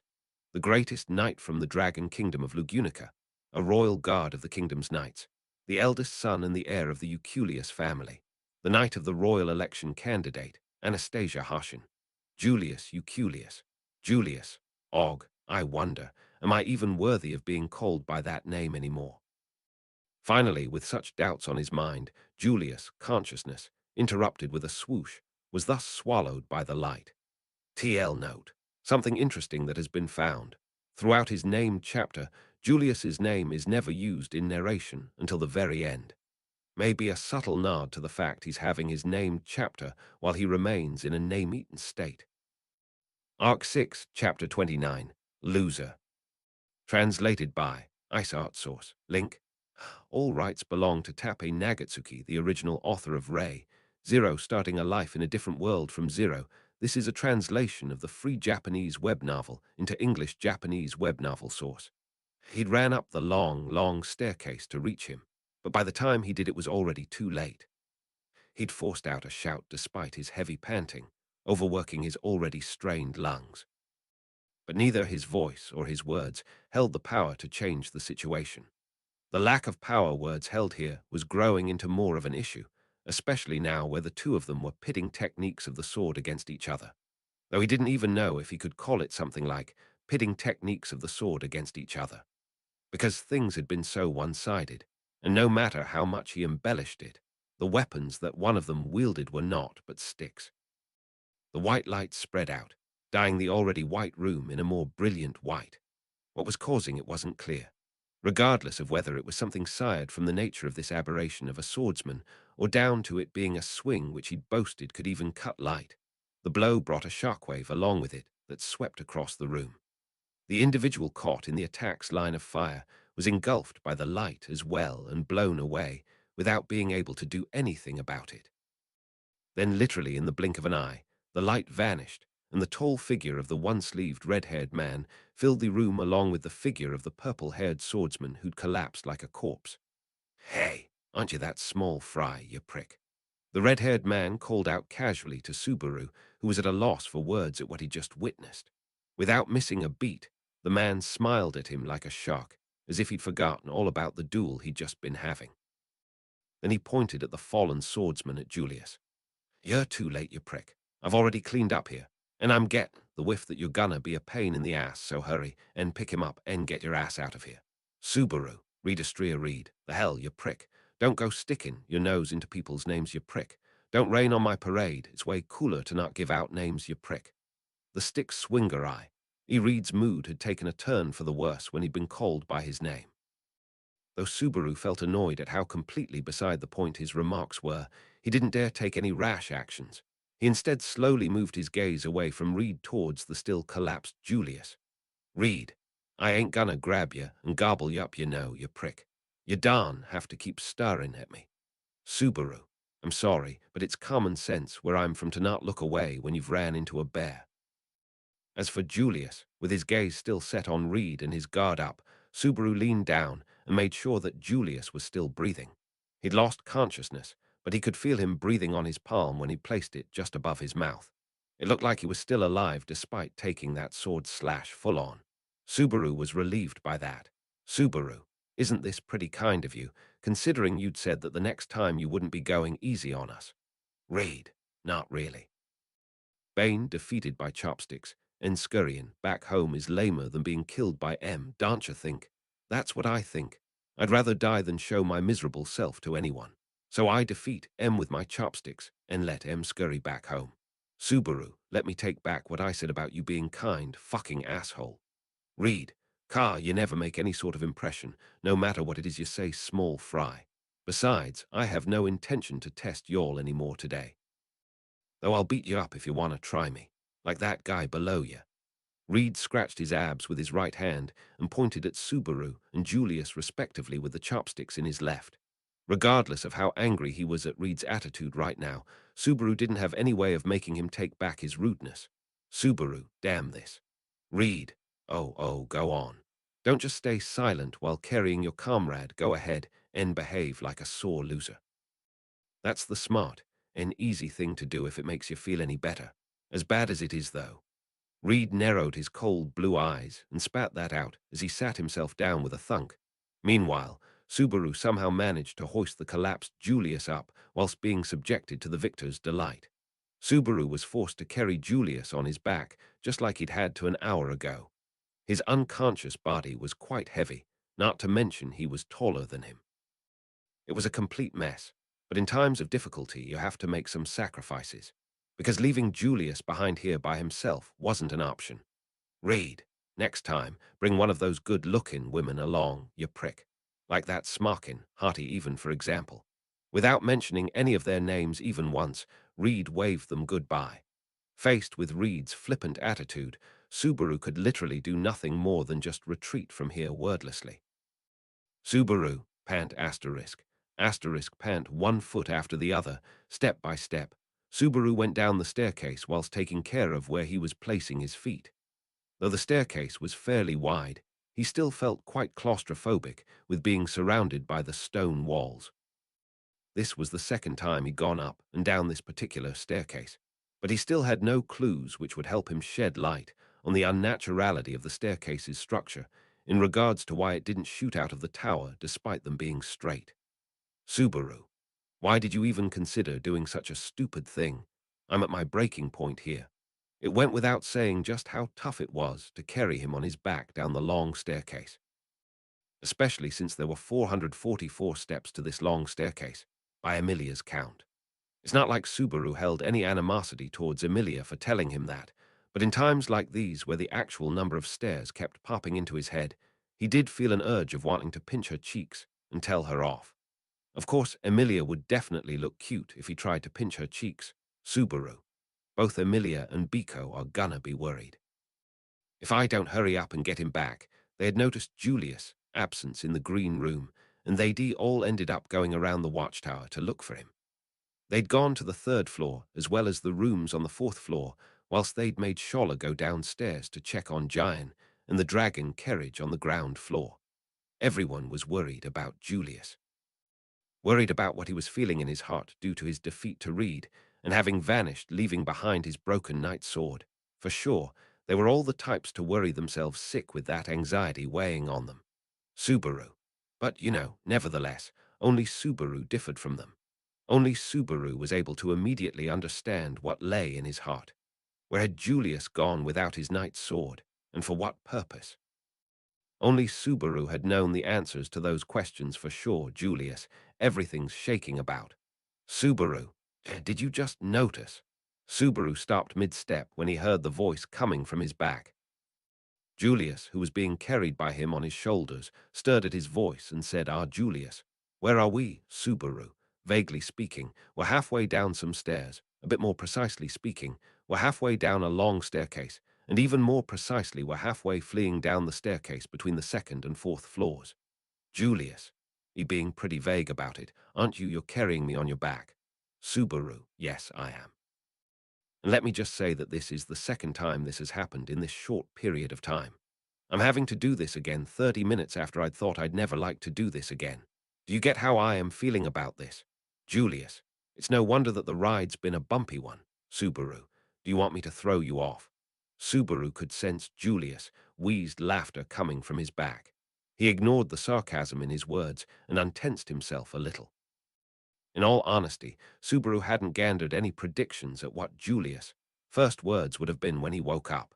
He wouldn't be exaggerating if he said that he'd even been fearing what he would say, truthfully speaking. That's why Subaru had been relieved that the sort of conversation he'd gleaned from Julius' first couple of words after he'd woken up hadn't been the despair-filled sort. Subaru, do you remember what happened? Julius, sad as it is, I do. I was easily defeated by our enemy, and in the end I was still shown sympathy, causing trouble for you, Anastasia-sama, and everyone else. Subaru, I ain't some kind of demon who'd blame you for losing against an opponent like that.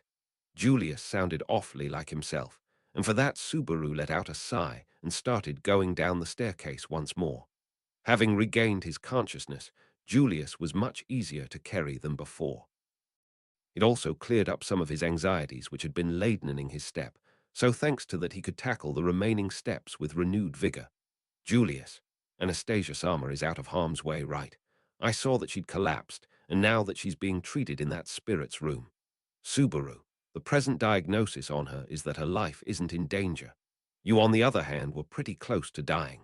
That guy, that eye-patched bastard, I'd be surprised if you knew who he is. Julius, read Astrea Subaru. His voice was brimming with confidence in his response. Subaru was so surprised for a second that both his feet and breath caught in their tracks.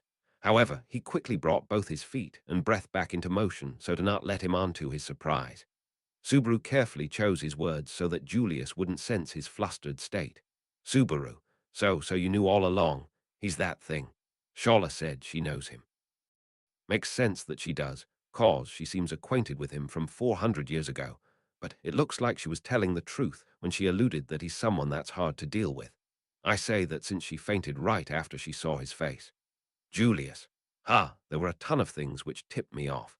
He has flaming red hair and blue eyes. His technique with the sword really stood out, if you can even call it a technique with the sword. He didn't even let himself swing his sword against me. I should just simply say he's a powerful person. Even the term stick swinger is one that denotes him from what I've seen in literature. Subaru, so he's been called a stick swinger since olden times because he fights with those chopsticks. Julius, actually, the nuance of it is that he didn't choose a weapon he specialized with. I had my thoughts about him when he introduced himself as a stick swinger, but I wasn't sure. I apologize for not mentioning them to you. Subaru had no reply for Julius' apologetic words. Though he'd said that there had been tons of things which had tipped him off, Subaru thought he was stretching it too much. Read Astrea, The man who was known as the first sword saint should have died 400 years ago. Just because some of his features matched doesn't mean that you can easily come to the conclusion of having encountered that hero of yore whose name had gone down in fairy tale and legend. If there'd been a chance that he could have noticed that, then he, Subaru, should have been able to come to that conclusion. After all, he and Emilia had agreed that the trials which had been put forward by this watchtower were similarish to the ordeals they'd taken at Echidna's graveyard. With that said, Subaru should have given more thought about the contents of the trials set out by this tower, and raised as many possibilities as he could. Neglecting that had led to their defeat on the second floor, Electra Julius, HMMH. How on earth did we end up coming across this swordsman of legend brought back from the past? Originally, I would have been delighted in having been granted this boon, but all things considered, Subaru, I get how you feel. These heroes of legend are all good at being disappointing in reality. This watchtower is full of letdowns like with Scholler who'd been judged as a sage. Julius, you get how I feel. His voice was cracked, and it felt full of self-derision. Subaru inconsiderately gritted his teeth when he heard close up what Julius had moaned out. But he chose not to touch on that, opting instead to say, "Even so, Subaru, if I'm recalling correctly, the first sword saint is engraved on the gold coins, but there's a pretty big difference between that and the actual guy. Scholler also differed in her gender. So even though we can't do much about it, there's a considerable gap between them too. The guy on the gold coin looked more like a middle-aged dude, Julius. Just a quick historical tidbit, it was when he was older that Reed accomplished his deeds that led him to be counted as one of the three great heroes. The figure depicted on the gold coins is probably correct. The him up above is younger than the one from recorded history. Subaru, come to mention it, Reed didn't seem like he recognized Scholler. He'd planned to change the subject, but they'd perchance ended up touching on another issue. Compared to what Julius had said, there'd definitely been too much of a difference of hot and cold between the two of Reed and Scholler for there to have been some sort of friendship between them. If he assumed that this guy was the Reed before he'd met Scholler, then there'd be some parts he could agree with regarding the two's differences in recognizing each other. But when he took into consideration Scholler's overreaction and the high likelihood that Reed hadn't remembered her name or face due to how he was, the basis of his hypothesis weakened. Subaru, if we take that as correct, doesn't that mean that they would have fought against the witch after their prime days? Meaning, we'd have to beat Reed in his prime. Julius, feels to me like that's going to be really tough, or nigh impossible. Subaru, yeah, for sure it's gonna be an exhausting mess. But I'm sure that there'll be some way of getting around this if we come up with a plan. As things stand, Subaru hesitated as he looked for anything that could help them against Reed. Right now, at this moment, he should have told Julius what was weighing on his mind, but he hadn't because his heart had stopped him in his tracks, yet he'd been a little too slow. Julius, as things stand, what do you mean? Subaru, it's nothing, Julius. Subaru, if he made any excuses saying that he'd observed Reed and noticed a chink in his armor, they'd be immediately spotted by him. In actual fact, right now, he hadn't found anything that let them get past Reed or anything that looked like a weak point, that was for sure. Thus Subaru had resigned himself when he'd had his name curtly called out. Subaru, Emilia passed the trial after you and Anastasia lost consciousness. Julius, Subaru, that's all. The reason why she beat the guy down wasn't due to her being stronger than him. Let's just say that Lady Luck was at her side, because Emilia is, well, unique like that. It was a bit difficult to call the end result a mere victory. Emilia had just barely had her resolve and ability recognized by their examiner, Reed, in the trial. However, the circumstances that had led to her achieving that were hard to explain to anyone who hadn't witnessed them. Because even if they tried to beat him in the same way, it wouldn't be possible by anyone other than Emilia. Subaru, anyways, as a result of having various complex stuff click into place for her, Emilia cleared the trial. Despite that, the guy said that he'd only let those who cleared the trial pass through, so all of us will have to beat him to go upstairs. Rather wicked of him. Julius, Subaru, so we'll need to work out a battle plan. Regardless of fighting dignity, I can't even talk unless I force him to recognize the fighting duo that is me and Beatrice. And as for Maylie, she has no reason to take the trial in the first place. I guess you'll understand after we talk about it, though I guess you'll be bummed out. Julius, Subaru, that's why, well, you two won't be going in blind when we rematch him. I'm not stretching things here, I mean it. We won't tackle him like we did this time around. We'll work out a plan and mode of approach after we have a far clearer picture of him. This time one which is in my style, Julius. Subaru. Hey, are you listening? Hey, Julius. Subaru felt suspicious that Julius hadn't replied to any of his rapid-fire explanations. When he called out to him, Julius still being slung over his back, Julius paused for a moment and then said, Julius, yeah, everything's all right. I'm listening, of course. I see Emilia managed it, Subaru. Well, I mentioned that slightly earlier, but yeah. Since that happened, this means clearing the trial isn't a futile hope. Aren't you going too hard on yourself? Julius, too hard on myself. You really needn't worry so much. Everything is exactly as you say. If Emilia's been able to pass the trial, then the sword Saint Reed is not an insurmountable obstacle. Us knowing that is incredibly beneficial. Subaru, why yeah, right. That's right. I'm glad we're on the same page. Julius had unexpectedly accepted the fact that Emilia had passed the trial rather flexibly. Subaru had nervously explained it to him, but he sensed that Julius was sidestepping his question from his reaction. No, things were fine. Julius had been informed that someone had cleared the obstacle he'd slammed face first into before him, but it was pointless for Julius to worry himself sick over that.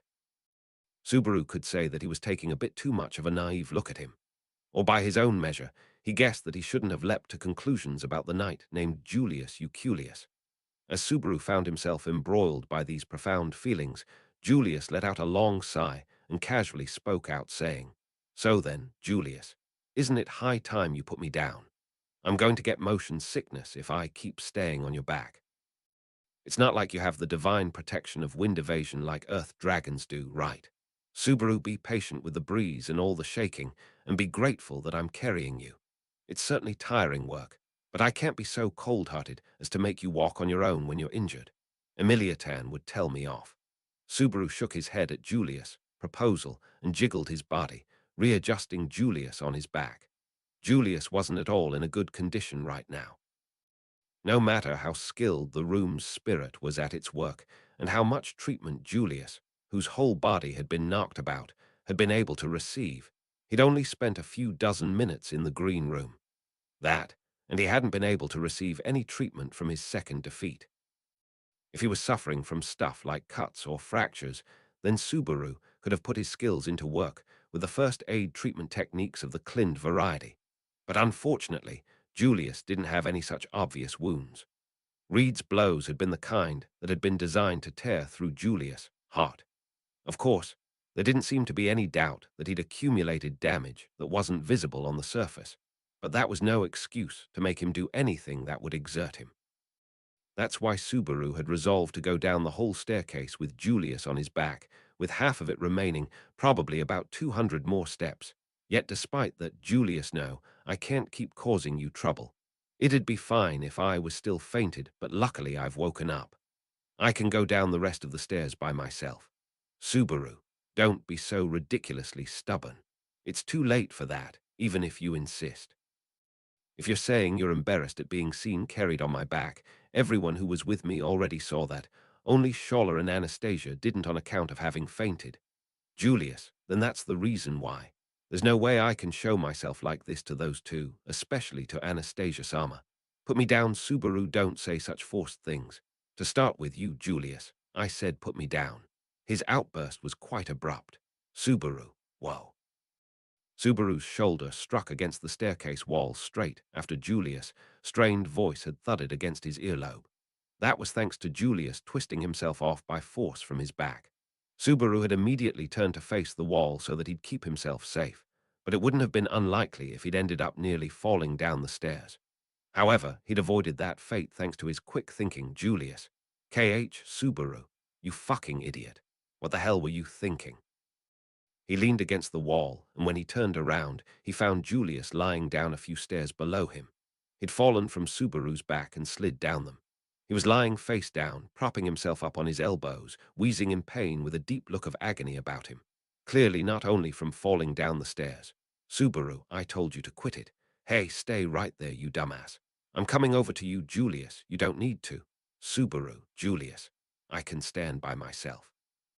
I don't need you to help me. Subaru had tried to run down to him as quickly as he could, but he was stopped in his tracks. Julius had stretched out his hand in front of him as he propped himself up against the floor and stopped him from running over. Still panting heavily, he scrunched his face and managed to raise his body up. He leaned against the wall and slowly lifted his lower back up, stretched up his knees and stood up, though still using the wall to prop himself up. Julius, see, didn't I tell you so? That it'd be easy for me to stand by myself. Subaru was at a loss for words at what Julius had said, who in some respects sounded like he was casting everything aside.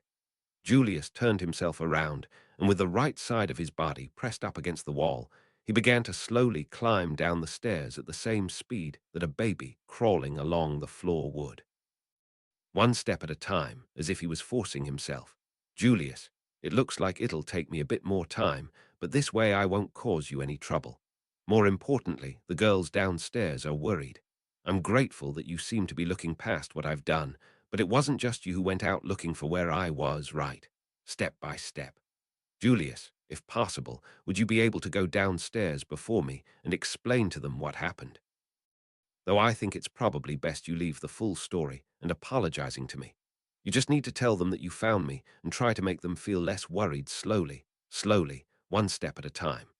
Julius, I admit that apologizing is going to be pretty depressing, but avoiding that is a road I can't walk down. After you calm the waters down, even if it's just by a little, I'll really owe you a huge debt of gratitude. You know, you may even want to think about adding to the debt I owe you. Julius continued to speak without looking over at him as he tried to make his way down the stairs by himself. Indeed, a gap had started to form between him and the immobile Subaru despite how slow he was going about it. He could close the distance between them immediately if he so desired. If he were to grant his wish, he still needed to walk past him once. So Subaru set his feet into motion.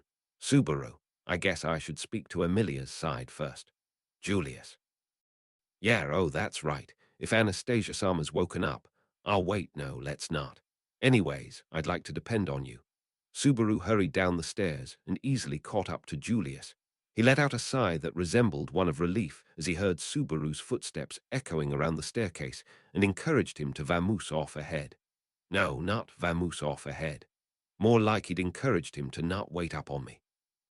Subaru could understand a little about what lay in Julius' innermost thoughts with what he'd said. The reason why he was able to was the same one why only he, and no one else, had immediately got the hunch that Julius had gone to challenge Reed. There was unmistakably something in common between that which Subaru had felt back then and this somewhat similar incident. That's why back then Subaru had Subaru. God damn this. Damn this. Dumbass. Were both huge dumbasses, for fuck's sake. Subaru spat out his frustrations, kicked the staircase, and then made his way towards Julius. He was not going to walk past him, now flustered, leaning against the wall. Instead, he grabbed his left arm and propped him up by unceremoniously draping his arm over his shoulder. Julius. Hey, Subaru. What are you, Subaru? Shut up. What are you doing, standing up by yourself? It's plain as day that you're struggling to stand up straight. Like I'd ever be able to let myself prance off and leave a guy in your state here. I'd be first in line to say just how disgusted I am at myself before Amelia even has a chance to tell me off. Julius. But I'm Subaru. This is me we're talking about. I wouldn't lend you a hand if you didn't really need one. Even under normal circumstances, my hands are always filled with this, that, and the other. If you seriously don't want to borrow my strength, then quit hobbling about so miserably. It's really trying my patience. Julius.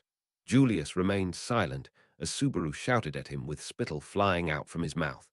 As soon as Subaru saw that Julius had hesitated in going against him, and that, for now, he'd lost the strength to shake him off as he'd been doing, he started to walk again while still lending his shoulder to Julius whether he liked it or not. Julius had no time to go against him now that he'd set the pace like that. Subaru, not going to act like I know or understand what's going through your heart.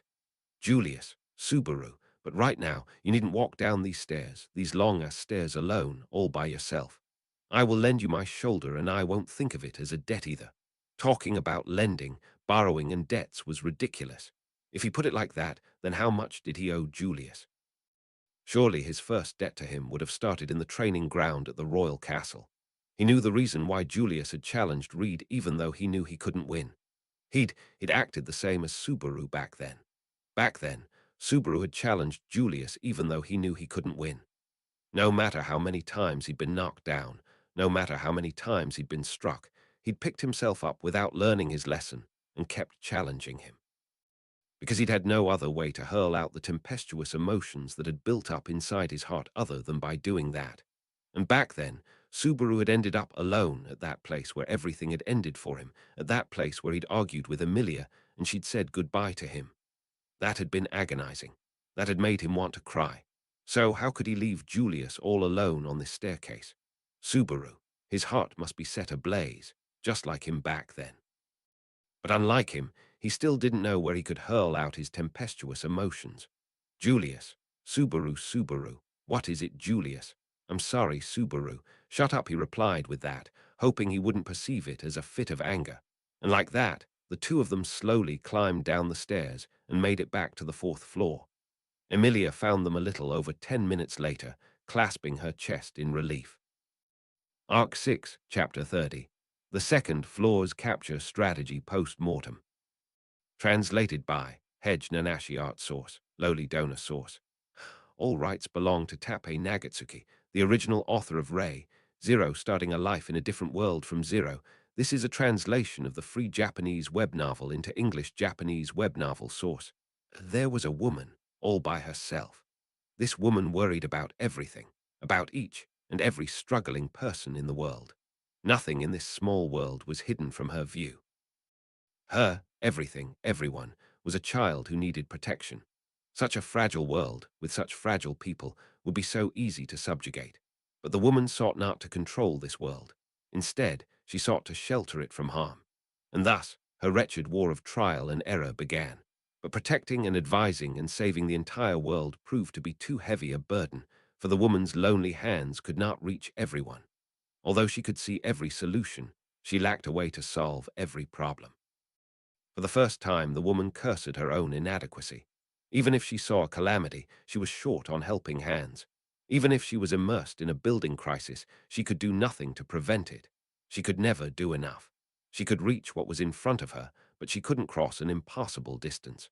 She could deal with pressing affairs, but she couldn't turn back the unforgiving wheel of time. There was no life to deal with the faraway calamity. There was so much beyond her reach. Supposed power had not granted her wish. Her arrogant wisdom lit no path to hope, and thus, even as she cast warding spells, the woman fell into despair. Submerged by an endless sea of regret, each sorrowful wail she could not prevent shattered her broken heart afresh. Finally, the woman understood. I can't. There's no way. It's impossible. This exorbitant, lofty wish was unattainable, especially for one lonesome woman. She knew, she realized, she understood. Her wish was impossible. But even so, if her own vigilant hands weren't enough, she would find more. Simply by not being alone, by finding others who shared her wish, she could reach everyone. Her mind felt cleansed. The once hazy path had finally become clear.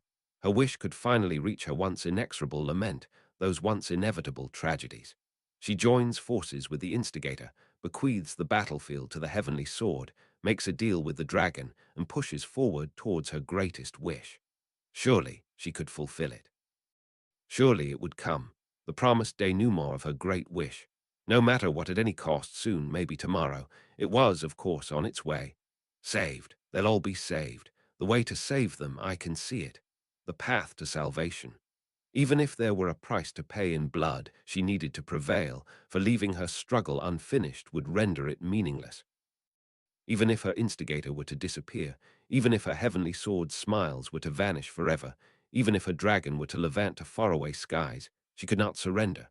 Even if her first allies left her side, she lost her way, for the once lonesome woman was no longer alone. It has to be there. I know it was there. I need to know. She walks a road paved with corpses, designating countless lives as sacrifices, all for the sake of grasping her greatest aspiration. One day, with a sufficient amount of knowledge, her hands could reach each and every tear. For the first time, she truly believed that she could reach it. So, consumed by that sacred wish, the woman struggled through excruciating despair. The witch of greed bled avarice in the wake of her yearning. Ah, Emilia, Julius has to properly rest here until all of his wounds heal. This is the most absolute of the most absolute. Practically throwing a very worn-down Julius into the green room, Emilia scolded him. She had gone to meet them and had heaved a sigh of relief when she saw Subaru, with Julius supported by his shoulder, coming down the long stairs connecting the second-floor Electra and the fourth floor. To be able to switch between emotions quickly was indeed a virtue, and they were thankful she did not pry into the matter further. It was a clever move, as there was no reason to prepare an excuse if one did not ask for reasons. Even if, in truth, she had a mountain of things to ask, Emilia. Even if I don't, I'm sure Subaru will ask all the important questions anyway. So I'm going to have you rest properly and everything can come after. Right, Subaru. A Japanese letter, yeah, pretty much. There's nothing I can say against that, and I don't plan on going against Emilia-tan's opinions. Get some sleep. Subaru put Julius down on a bed of ivy near the entrance of the green room. Beside him, both hands on her waist, Emilia proudly puffed air through her nostrils. That, too, was a cute gesture. After hearing what the two had to say, Julius brushed over his bangs and sighed. Julius, naturally, I am already but putting a burden on you and Emilia-sama. Even after all this, I can no longer act with such shamelessness. I will follow. Subaru, man, just a simple gut, it would be enough here. Emilia, that's right. There's no need for that formality stuff. You're injured, so it's just a matter of you staying put until your injuries are healed. It's completely fine to be a burden. We're friends, after all. Julius. Emilia. Patrash, I'm leaving Julius in your care. If there's anything wrong, just cry out loud. We'll come running, okay? Slashing away Julius. Roundabout way of showing gratitude. Emilia called out to the corner of the room, beyond the ashamed Julius, where Patrash was healing her own wounds. The head count of the green room increased to 3 people, and 1 animal, the unconscious duo of Rem and Anastasia, and the wounded duo of Julius and Patrash. Because of how, the green room had a limit on how many people could remain present at a time. Subaru and Emilia could not remain to keep an eye on them.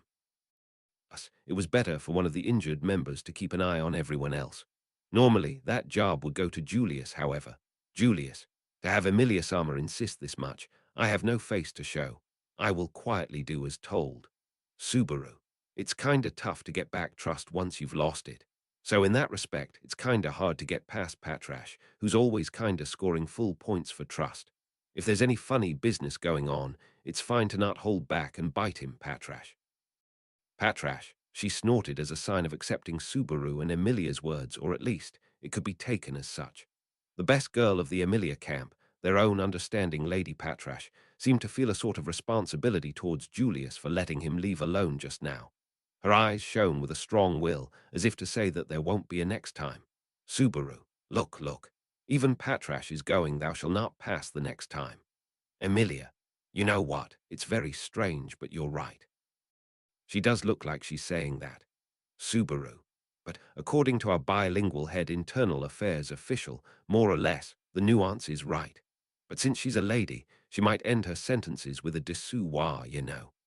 Sometimes, whenever Otto translated for her using his divine protection of soul language, Subaru almost always found Patrash's high level of tolerance towards his actions to be astonishing. Recently, he felt that even without Otto's presence, the two could communicate what was on their minds. But whenever that fact was brought up, Patrash would beat him with her tail. Indeed, the mind of a woman is complex. In any case, Julius, I will quietly allow my wounds to heal here. Recuperating while being surrounded by such beautiful girls in a serene environment is a luxury one can rarely afford after all. Subaru, I'll let you know beforehand, all the girls here except for Anastasia belong to me. Subaru pointed out, starting with the bedridden Rem, then Patrash, then to Emilia, who was right beside him, in a retort to Julius' impudent statement. Upon hearing that, Emilia's cheeks puffed up, and Emilia, I'm not Subaru's yet. But I did give it some thought, and since Subaru is my knight, wouldn't that just make him mine? Subaru, that makes me really happy, but also really embarrassed. Emilia put her finger to her lips while Subaru gave a celebratory dance, but after all that, he looked back towards Julius. It would take time for him to overcome his anguish, but at the very least, He ought to have the heart to take the first step up that long hill. Subaru, well, anywho, while you're resting, you might want to hold your head and roll around while thinking over the stuff that just happened, but don't forget that Patrash is watching. Julius, you may be at ease. I will not display such shamelessness. It would be very inelegant of me. Subaru, feels like you're already getting better. Julius, with the answer being very like him, Subaru's cheeks loosened with a soft smile. He bore 2 defeats where he could not accomplish a single thing. That fact should have brought him intolerable humiliation and helplessness, but he seemed to have come past that first wave of emotions. Subaru felt glad to have not let him be alone on that long stairway. If it could give him even the tiniest bit of salvation, it would mean that Subaru had truly learnt something from his time of being publicly humiliated at the castle from that time. Subaru, Patrash, I'll leave this in your hands. At the very end, Subaru gave his beloved dragon a reminder, before both he and Emilia exited the room. Upon their departure, Patrash got up and took a seat nearer to Julius, in a position to better keep him under her watch. Seeing that, Julius put on a bitter smile. Indeed, Patrash was a wise dragon, faithful to her instructions. Considering her spirit and Julius' mental condition in mind, it was safe to assume that the members of the Green Room would be okay. Emilia. Should I freeze the door just in case? Subaru. I'm always pretty amazed by Emiliatan's imagination, but let's leave that as a last resort thing, yeah. Don't want to anger the spirit in that room either. Emilia. NN, you're right. Fufu, I just wanted to see what you'd say. I was just joking. Cutely sticking out her tongue, Emilia apologized. Seeing that, Subaru pursed his lips, deciding not to tell her that he'll keep that as a possible option. Worst case scenario, he would consider keeping Julius put with force. In that case, the best person to stop Julius would still be Emilia, speaking both from her position and from a power perspective.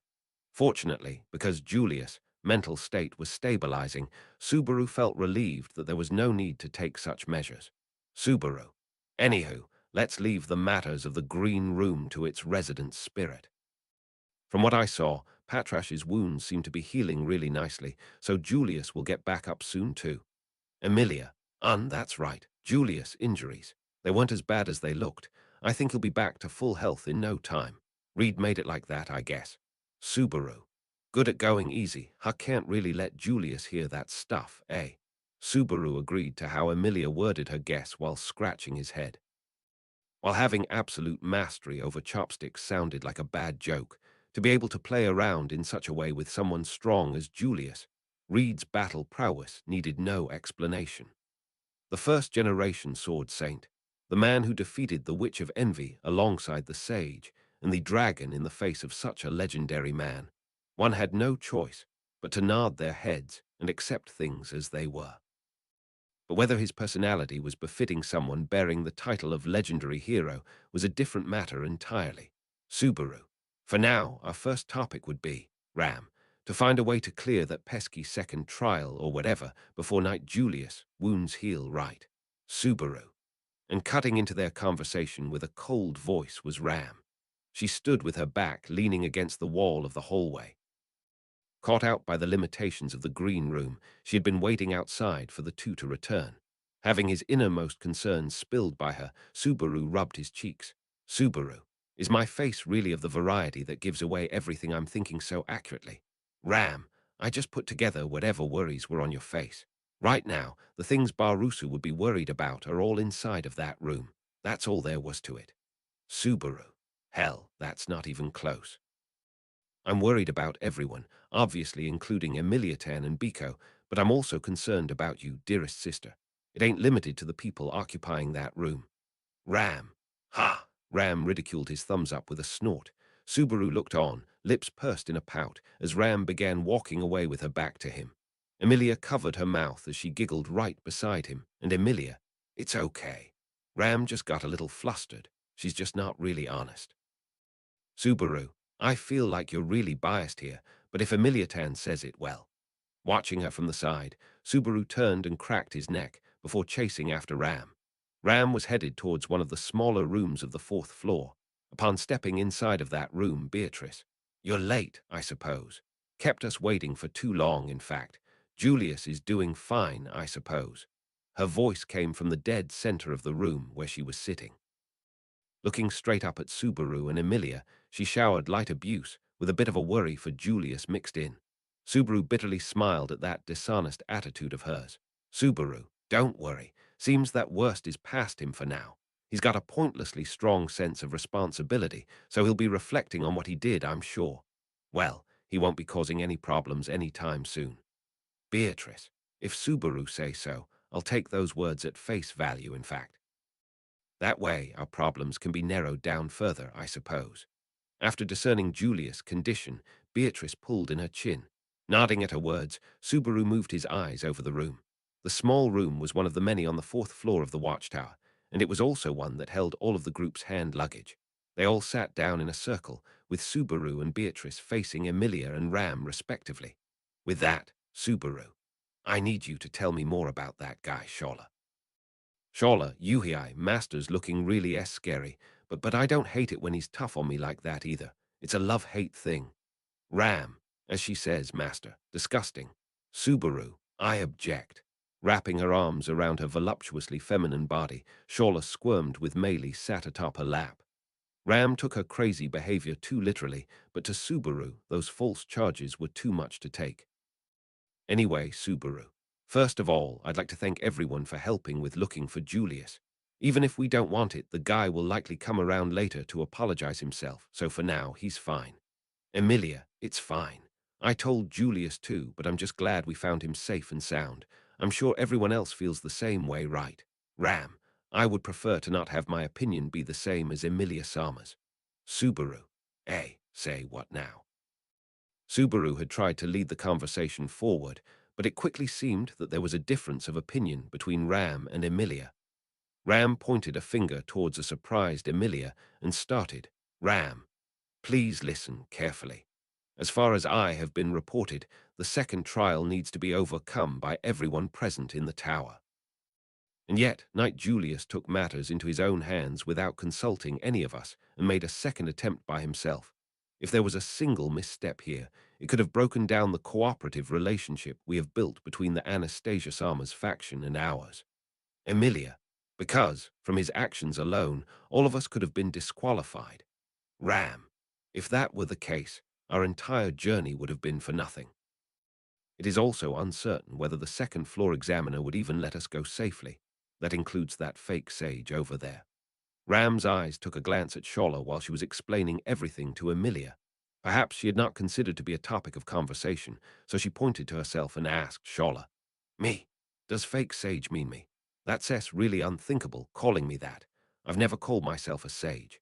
The only name I give is the only one Master gave me, and that's Shola. I'm devoted to my one and only Master. Ram, disgusting. Subaru, stop looking at me and saying that. I won't deny what you're saying. Putting the excessive things aside, considering what could be the worst-case scenario, Ram's assumptions could not be put to rest. Julius' actions put everyone at risk, even if he had not completely grasped the gist of the second trial, or rather, because he had a complete understanding of the situation, that his actions were even more careless. Ram, that it was unlike the knight Julius, is something I, who barely knows the man, cannot say, but taking even gluttony into account, I thought of him as a person who would not do such things. Subaru. Well, I do agree with that, but my line of thinking's a bit different than that, since I know the guy. I chalk it up to being manly measles. Ram. Measles. Subaru. Should I have said chicken pox instead? Ram. In any case, it had the nuance of a disease everyone had caught at least once in their lives. As such, measles or chickenpox could easily be compared with Julius' actions and would be more easy to digest, but getting them when one is an adult can have serious consequences, especially as it can be fatal when it appears. Subaru. That it wasn't fatal this time. Let's just be happy with that and let him off. Ram.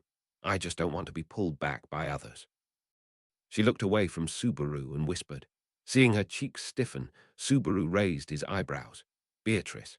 The elder of the sisters hasn't been feeling too well ever since she came to the tower, in fact.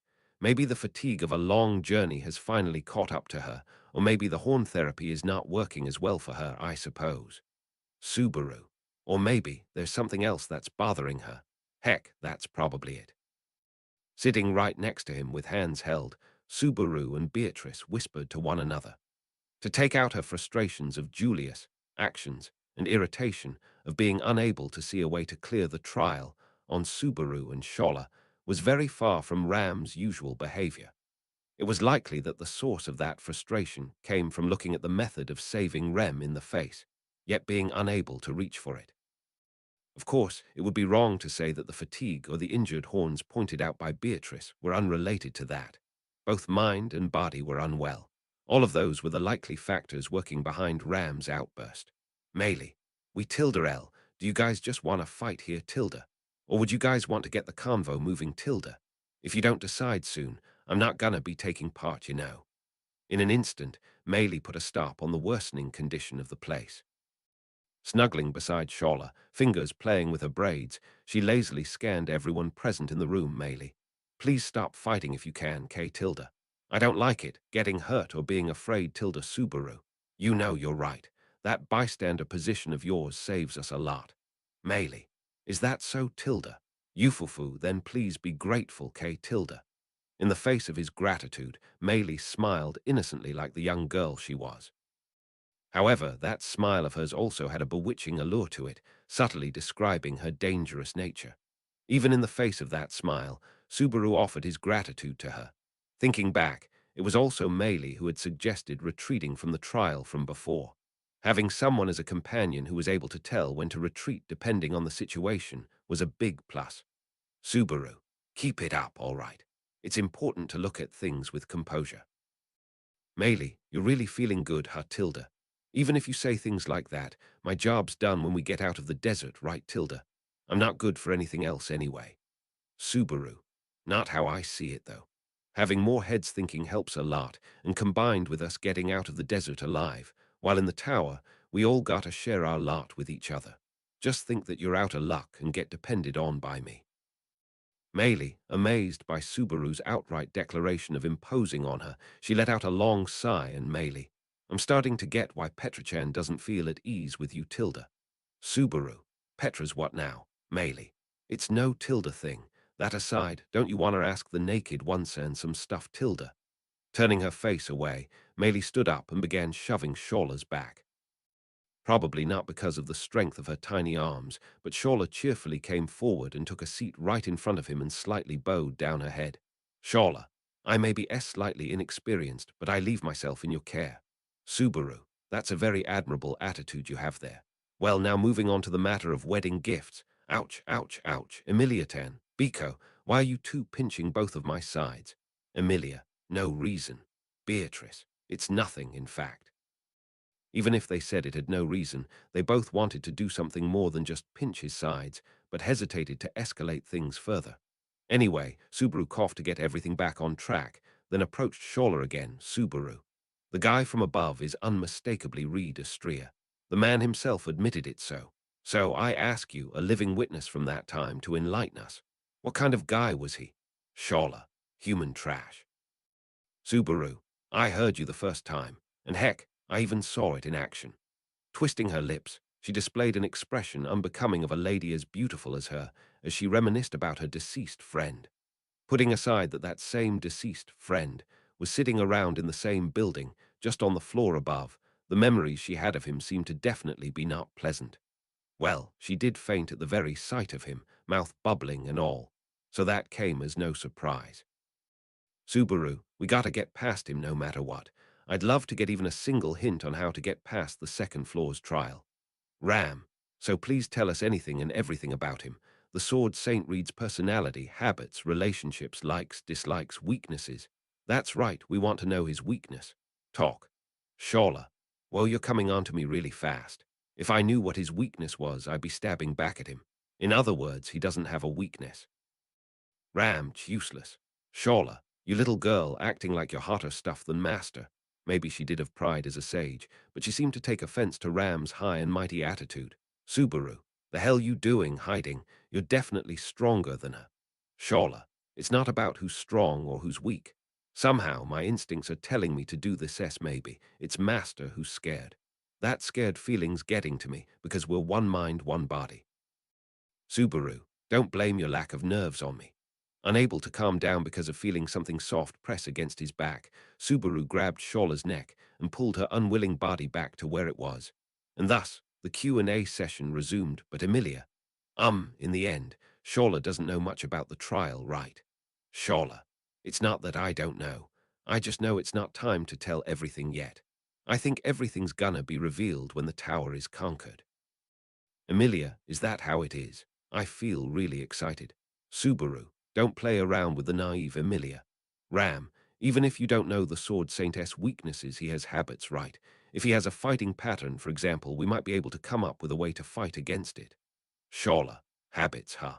Ah, that's right. Whenever I tried to kill him for sexual harassment, he had the nerve to scratch his ass while defending himself. Isn't that a pattern? Emilia, he's just jibing at you, huh? Beatrice, in the first place, the condition for clearing the trial is vague, I suppose. There is no doubt Emilia was acknowledged. There must be another condition, the fulfillment of which gains acknowledgement as well, in fact. Shola, I think he's weak to pretty girls. I guess if a pretty girl passes by, it might help. Subaru, that means Julius, and I'll have to be left behind, huh? That's a pretty tough condition. Beatrice, Subaru might be able to get by if he tries his best, like by blinding him. Definitely that way. I think he might maybe really get through, I suppose. Subaru, you're so damn cute, you. And amidst the many unnecessary and unhelpful questions and answers, Subaru caught up Beatrice in a hug and was presently patting her head, whilst in his arms, letting herself be spoiled by him, Beatrice. In any case, Emilia just happened to succeed, in fact. A simple coincidence. That man just happened to let his guard down, and she just happened to have been able to hit him, I suppose. Subaru. And how do you suppose that happened? Beatrice. If Emilia was looking to kill, that man would have not gotten hit, in fact. Thus, it was that man's carelessness which led to Emilia's victory, I suppose. Emilia, just now was I praised. Beatrice. I did praise you, in fact. Emilia. Just like I thought. Fufu, thank you. It makes me really happy. Emilia rejoiced at Beatrice's compliment, while Subaru began stroking her head even more. It was a rather messed up situation, but still there was something to laugh and be happy about. Subaru, man, anyway, it's pretty cool to think that your ability to counter depends on the amount of intent to kill. The reality of it is like that, huh? How serious you are about it, that. Ram, you should put it the other way around. Just as Barusu says, you won't understand how serious an enemy is, but it's best to not let them get serious. Subaru, you shouldn't make them get serious. Picking up on her mutterings, Subaru frowned at Ram. Upon questioning her, she fell into deep thought for a while before answering Ram. That's right. Emilia Sama was acknowledged because she forced the conditions out of him and met them. The condition for clearing this trial is quite the hurdle, isn't it? Subaru, I feel the same about the fuzzy details of the conditions. The examiner's disposition here is coming out well. Ram, that is why I believe it is best to entertain the examiner, and while doing so, present conditions which could be used for the trial. On top of that, one has to defeat the examiner to advance to the second floor. Subaru. Taking in Ram's words, Subaru felt he understood it a bit better. Emilia had proposed the condition of without moving a single step, then through a hefty load of effort coupled with a tiny sprinkle of luck, she had grasped her win, factoring in Reed's carelessness. It was a victory with the most loose conditions. To gain victory through physical prowess should be considered to be impossible after this. Subaru. Even if I go with that, it's not like he'd agree to fight me in a match of rock, paper, scissors, huh? Emilia, so we've got to find a condition that'll convince Reed to accept them, and then do our best. Just as I thought, this trial is a really hard exam you've got to really think about, huh? Subaru. Rather than being hard, I'd say this is a different kind of harassment compared to the third floor's one. The first was the test of wisdom, of an otherworldly kind. And after that came the test of strength, on the level of the world's strongest, was contrary to their conclusions. So there must be something else that is the main topic of this trial, in other words. While the second floor's trial was different from the third floor's, it was indisputable fact that the nature of these two trials showed the depth of the wickedness of the Watchtower's creator, the elusive sage. All that was left was, Shola, isn't fine and all this way, just take it easy. No need to be going in such a hurry. Subaru, even if you put it that way, you know. Shola looked over everyone busy with their own thoughts, then while sitting cross-legged, leaning left to right, she spoke in a casual way. In response, Subaru and others frowned at her, but she took it all in stride while indulging in the fun feeling that showed on her sparkling eyes. Shola, I'm hoping Master and everyone else just stays here forever and ever and ever. I've been waiting for Master to come back home for hundreds of years, so. Subaru. That's Shola. You guys can take as long as you want, as long as you like to clear the trials. I'll be watching over you always. No matter how many days, years, or even hundreds of years it takes. Those were words that could not be laughed away because of the weight they carried. In that light tone and soft smile she gave to everyone, no, to Subaru alone, for whom she bore a heavy, heavy love, the weight of hundreds of years. The weight of being told by the sage to live in the watchtower and to protect it. Shola had said it was forbidden to leave the tower without finishing the trials. And if that were violated, then she would, even if it were her beloved master, the current target of her affections, Subaru, she would show no mercy. Even if they proclaim words of love, even if they maintain an amicable relationship, that did not mean they would be allies. The star's keeper of the Pleiades watchtower, Shola, was yet but another Shola. It's fine to just stay here and have fun with me.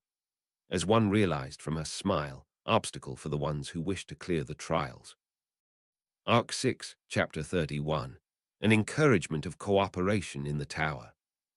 Translated by, Hedge proofread by, Ice Art Source, link. All rights belong to TAPPEI Nagatsuki, the original author of Ray. Zero starting a life in a different world from Zero. This is a translation of the free Japanese web novel into English-Japanese web novel source. In the end, it was decided via meeting that the conquest of the second floor Electra would have to be put on hold. Although they failed to come up with an idea that would allow everyone to break through their current situation, the biggest factor in their decision to postpone everything was but one: Subaru's stomach had begun growling. Subaru. Looking back, I was unconscious for 2 entire days before I got up and immediately got to tackling the tower's trials. No wonder my stomach was almost touching my back. It was only when the conversations died down that Subaru's stomach roared, and for the first time did he realize exactly how famished he was. To be unable to fight on an empty stomach was not actually true, but what was true was that it affected one's ability to think properly. As a result, once Subaru's stomach started growling to make its dissatisfaction known, everyone took it as a chance to sum up their discussions for the time being. Subaru, honestly, some part of me feels kinda relieved because of that.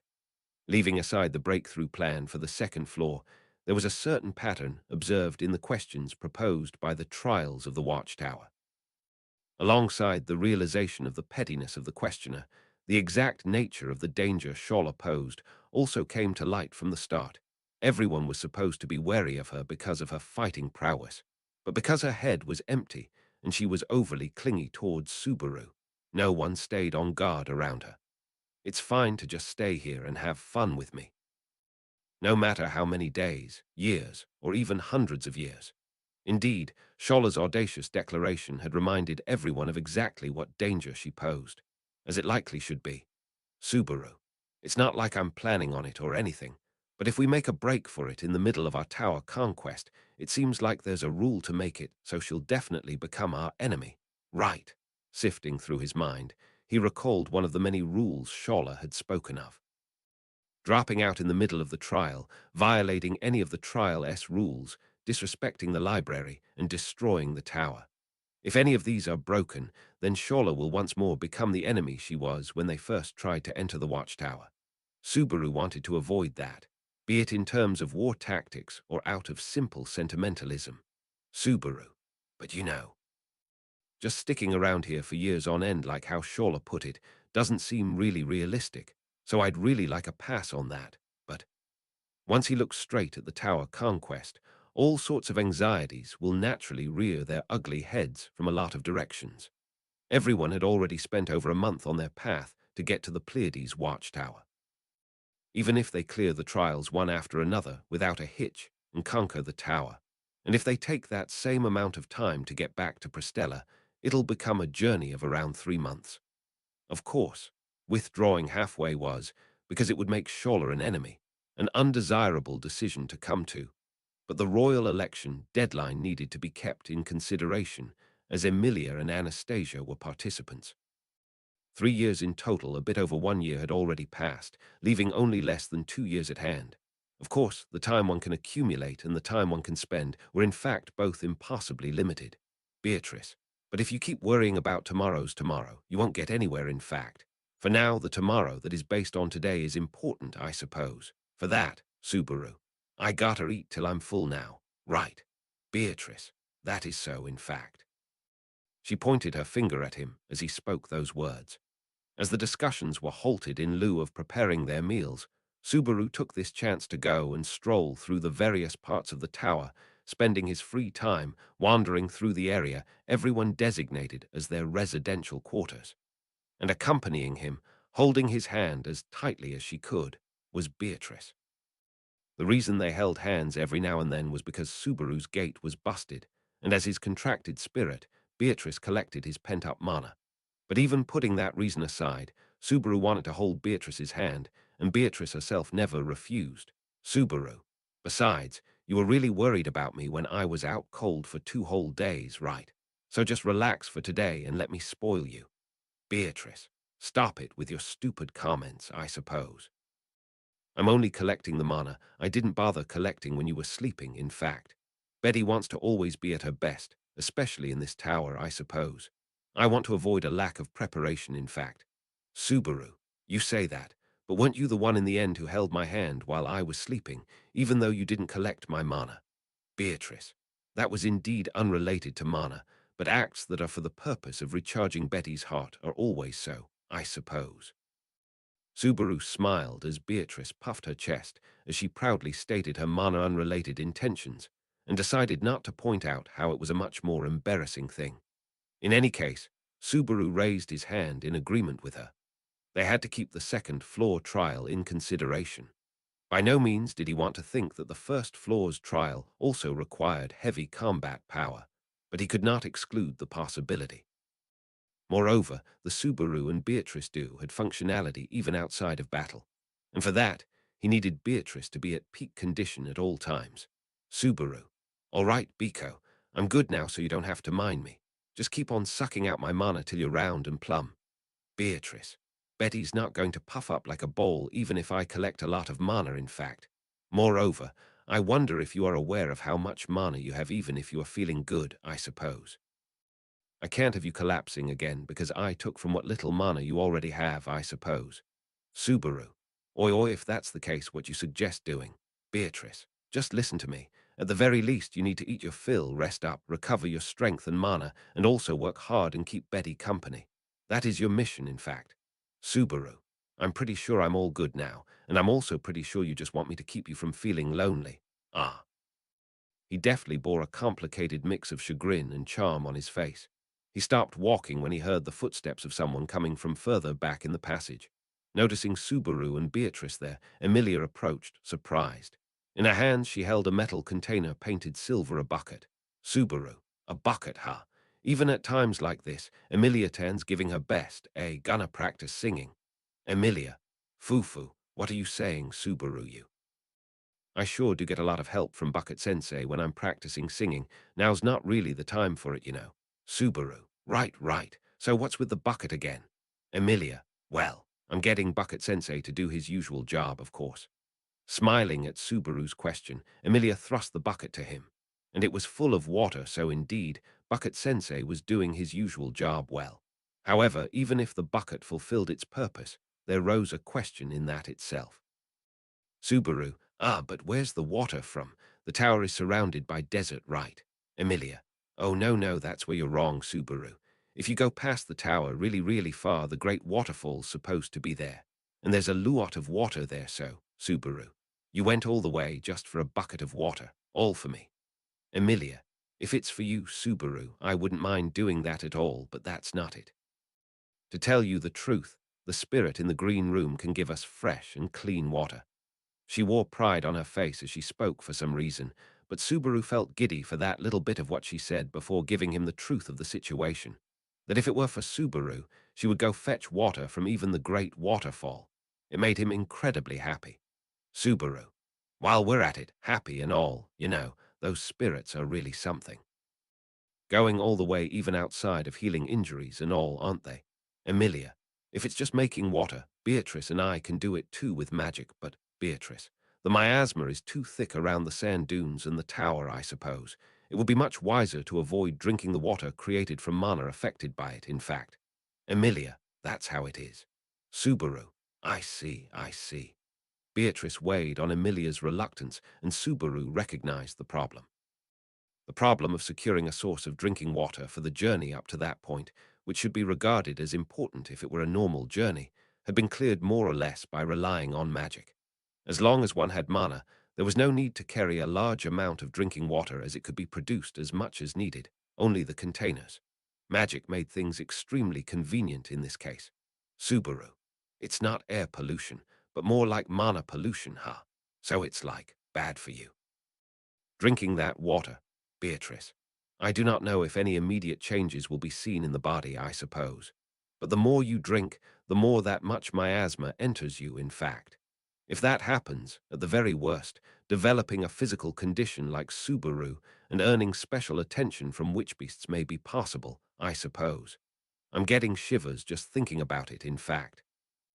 Subaru, it's weird coming from me, but it really is kinda hard, living with it and all.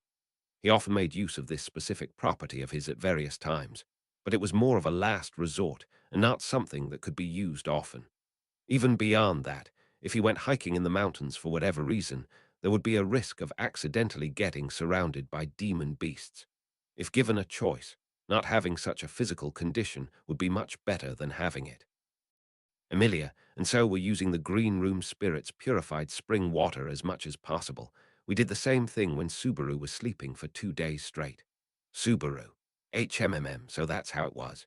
He felt impressed by the living conditions of the Pleiades watchtower. And as he mulled over the talk of spring water, something hit Subaru. It even had to do with the caution he felt towards Shola from just before. Subaru. Putting aside the water stuff, how are we doing with the food? Did fill up on supplies at that city beyond the desert, but we did have a hard time with it. Emilia, you can relax, Subaru, no need to worry about that. Even if it was a little bit of a hassle, the food didn't just fly off somewhere. All of it is still in the dragon carriage. But Subaru, no matter how you cut it, it's not gonna last maybe even a month, is it? Even if drinking water was put aside, there was a weight limit on what could be carried on the dragon carriage. Moreover, food needs were not limited to Subaru and the gang. Their partner dragons, Patrash and Giant, needed food as well. Keeping that fact in mind, they had stocked up on a month's worth of food. To escape only with their lives in hand was not the goal they were aiming for with the tower's trials. Thus, they had only a month's time to properly conquer the Pleiades watchtower and head off to the nearest town. Their deadline was just that 1 month. Subaru, that said, I really don't plan on being here for the whole month. Emilia, Subaru. Noticing a hint of worry in her eyes, Subaru smiled. They had a deadline and their challenges were many, but if they shied away from them, nothing would start. Subaru. Anyhow, in just 1 day, well, I got us off to a late start, so to be fair, it's the 3rd day since we got to the tower, but we've already cleared the first trial, and Emilia easily nabbed her victory in the second. Emilia, it really wasn't easily nabbed, though, Subaru. You're supposed to season this part with a good bluff, so it's completely fine. He pointed his finger at Emilia, arrogance at full throttle, then pulled Beatrice closer to him and placed his chin on top of her head. That way, both Subaru and Beatrice were looking up at Emilia. Subaru. Doesn't matter if the opponent's the former strongest sword saint or whatever. Biko and I are gonna lambast one-eyed skirt chasing chopsticks bastards face in with our brilliant strategies. Beatrice. That is so, I suppose. Lambast is face in fact. Emilia. Lambast. Subaru. No one really says lambast anymore these days. Emilia. No count, that's so unfair. You two kept saying it so. Having fallen into their trap, Emilia puffed up her red-dyed cheeks. As they added in a new pattern to their usual back and forth, Emilia sighed as her worry faded a bit more. Emilia. Fine, I get it just fine. Hearing it coming from Subaru makes it feel like it was really easy. but that makes you sound just as reliable. Subaru. Yeah, just have faith, keep on hoping, and keep on loving me. That's why I'm your knight after all. Emilia. That's right, isn't it? I'll be in your care then, my dearest knight. Subaru. Ah, just now, you didn't deny the love part, so I'm kinda giddy. Emilia. The whisper of love he had mixed into their usual banter seemed to have slipped off, so he felt slightly disappointed. Well, even if he had been properly answered, his feeling of being flustered would not have gone away, so it was actually better this way. In any case, Subaru. I know it's a bit late to ask, but isn't it kinda weird that Emilia Tan's the one who was told to bring the water? This is the kind of work that's supposed to be, not really done by your knight, but isn't it supposed to be the kind of work that underlings do? Emilia, it's really fine. You might be my knight, but I don't want our relationship to be that of a master and servants. I just want you to keep this in mind, so just quietly be spoiled. You're recovering right now. Subaru. What's up with that, Emilia Tan? If you're gonna pamper me so much, I'm gonna die from happiness. Milia, besides that, I'm in charge of today's dinner. I want to do everything by myself. Beatrice. It seems like she is serious about both statements. That is what makes her so hard to read, I suppose. Beatrice let out a short sigh at Emilia's statement. And then, as Subaru kept his chin on her head, she waved to Emilia Beatrice. Look, Emilia. Subaru isn't going to relax as long as you're here, in fact. You're delaying preparations for our meal as well, so hurry and be off, I suppose. Emilia, really? Okay, I'll see you later then. Look forward to it, Kay. Beatrice will be waiting with glee. Beatrice sent Emilia off in spineless Subaru's place. Her response to Emilia's words reflected a subtle difference in their perceptions. Emilia, I'll call you when it's done, so don't go off too far, okay? Beatrice, we'll be going to the fourth floor, I suppose. As for if we can hear your calls or not, Emilia, gotcha. I'll use a louder voice. Beatrice, okay, in fact. After exchanging smiles, Emilia went off on her way, bucket in hand, waving her hand as she disappeared around the corner. Once she was sure Emilia was gone, Beatrice looked up to Subaru, who was still resting his chin on her head.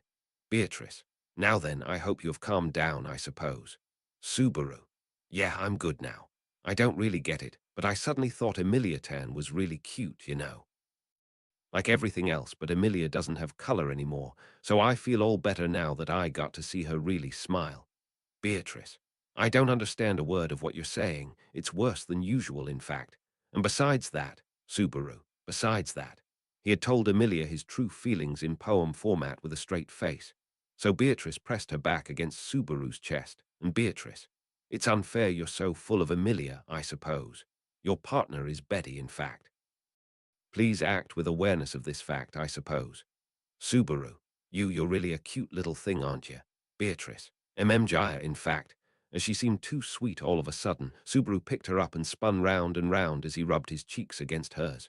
Subaru, it's fine, relax. You're really important to me too. How do I put it? Right now, everything around me looks so beautiful, but you're looking particularly spectacular. I love you, Biko. Beatrice. Wait. I get it, okay. So let me go already. Let me down, I suppose. I got it already, so let me down, in fact. But even as Beatrice shouted, her face beat red, Subaru would not let her down. And so he wandered around the halls of the fourth floor, spinning through each space available, Beatrice still in his arms, with glee. There was still plenty of time till Emilia would call them for their meal, so their voices would continue painting the halls with cries of joy for some time more. Now then, the total time before their meal was not literally spent spinning. Subaru took his chance to learn from the fourth floor graded course, presented by Beatrice. She was his senior here, having spent 2 more days than him actively living in the tower, so he had a lot to learn.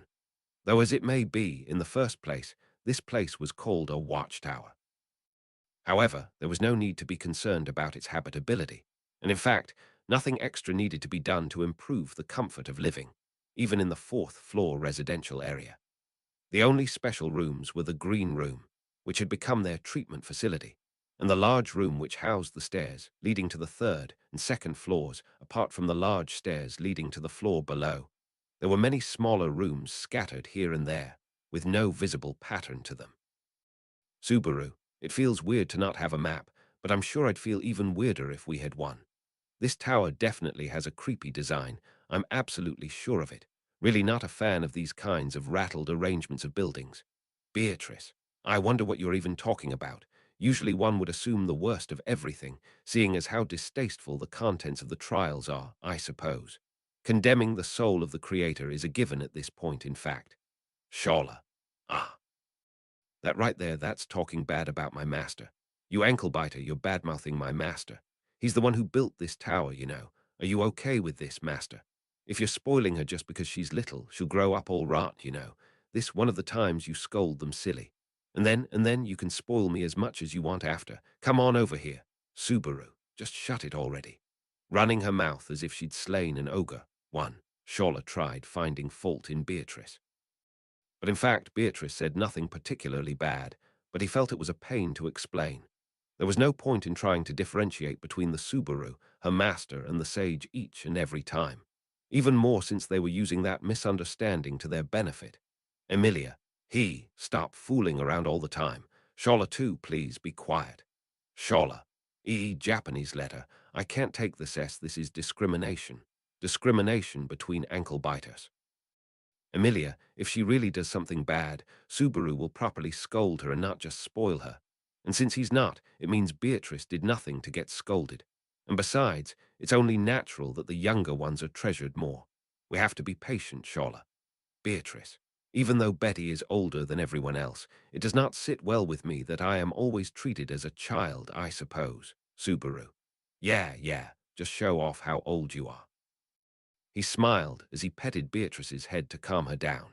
In response to Emilia's call for their meal, all parties concerned gathered in the large room on the fourth floor, the place where the dragon carriages and their cargo were being kept. Everyone but Rem and Anastasia, due to both being unconscious, were present. All sat facing each other. Everyone except those two, which meant Julius. Before we begin, would it be permissible for me to speak for a bit, Emilia-sama? He said, being the last one to arrive at the room. While Julius had been practically thrown into the green room to recover from his injuries, his reason for appearing was definitely not limited to partaking in the meal. He had refused the proposal of having his food being carried to the green room. And to his answer his question, Emilia, who was managing the place, nodded. Emilia, of course, by all means. But you don't really need to ask for my permission, you know. Julius, as Anastasia Sama is currently absent, the one who ought to be respected the most is Emilia Sama. Moreover, my selfish attitude has already inconvenienced you. That it is only limited to this occasion is something I cannot certainly say. He responded to her, everything articulated elegantly as he shook his head. His humble mannerisms and his honest disposition were both part of his usual nature. However, individuals who would not take his speech in a favorable manner were present as well. Ram, how admirable, if you only acted as such beforehand. Subaru, Ram, we have enough recklessness and stubbornness with Barusu over there. In fact, it is far more natural to be disappointed in a person who seemed sane. I hope you will take care not to repeat this in the future. Ram sharply evaluated Julius' arbitrary actions. A chill in her voice and eyes were her usual features, but this particular time, Subaru felt her expression was much more stiff. Even if she was harsh as usual, there was a certain hint of concern mixed into her words. Emilia, Ram, you went a bit too far this time. Ram, please accept my sincere apologies, Emilia-sama. From hereafter, I will take more care. She immediately apologized for her bitterness, then gave a fleeting nod to Julius. As such, there was no point in further pulling this topic around. Besides, it wasn't right to blame Ram for not being as level-headed. He held no grudge, nor felt any hate for Julius. She simply wished to save Rem, and was doing everything in her power to do so. Julius, my sincerest apologies to both Madame Ram and everyone else. I have caused everyone much worry. Understanding fully well that Ram's words were only him reaping what he sowed, Julius bowed his head and dropped the matter from his side as well. This was what Julius wanted to do before starting their meal. Subaru did have an inkling for Julius' previous behavior, so he had already forgiven him for it, but whether Julius forgave himself was an entirely different matter. This was the first step he took in order to start the ritual to absolve himself. Emilia. Okay, Julius apologized. I accept that apology. With that, I'm all done with this matter. Clapping her hands together, Emilia summed up her feelings on the matter. Subaru, followed by Beatrice, nodded. Subaru, Well, I've already let him have it from my part, so any more would be an embarrassment to our samurai ways. Beatrice, Betty is. I have a similar opinion as well, in fact. It is fine if you simply regain face with future actions, I suppose. Julius, my thanks, he whispered under his breath. Maylie suddenly responded to his whisper of gratitude. While sitting on the floor with her legs stretched out, she fiddled with her braid as she spoke. Maylie, isn't it fine, Tilda? He didn't die after all, Tilda, and I'm not particularly concerned about Mr. Knight either way, Tilda Shawler. Master's saying no problem air, so I've got no problems either. No pass, Tilda, Subaru. Yeah, no pass is something entirely different. Maylie's thoughts were likely exactly as she put them, rather than consideration for Julius. Scholler, who agreed, was in the same boat. Apart from Scholler, who was affiliated with the tower and whose true standing was still a mystery, Maylie's position in all of this was vague as well. And so, only Ram did not respond directly to Julius' apology, not saying a word about whether she forgave him or not. She simply put her white robe over her head and stared down at her meal. Julius wordlessly accepted that. Everyone did the same. This alone was a personal matter. Everyone felt it would be best to leave it at that. Emilia, well then, let's dig in. Ram and I were cooks for today. Ram, we couldn't use fire, so we put a bit of our manliness into it. Otherwise, it should be decent. Emilia, that's right. It's really decent. Doesn't decent sound a bit weird? Her voice reminded everyone of their current state. Even though she tilted her head to pose the question, neither Ram nor anyone else followed up on it. Anyhow, following this exchange, everyone sat to have their precious meal.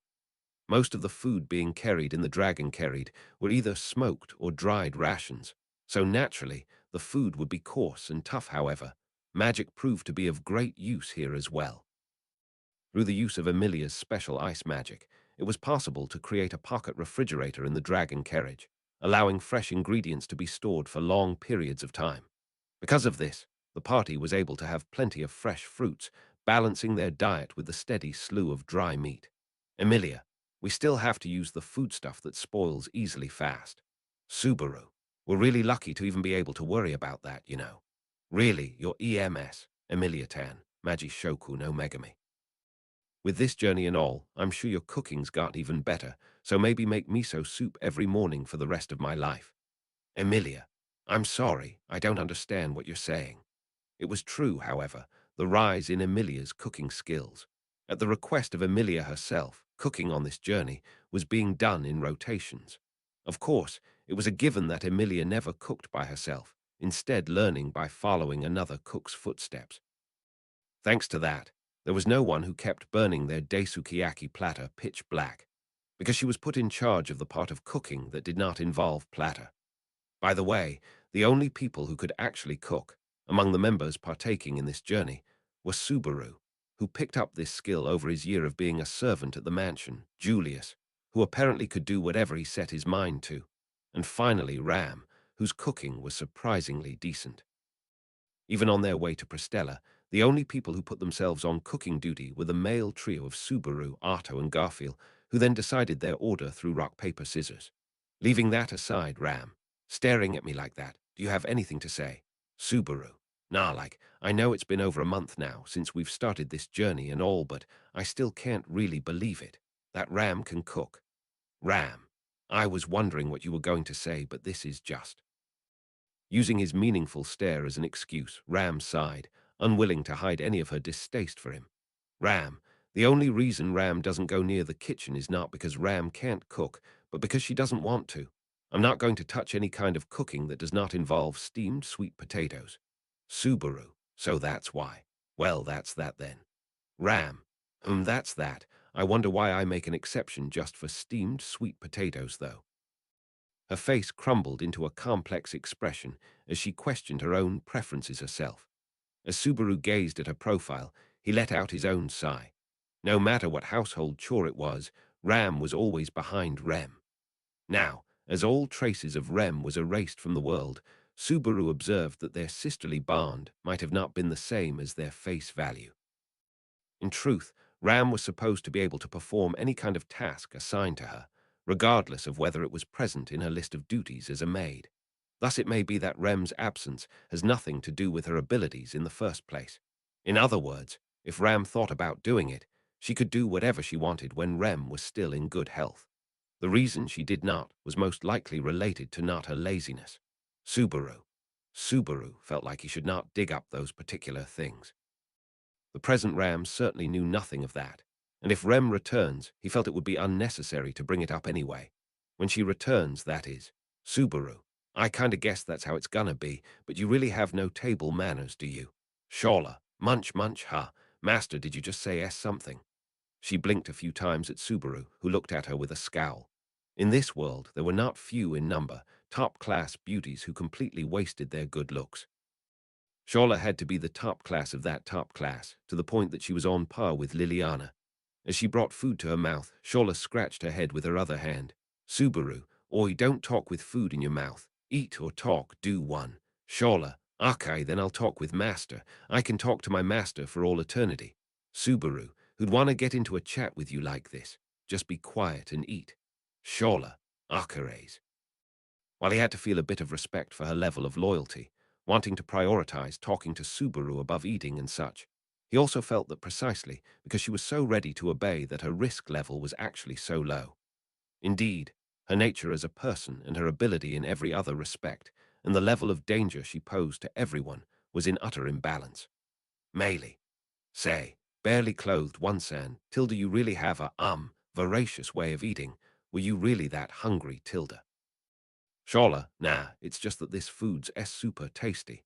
I didn't really think eating's that big of a deal. Just get something in and be done with it if I get a say. But if it's really this tasty, I wouldn't mind becoming that half-devil's disciple. Emilia. My disciple. As in cooking. Instead of stopping at Maylee's point, she went beyond the topic and snapped her finger to Emilia as she swallowed down whatever she was munching on. Emilia jumped, startled, while Shawla continued to shake her head up and down. Shawla, this cooking's pretty good. You can't fool me. I'm gonna take up cooking too, get good at it right away and make my way into Master's heart through his stomach, and not let him get any sleep tonight. Maylee, your real intentions are leaking there, Tilda, Emilia. Shawla, I understand your feelings, but you know, the way of the cook is a hard-trodden path. If you're really ready, I'll put some serious thought into taking you in as my disciple. Subaru. Emiliatan, you're really cheeky about the weirdest things, you know. Besides, 70% of today's cooking was likely the result of Ram's work, so it was hilarious to watch Emilia act like she had figured out everything there was to cooking, and Shawla, who was a bit too taken in by amateur-level cooking. Subaru. I feel like I gotta get this out here, but there's a lot of tasty stuff out there. Emilia Tan's cooking is, well, it gets full marks just because she did it, but putting that aside, it's pretty average. What are you usually eating anyway? Shawla. Thank you for asking me, Master. My eating habits aren't really anything special. I'm usually filling myself by roasting whatever I take down. Subaru. Whatever you take down, wait. Do you mean those demon beasts from outside? Shawla listened to Subaru's question, then folded her arms under her voluptuous mounds, and nodded repeatedly. To have a steady diet of demon beasts was too weird to be a normal thing. So to take the advice of a specialist, Subaru turned to Beatrice and posed the natural question with his look. Subaru, I know we just talked about not drinking water that's mixed with the miasma a while ago, but, Beatrice, I don't even want to think if demon beast meat is good for the body or not, in fact. It's only that, it's not something that's so dangerous that it'll have an immediate bad effect, I suppose. Julius. According to certain records, there were a few researchers who had set out to eat demon beast meat in the past. As Subaru undid the wrinkles between Beatrice's brows with his fingers, Julius brought up an interesting piece of information. As everyone's expressions urged him to continue after he stopped, Julius closed one eye and began anew. Julius. As we are already aware, demon beasts have a habit of attacking people, be it in the middle of their march or during a long journey. If one were hard-pressed enough for food, they could find demon beasts aplenty, wandering within restricted territories. After all, they never think of hiding. Demon beasts will always come to attack. If one defeats them, then it was obvious that a good source of food would be obtained. There should be no doubt that there were individuals who truly thought this. Subaru. Well, did that go end well for them? Julius. To improve their situation for nourishment, they had apparently faced many twists and turns, gone through many trials and errors. However, no such improvement was found. Of course, those who ate it found it to not be poisonous, but Subaru. But Julius, it seems there is a problem with the taste. Subaru looked amazed that it turned out to be a problem of taste. If it tasted bad, then it was fine to cover it up with various spices or other condiments. It was true that the meat of wild beasts had this raw and earthy taste, but if it wasn't poisonous, then they ought to have at least tried a bit harder. Julius. That was as far as it was recorded in literature. Miss Shawler, what is your personal experience with it? Shawler, it tastes like sand that's been rinsed in sewage water. Totally. Subaru. Ah, it's the kind where spices won't help. Shawler, if master wants to try some, I'll whole roast a hungry horse king. It's so disgusting, you get super addicted. I'm lying. After finding out what unimaginable thing her 400-year diet was, everyone unanimously decided to no longer blame her poor table manners. Subaru politely declined the whole roasted hungry horse king offer. In the first place, that particularly disturbing demon beast was already on fire. Subaru. I thought having to worry about food was an actual problem, but he popped himself down and covered his face. At the end of his vision, there was Shola, her entire face lit with a smile so bright it could bring tears to others as she stuffed a variety of food into her mouth, and Emilia, who looked on as Shola ate, her feelings of motherhood being further stimulated, which could potentially lead her to further improve her cooking. 1 month, that was the amount of time left to them, which accounted for all of their food, including their excess. And if Shola kept up the pace at which she ate, their time limit might just decrease even further, Subaru thought. Once their meal was over, and they had their baths in the spring water, consisting of mainly wiping their bodies, the day was over, and it was time to go to bed. In light of their present situation, it could be said that the Tower Conquest team ought to spend the night trying to come up with a plan to break through their current stalemate. But at present, everyone felt that it would not work like that. To expect tomorrow's matters to be solved by their tomorrow's selves might have been more appropriate than given credit for. Subaru. Not like we're just gonna get smacked in the face with it. Let's take a bit more time. Given what the contents of the second floor's trial was, worst case scenario, they might have to go in again the next day without a plan at all. Instead of thinking up a workaround, hit it with all you have though in truth. They all wanted to avoid actually breaking him apart. At the very least, their examiner, the first-generation sword saint, had no intention of killing them. Or maybe they could even find a way to overcome this particular obstacle simply from conversing with him. Just like how Emilia had pried out her winning conditions from him simply by talking. Subaru. Well, gotta do what I gotta do to keep my head straight. So I have to eat well, rest well, and always be at peak performance. He thought as he pinched both his cheeks, then put all his worries away for the day. For the most part, Emilia and the others agreed with Subaru's point, or rather, they were so demotivated, they had no choice but to. And with that, the night's meeting was over. Each left for a dragon carriage, which they were using as a makeshift bedroom to rest and prepare for the next day. At least that was supposed to be the case. Beatrice, Subaru, Betty will be with Emilia and the others, in fact. Subaru. Oh, gotcha. Sorry for making you worry, Biko. Don't stay up too late. You'll stop growing and get stuck in your small size. Wait, that's pretty cute. All right, Biko, remember to stay up late. Beatrice, you don't have to worry. Betty won't grow any taller than this, I suppose. I'll be cute forever, in fact. So I'll be like this even if I sleep early, I suppose. After yawning, Subaru waved to Beatrice before she parted, led by Emilia as she held her hand. Subaru, Emilia-tan, take care of Biko. See you tomorrow. Emilia, see you tomorrow. Subaru, don't stay up too late either, okay?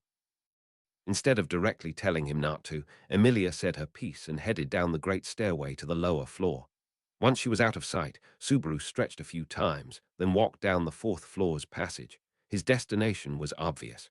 A door that was covered in ivy, the entrance to the green room. And there, Julius. Is that you, Subaru? Subaru. Ah, it's you. In front of the room, Subaru ran into Julius, who watched him with eyes wide. Just when he was about to enter the room, Subaru arrived, so he squinted at him for a good moment, then immediately pulled back his chin knowingly. Julius, I understand. It seems we share the same reason for entering this room. Subaru, I'm pretty sure we have different people in mind, so should I give it up to you tonight? Julius, no need. Shaking his head at Subaru's proposal, Julius looked to the closed door. A moment of silence followed, then the pair of yellow eyes were once again pointed at Subaru. And then he took a step back from the door. Julius, this time it is I who ought to give it up for you. Thinking back, you were unconscious for 2 entire days until this morning. I did inform her of your well-being afterwards, but I'm sure she yearned for your presence at night nevertheless. Subaru, yeah, well, if you're giving it up for me, I'll just gladly take you up on your offer. Imitating his elegant style, Subaru scratched his head while stealing quick glances at Julius. He found no signs of displeasure in Julius' expression, but Subaru was bad at trying to find out someone else's feelings in the first place. That went double for anyone who hid their true feelings. It was practically impossible for him at that point. Subaru, you okay? I'm pretty sure you want to tag along. So he sighed and simply spoke what was on his mind. Julius gave a thin smile. Julius, if possible, I would most definitely want to be at Anastasia-sama's side when she wakes up. It's only that I feel I will be unable to find the words to speak to her when she does. It is true that I am feeling lost about this aspect. It is most deplorable. Subaru, it's fine if you open with I was very worried, so I'm glad you've awakened. The problem is with what comes next. Well, I'll leave that to you. Julius, Subaru. Or why'd you laugh? I'm being pretty serious, you know. Even if he was being serious, it seemed that Julius did not take too fondly to it. He then turned on his heels, turning his back to Subaru, who wore a surprised expression. Julius, you're able to freely say what you want. I envy that. Subaru, kinda feels more like you're calling me an idiot. Oi, where are you going? Julius, I'm relinquishing my time to you. I'll return to the dragon carriage and take rest. I feel slightly worn out from today's activities. Raising his hand while keeping Subaru at his back, Julius told him before leaving. Whether he felt well enough to joke about the trial tiring him slightly, or whether he was simply putting up a front, was something Subaru could not tell. He couldn't tell, but Subaru. Julius, it's better if you're there when Anastasia wakes up after all. When I'm done with my stuff, I'll head over to get you, so you better do just that. Julius, Subaru. I'll let you know beforehand, but I'm pretty sure I've got a lot more regrets on my back than you, so this is my advice, just take it. He shouted at the back that disappeared into the hallway. Whether Julius heard or not, he was unsure as there was no reply. However, Julius would definitely not take it the wrong way. At least, Subaru believed that. Subaru, I'm coming in. With a shake of his head, he threw away all considerations he had for Julius. Subaru pushed the door open and took a step into the green room. The room, illuminated by a dim and faint glow, still remained dominated by greenery, with two girls who lay asleep on a bed of ivy. Anastasia on the bed near the entrance, and Rem on the bed further back. Subaru, and you're at the back too, huh? Patrash. She let out a low growl for the visiting Subaru, as if the jet-black dragon knew he would come. Maybe she did know. Spontaneously, she moved away to make space for Subaru to sit on her bed of ivy. Subaru, really, you're one hell of a girl. Those wounds are healing up nicely too, eh? With a bitter smile, Subaru traced her black scales with his hands. The wounds she had received during the time they were fighting against the hungry horse king underground had healed nicely over the past 3 days. Normally, she wouldn't let Subaru know the true extent of her injuries. Now, however, she was genuinely focused on recovering instead of putting up a strong front.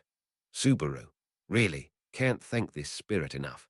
If it weren't for this room, who knows how hard this whole thing would have turned out to be. Even at the risk of losing his life, Subaru would never voice that it was good Patrash got off with shallow wounds. No wounds would always be the best outcome, but he did feel lucky that that was the extent of injuries anyone had received during their ride through the Ogria sand dunes. The only ones injured in that event were only Subaru and Patrash. That they were able to come back up to above functioning standard was all thanks to this green room. Adding the injured duo of Julius and Anastasia from the second floor's trial, the existence of the green room was indeed miraculous. As if someone had known this might happen and left it prepared beforehand. Subaru, well then. Once he was done affirming his love for Patrash, Subaru took a deep breath before heading towards the bed further inside the room towards Rem. When there, the ivy shifted like flowing silk, gathering into a spot to make a sort of chair for him to sit on. Subaru. Really, man, there should be a limit to how nice you can be. Even though he had just expressed his everlasting gratitude for the green room spirit, he felt like it was taken as flattery for even better treatment. That was far from his intention, but he took the offer anyway. Subaru. Julius did mention Rem's been missing me at night. Ha! That was his mistake. That wasn't the case at all. Because the one who was waiting to speak late at night, when no one would bother them, wasn't but Rem, but it was surely Subaru. Subaru noticed something was off when he felt his shoulders being lightly shaken. Subaru. Ah! Raising his face from the bed, he blinked several times. Contrary to physical reactions, the mind was usually much slower to react, and slowly his mind returned to him. Then he noticed. Subaru. Did I fall asleep? Hand on his chin, Subaru pondered the surprising fact that he actually fell asleep. It seemed that he was still in the green room, still sitting on that ivy chair right beside Rem's bed, and it seemed he had fallen asleep in that very position. However, he felt that the shape of his chair was somehow different from what he remembered. The chair in his memories had no backside.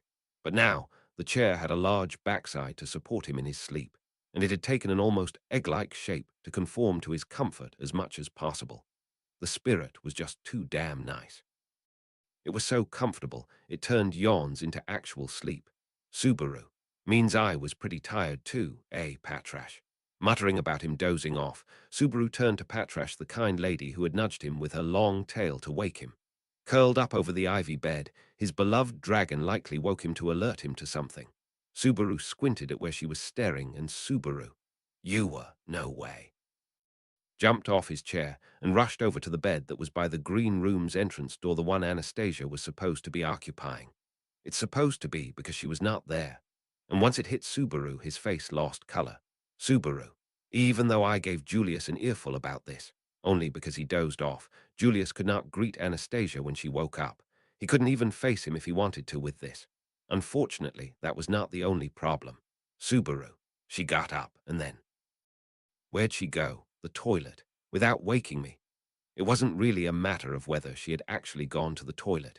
It was that Anastasia, no, more like a kidna, had woken up and snuck out of the room without so much as a word of notice to Subaru, who was right there. To think she disappeared right after the second-floor trial, did she go to challenge Reed again, just like Julius? Man, I don't wanna imagine that. Subaru. The bed's still warm. Gotta go look for her. Her bed was still slightly warm. There was the fact that Patrash had woken him up as well. Meant it hasn't been too long since Anastasia left, most likely. Subaru. Patrash, I'm leaving Rem to you, and right, thanks for waking me. Patrash. Shortening his reply as much as he could, Subaru waved to Patrash before heading out. Unable to figure out where exactly she could even go, his heart throbbed faster. If it was Subaru in her place, he'd first want to make sure Emilia and Beatrice were okay. If so, then naturally she would be heading towards where Julius was. Subaru. No, wait, it's Scarf Donor who's inside her right now. No way it's gonna be anything simple. But then, he did not have enough manpower to tackle this problem, even if it meant exposing his embarrassment of dozing off to others. For now, he needed to reach out to the others and get their help in finding Anastasia. Subaru. Ha! And on his way down the stairs to call the others, he stopped. He was dumbfounded. He found something incredibly abnormal, something that should definitely not be inside of the tower. Subaru. That something swiftly flew across Subaru's stunned face. With white wings spread wide in the narrow hallway, a bird attempted to find its way out. Subaru. Why's there a bird inside the tower? The words rolled out of his mouth at the sight of a bird, an existence that shouldn't be inside of the tower. The watchtower Pleiades had no windows. It was a building that was completely closed off from the outside world, with the only connection being the giant door on the 5th floor. At the very least, Subaru thought as much, and his guide for the 4th floor, Beatrice herself, had said she could not even sense the presence of a window that could lead outside. Subaru. TCH. Wait up. Feeling something was very off, right before he started rushing after the bird. For a moment, he hesitated.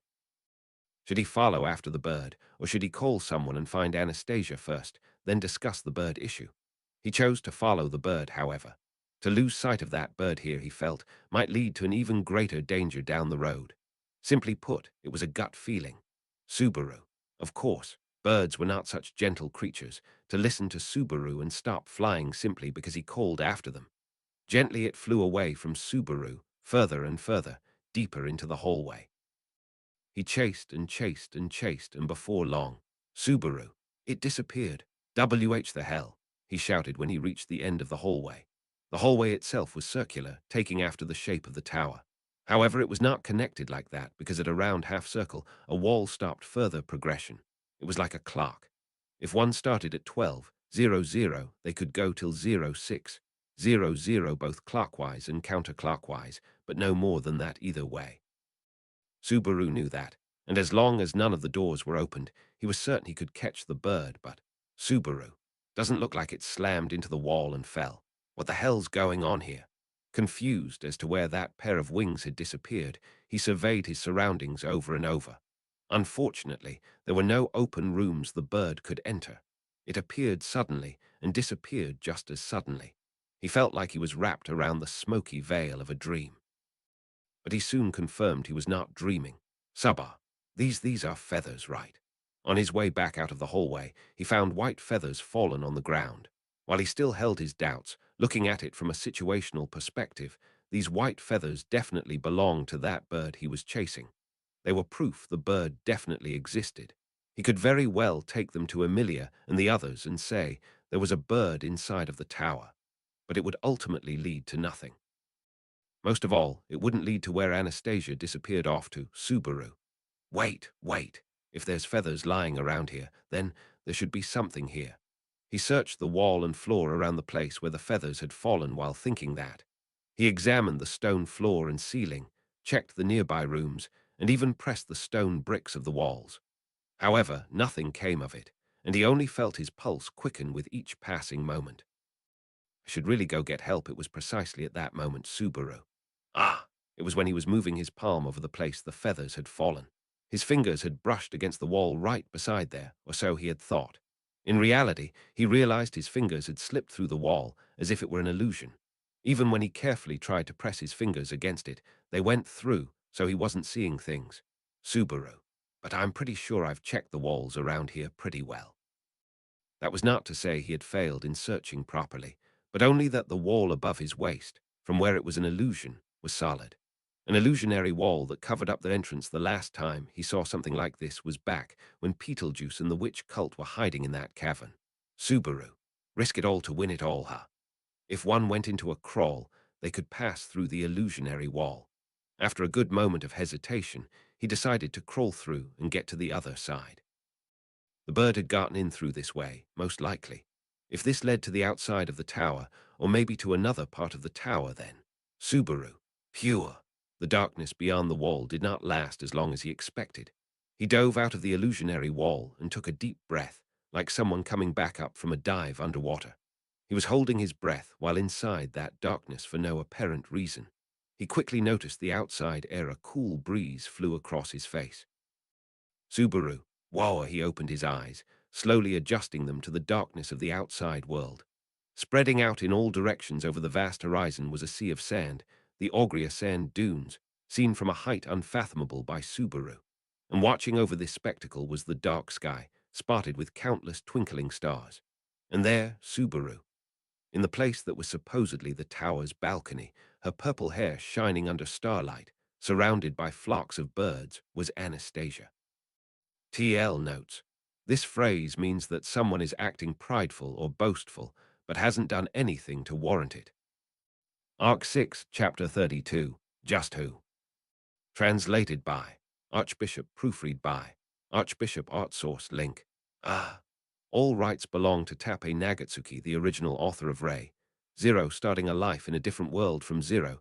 This is a translation of the free Japanese web novel into English Japanese web novel source. Japanese letter, BEFORE, the unforeseen spectacle. Subaru couldn't be anything but dumbfounded as he gazed in amazement. It was a night wherein curious occurrences were happening consecutively, starting from him unintentionally dozing off to running about in search of Anastasia equals Eridna, who had disappeared from the green room, catching sight of a bird which was not supposed to be inside the tower and chasing after it. losing sight of that bird at a dead end, and finding a concealed passage by investigating the familiar walls and FLOOR Japanese letter, Subaru. Japanese letter, or FTER emerging from the tunnel, what lay before was a country of snow. 1. The persiflage he spilled out made no contribution to explain this queer spectacle. What Subaru had passed through was not a wall or a tunnel, and neither what lay before his eyes was a snow country, a night where the wind was blowing through the sand sea. Twinkling stars emerged in the dark sky, and the dim scenery of sand dunes stretching afar was visible from the watchtower's balcony. Nothing corresponded with Subaru's words. Instead of a T, Japanese letter, Natsuki-kan. Hearing Subaru's husky mumbling, a person's shadow, with hair dancing in the wind, turned towards him. The young girl held her purple wavy hair down with her HRND Japanese letter, spherical pale cerulean eyes, skin so fair it was distinctly visible in the darkness, possessor of a lovely appearance. It was Anastasia, whom he had been searching. Subaru hesitated for a single instant upon her call. Subaru. It sure is the ideal spot with a picturesque scenery in the middle of the night, huh? Hiding his initial astonishment under his tongue, Subaru shrugged his shoulders before Anastasia. Upon his gesture and the topic he brought up, Anastasia smiled faintly, saying, "Sure, Anastasia. It's true the view's great, but it's sure's sad that the scenery's all black. Would have been different had Juice, the town, been visible far away too." Subaru, that's true, but the charm of glancing into the sea of night isn't so bad either, you know. Besides, even if you say that. Saying so, Subaru pointed his finger towards the sky, instead of the unbroken view. Hooked by that, Anastasia too looked up into the SKY Japanese letter visible was the entirety of the starry sky. Subaru, the air is cold and clear, and stars are really visible. It sure is romantic, isn't it? Anastasia, it's true the stars are pretty, and I agree the air's clear, but it makes you feel something aside from Juice viewing the stars now. Subaru. And that something would be, Anastasia, the fact that the stars are visible itself. Was there ever a night where the stars were visible in the desert up till now? Told so by Anastasia in seeming amazement, Subaru clapped his hands, saying, a tilde H. What she had pointed out, it was indeed marvelous to be able to view the stars from the balcony like this, should the journey through the sand sea up, until now be taken into consideration. It was impossible to spot the glitter of stars from the areas surrounding Pleiades watchtower. BEC, a USE Japanese letter, Anastasia. The miasma's dark and thick, and must have spanned across the sky like clouds, after all. Subaru, for that to not be here means that just this tower alone is unaffected by the miasma, or perhaps it may be at a height above the enshrouding miasma. Anastasia, at this height, well, that ain't impossible. Though he noticed only after viewing the scenery from the balcony. Their current, a LTITUDE Japanese letter, the level pertaining to the fourth layer of the watchtower, was not at an height of a few dozens of meters above ground, but at an altitude of several hundreds of meters. Though it did not actually feel that way, the stairway from the fifth layer up to the fourth layer was of that length is what it meant. Subaru. But still, I don't know if it's accurate to judge distance in the middle of the tower from this spot. Standing parallel to the outer wall, Subaru looked up towards the tower instead of the scenery from the balcony and sighed. If his conjecture was correct, regardless of being at a position above the miasma, the summit of the tower, seemingly piercing through the clouds, could not possibly be seen. It was far too high up, regardless of the darkness. That is why the stairway to the second floor had greater than 400 steps. Therefore it was unquestionable that the tower was wasteful with regards to the outside. A NYHOW Japanese letter, restraining his thoughts regarding the stars and the tower's height, Subaru had his eyes glance towards Anastasia. Elegantly having her lips smile, with her hands behind her hips, Anastasia made no suspicious movement. All signs of vigilance or hostility were non-existent as well. At the very least, he confirmed she possessed no unconcealed NIMOSITY Japanese letter, Subaru. Japanese letter, SO. What's your excuse for this situation? Anastasia. Excuse. Subaru. Stealthily leaving the bedroom late at night, going through a secret passage nobody knows about, playing with birds in the night's breeze. Way too suspicious. Subaru raised his jaw and questioned Anastasia, who had a mystified expression. BIRDS Japanese letter, yes, birds. In this place, the two of Subaru and Anastasia were facing each other, but multiple other spectators crowded the balcony aside from just those two. With not the slightest movement, there were birds which continued watching over the situation like artificial articles. Japanese letter, Japanese letter, Japanese letter, Japanese letter. Not one or two birds. They were not in such gentle numbers at all. The number of birds halted on the outer edge of the balcony, with their wings resting, was lower than 50. Numbers which would make one think it was an entire horde. But the reason he hesitated to label it as a horde was because the variety of the birds was not uniform. White bird, a blue bird, a black bird, a spotted bird, a large bird, a tiny bird, a slim bird, a plump bird, birds of mixed variety with no sense of oneness had assembled as a single set. That truth alone was quite bizarre, but what made Subaru feel even more ominous was the behavior of the birds which had constructed this spectacle. Japanese letter, DESPIT, such a multitude of birds present, not even a single flap could be heard, let alone a chirp. It was not confirmed if birds had the intelligence to mutually understand each other's will. But at the very least, these birds without any sense of oneness had their intent determined as one. Anastasia. It can't be helped that Natsuki-kun feel uneasy like this, but, regarding such suspicion of Subaru's, Anastasia had her hand touch her cheek. Anastasia. Secret passage. That's really an exaggeration, ain't it? After all, Natsuki-kun managed Carmen here too. Subaru, that's. Well, the bird sort of led me, you know. Anastasia. In that case, that's the same for me too. I was just strolling inside the tower at night. Then a bird jumped out of nowhere. I got curious wondering what was up with that and ended up getting here. Japanese letter, Japanese letter, Japanese letter, Japanese letter, Anastasia. Why, one should trust me. Anastasia straightened her eyes as she let a bird she was holding with both of her hands fly freely into the sky. Obvious, it was not a convincing explanation. He had no basis to deny it, but there's no way something so convenient happened. Pigeonholing himself, that was the conclusion Subaru arrived at. Subaru, this bird is, Anastasia. I wonder what's up with these kids.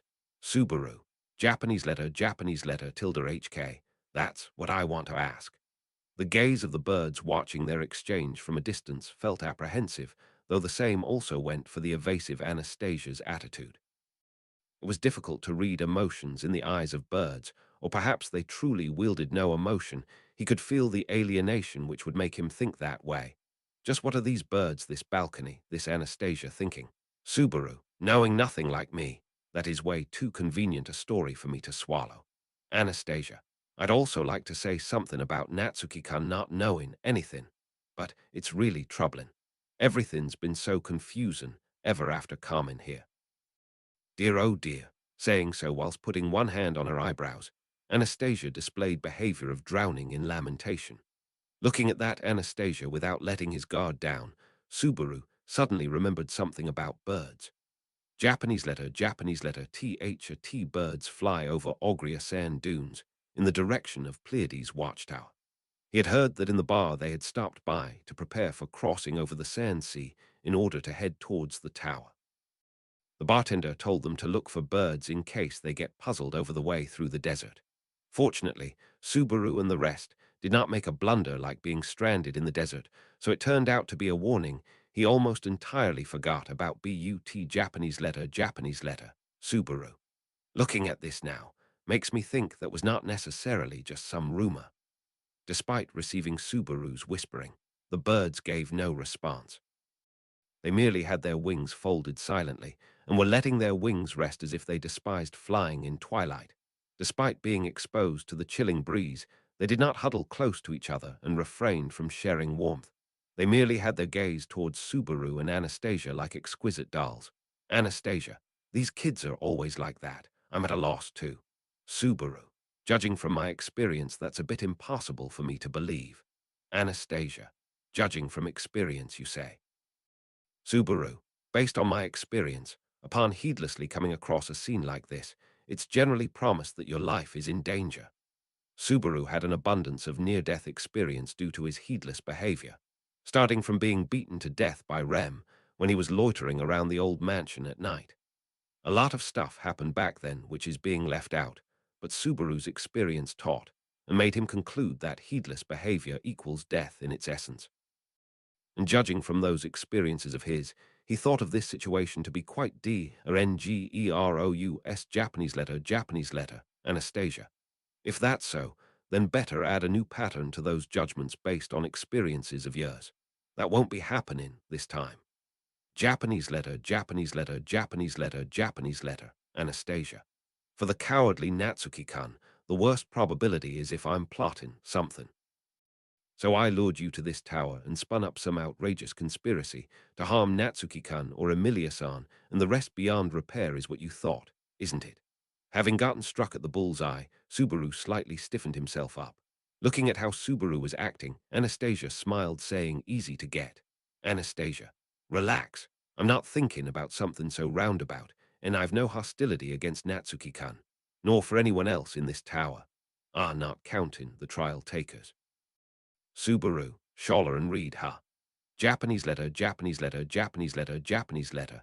The moment he voiced those names, Anastasia silenced herself with a bitter expression. Looking at that response, Subaru spilled his voice, saying, Subaru, you didn't hear about it cause you were sleeping, right? About that guy who newly appeared for the trial of the second layer. He is Reed Astrea, the first-generation sword saint. It seems like the arrangement was to have him appear from the past. Anastasia, this tower has a questionably outrageous layout. I wonder just what was its creator thinking. Receiving Subaru's explanation, Anastasia lowered her voice and added one more thing at the end of her repulsed comment.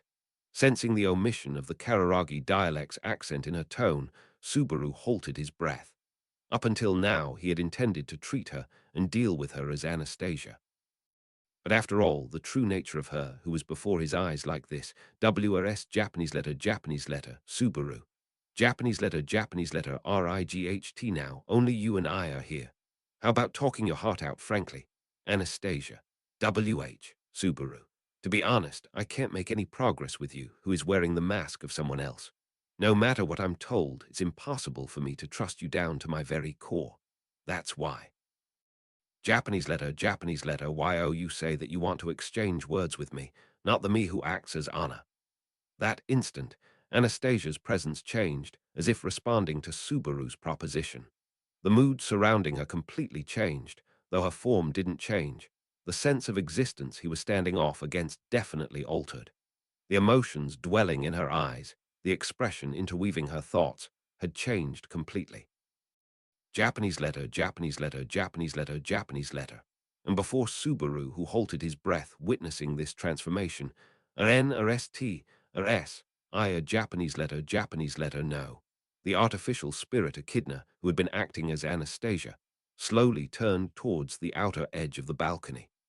With not a railing to prevent falling, only a fence of a pathetic height is all that the outer edge possessed. She slowly placed her hips on that fence and gently caressed the head of the small white bird standing still right beside her. RND Japanese letter, Echidna. Japanese letter IT is indeed the first time we've exchanged words with just the two of us all alone here. Saying so, she accepted Subaru's proposal with a fleeting smile. Echidna, won't you come here? Subaru, no, I mean it doesn't have a railing, and my counter plans for safety are way too incomplete, so nope. Echidna, not at all. I won't push you off even if you get closer with your guard down, you know. Subaru, no way am I trusting that tone. You're just like the original when it comes to stuff like that. Subaru distorted his lips before Echidna, who was sitting at a boundlessly hazardous spot, and invited him without any malice. But perhaps she did not like the way he phrased his refusal and furrowed her eyebrows frankly. And then she said, "You see," and raised a single finger as if lecturing him, Echidna. "I've told you several times, but how about you stop viewing me together with that original witch or whatever? To say it clearly, it is nothing but unpleasant to be compared with someone unknown. That is, even if it is my own creator. Subaru. That goes for this manner speaking too, but I guess so, my bad. I'll be careful. Echidna, kindly be. Echidna appealed to Subaru, with the same appearance and voice as Anastasia. In all honesty, from what he had pointed, it was truly just like the tone of the ill-natured which Subaru was acquainted with. Her insistence comprised of a circumstance whereby he must earnestly nod in assent. The truth is, if Subaru was told he was an existence similar to Echidna, it would be an opinion that would make him respond with something that would be terribly dishonorable as well. Anastasia, with that being said, your worries are quite right. Seeing someone night after night head to a place noticed by nobody all alone would naturally make one suspicious. However, on top of accepting those misgivings as a matter of course, I shall deny your misgivings once again. Subaru, you sure are bold to be touching that bird without even being vigilant. Anastasia, did you hear what I said just now? Subaru, I heard it indeed. Immediately, their comments were at crossing paths with regards to each other. However, it couldn't be helped that what was far more mysterious to Subaru was the small bird Japanese letter, how she was caressing the ominous small bird's head like it was some artificial article than what she was saying. Things would have been different had this been a park in the afternoon, and the birds gave a further spirit reaction, though. Subaru, aren't you afraid that you'll get killed if they, swarm together and peck your entire body? Echidna, well, your imagination is far more frightening. You won't say that this is another one of your judgments based on experience, would you? Subaru, you see, something happened where cute-looking rabbits jumped on me with all their energy, and things turned out like that. Thus, ever since he had been nervous of a large number of animals gathering at one spot. Piling up multiple experiences of return by death, he had confirmed and could claim that there existed no easy death, but that memory was a remarkably awful manner of dying. Anastasia, you're actually making a pale face, so I won't put pressure on you. It's not as if I am affectionately familiar with these birds, either. Perhaps due to seeing Subaru's face get increasingly pale, Echidna promptly retracted her hand from the small bird. And then putting both of her hands on her knees, she once again gazed towards Subaru, saying, well then, Echidna, you suggested me to let my heart out frankly. I wonder, what do you want to talk about with myself who has forgotten about behaving like I was Anna? Subaru, for now, your relationship with this place and these birds. Echidna, regarding that, I can only respond with what I had answered as Anna. I was led to this place by a bird as well. Until then, I had not the faintest clue. Just, Subaru, just. Despite the dejection for lack of substitution of that response, Subaru raised his eyebrows in pursuit of the faint catch to it. Slightly hesitating upon his reaction, Echidna continued. Echidna, to be completely honest, I was thinking of asking you the same thing. Subaru, asking me the same thing. Echidna, I was intending to be honest, so it may have come off as a joke, isn't it? I found myself here as if I was led to this place. And now I am having dialogue with you in this place, with you, who is standing in front of the entrance to return to the tower. Japanese letter, Japanese letter, Japanese letter, Japanese letter, Echidna. You are an acquaintance of Shawla's, the keeper of this tower. At the very least, she treats you with that conviction completely.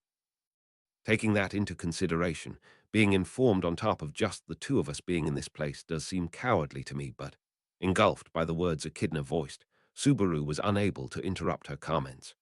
Before that, Subaru, Echidna cut her words off once, and whilst retaining Anastasia's face, presented a question. That question WRS Japanese letter, Echidna. Japanese letter, and a TSUKI Subaru, just who are you? Subaru, just who you say, but, Echidna, let's go back to the time before heading to Prestella. After the ceremony of conferring honors when you fulfilled the white whale subjugation and the subjugation of Sloth 1 year ago, Anna conducted an investigation regarding you. That which Echidna had revealed perhaps had been one of the plans in Anastasia Camp's strategy for the royal election. Investigating Subaru, who had accepted the conferral of decorations as the knight of the rival candidate Emilia, must be something which can be called theory in a fight of this type. But the great merchant Anastasia Harshin, who led the Harshin Company, WRS Japanese letter, Echidna, your background could not be gained knowledge of. Anna complained that investigating the most minimal information alone was extremely difficult. Regarding that, I believe that perhaps the people around you know something rather than you yourself. That's what the result was. Controlling the information regarding Subaru. If there's someone doing that who has a deep connection with the camp, then the first one on the list would be Roswell, followed by Arto and Clind, perhaps. Anyhow, it would not be strange of them to be doing that. And they were either far too unkind or far too boorish to go out of their way and refrain from informing that truth to Subaru. Echidna, after all, what could be reached was only around the little happening you got involved with in the capital right before the commencement of the royal election. When Knight Reinhardt discovered the candidate felt, there is evidence that he happened to catch sight of you. But that is all. Any records prior to that were not supposed to exist. Henceforth, ECHIDN, a Japanese letter, though it's Anastasia in this case. Anastasia's investigation had followed up Subaru's footsteps nearly perfectly, excluding the fact that that was an insufficient result for them. Japanese letter, Japanese letter, Japanese letter, Japanese letter. Echidna narrowed her eyes, as Subaru silently wondered how he should respond. Until now, he has had multiple experiences of being unable to convey the information from return by death and burying it within himself, and subsequently suffering due to being unable to share the information. However, this was a first-timer for him, for the question to be just who Natsuki Subaru was and the unidentified nature of his origins acting as chains. Subaru. I am. Echidna.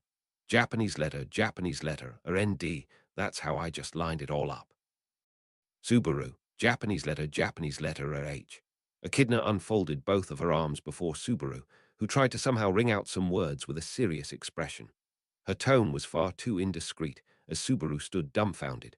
Receiving Subaru's reaction, Echidna nodded, saying, and with a satisfied expression, Echidna, Honor and I recognized you as a newcomer knight with a pile of extremely meritorious deeds with that kind of an unknown background. That was, until Prestella. I have no words for how that impression changed with the fight against the witch cult in Prestella, but I am aware that it is again changing slightly after coming to this watchtower. Japanese letter, Echidna.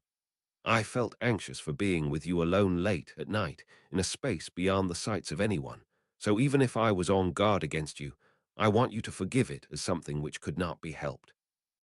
Folding her open arms, Echidna tilted her neck while smiling, and taken aback by the words he had heard from her, Subaru mumbled and moved his dry lips and earnestly pondered over how he should react. However, during the time he was pondering, he suddenly noticed. Japanese letter, T, the fingers in Echidna's hands atop her knee, wielded so much strength that they would turn white. Subaru, you don't tell me, are you seriously scared? Echidna, Japanese letter, T comment is slightly upsetting. Just as an example, what kind of a relationship do you actually have with Shola? Without responding to Subaru's question, Echidna fired back a separate question. Subaru, I met Shola for the first time here. I don't know anything. Echidna, the trial of the third layer, was it a coincidence that you cleared it so quickly? Subaru, it was a coincidence. Echidna, in that case, what about you going through the secret passage camouflaged in such a way that it cannot be noticed at first glance, and calling out to me in a situation where I happen to be alone? Japanese letter, what resumed persistently was Echidna's bitterness directed towards Subaru. By stockpiling questions before Subaru, she was conveying this. Subaru, how about you? Try imagining being in my position, Echidna. But still, due to various factors, I estimate you as an existence who has a low possibility of being hostile. And I want you to think of me revealing the depths of my heart as a proof of my good faith. With her hands on her slim chest, Echidna demonstrated that she had voiced her true mental state through her attitude. From Subaru's perspective as well, he very much wanted to agree with Echidna's words now that he once again looked back onto his origins and the suspicious nature of his actions. Very much so. B-U-T, Japanese letter, Echidna. Japanese letter, IT, rather seems like my creator left deep wounds upon your heart, isn't it? The behavior of the artificial spirit Echidna indeed closely resembled that of the Echidna who was the Witch of Greed, So no matter how much good faith she devoted, it was difficult to truly trust her. This itself could precisely be called as the lingering scent of a witch. Subaru. I get what you're saying. I'm convinced, keeping whether I'm able to trust or not aside. Echidna, your troubles have been conveyed quite well. Subaru. That is, even if you and I meeting here is a coincidence. Then what's this place? What do you think this balcony-like place was made for?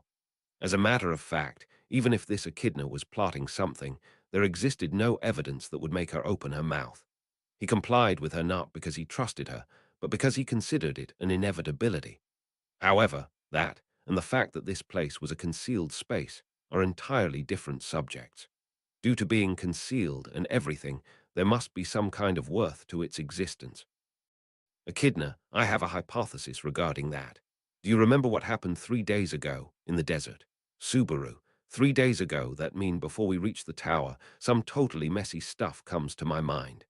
Echidna, at the occasion of that ruckus, a white light attacked us when we were being pursued by the courtesan bears. Japanese letter, it rather seems like that was Shawla's doing. Then this place is. Subaru, Japanese letter, scaffold for observing the desert.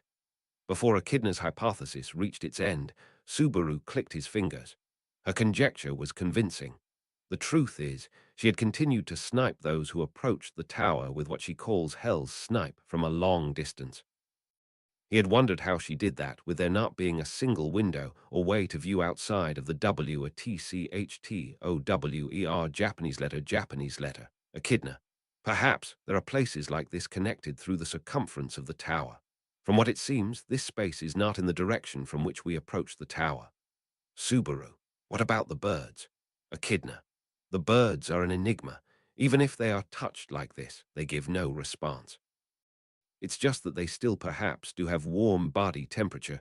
They are not actually artificial. If possible, I'd like to dissect them.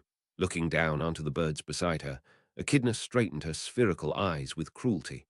However, as she drew her finger back, she stared intensely at that finger. Echidna, unfortunately, I do not want to put any more burden upon Anna's body. Things would proceed faster if you would dissect the birds, Subaru. Well, I'll do it if it's really needed no matter what.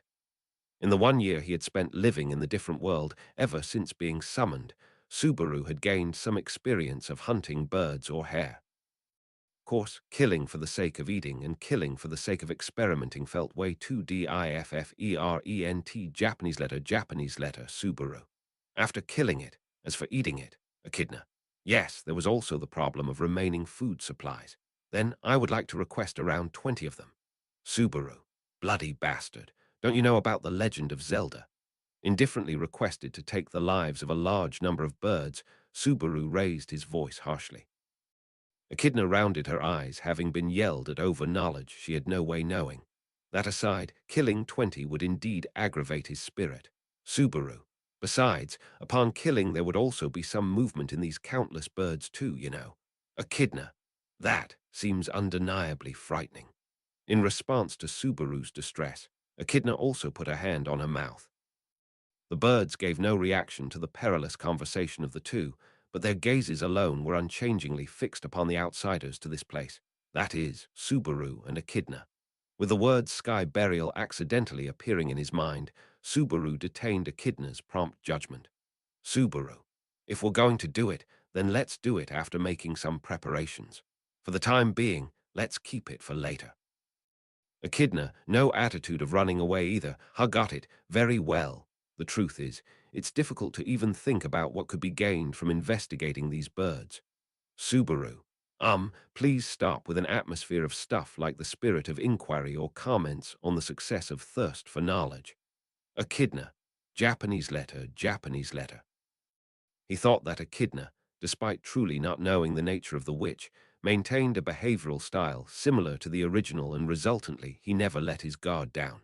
Henceforth Subaru ignored that aspect and threw a question towards the spirit aspect of Echidna, which was unlike the witch. Subaru. I didn't really confirm it properly, but how's Anastasia-san? Echidna. Just like earlier. Even now, Anna is continuing to sleep within the depths of this body. I've never dwelled in the body for this long, so I would be lying if I said I'm not getting impatient. Subaru, impatient. Subaru considered the nuance and thought she must be talking about wanting to return to her former body, but Echidna shook her head left and right, saying, "That's not it. Echidna, so far as it goes, Anna and I have a contracted relationship of a spirit and a user, though it's an imperfect relationship, an imperfect spirit, along with an imperfect user. I believe I have spoken about Anna's body. Subaru. Ah, about there being some defects in the gate and stuff. Echidna. That is close to the relationship between the present you and Beatrice. What's different from you two is that Anna's body has no receptacle to receive mana at all. In order for her to maintain her contract with me, she has no choice but to spend her art. Subaru. Ahem. He thought of that explanation as roughly the same as what he had heard before. However, Echidna believed Subaru's understanding was rather shallow, so she put a finger on her chest, and Echidna, this state is equivalent to me manifesting in Anna's stead, which means Anna's ard is being eaten up at an increased rate. Even now, moment by moment, Anna's ard is being grated. Subaru, I believe ard was like the soul itself of the person, which means Echidna. On top of assenting the dangers of having a contract with me, Anna took my hand. Ever since then, I hypothesized that someday the end would arrive, but now is rather soon. Japanese letter THT is why the body must be returned to Anastasia as soon as possible. That is how Echidna brought explaining the situation Anastasia and her had been placed into to an end. Upon hearing what she said, Subaru realized that he had been taking their circumstances far too lightly. Subaru, with that body, in that tattered state, can she really become something like the king? Echidna, do you mean that in the sense that you want Anna to abandon that privilege for the sake of your own master? Subaru, Japanese letter tilde HK, don't joke around, nothing like that. I was, Echidna. Anna will not draw back no matter what, nor will she give up. I know that. Echidna asserted flatly before Subaru, who stepped ahead trying to raise his voice. Overawed by that vigor, Subaru blinked his eyes, and then timidly had his lips tremble. Subaru. Does Anastasia-sen want her own country so badly? Even though if she gets her hands on it, she might have to immediately let go of it. Echidna. Though perhaps shorter than what normal people have, Anna herself will utilize that short span of time ways better than the others. Besides, Anna has a reason to not give up the throne. Against Subaru's powerless voice, Echidna declared putting her trust in Anastasia into it, and recited her reason to not give up the throne. It WRS Japanese letter, Echidna. Japanese letter BEC a USE she wished for it. Echidna, who had already stood up, conceded towards him and faced Subaru head-on from the center of the balcony. Gazing into the black eyes right ahead of her, as Subaru stood immobile at the words the pale cerulean eyes had conveyed to him. A heaviness unlike that of Pleiades' watchtower of the trials pressed Subaru down. Japanese letter, immobile, speechless. Nor did Echidna say anything, and instead of the motionless too, only the sound of flapping wings slashed through the chilling night. The sound of flapping wings came from behind, as it was appended to the flock of birds who were resting their wings.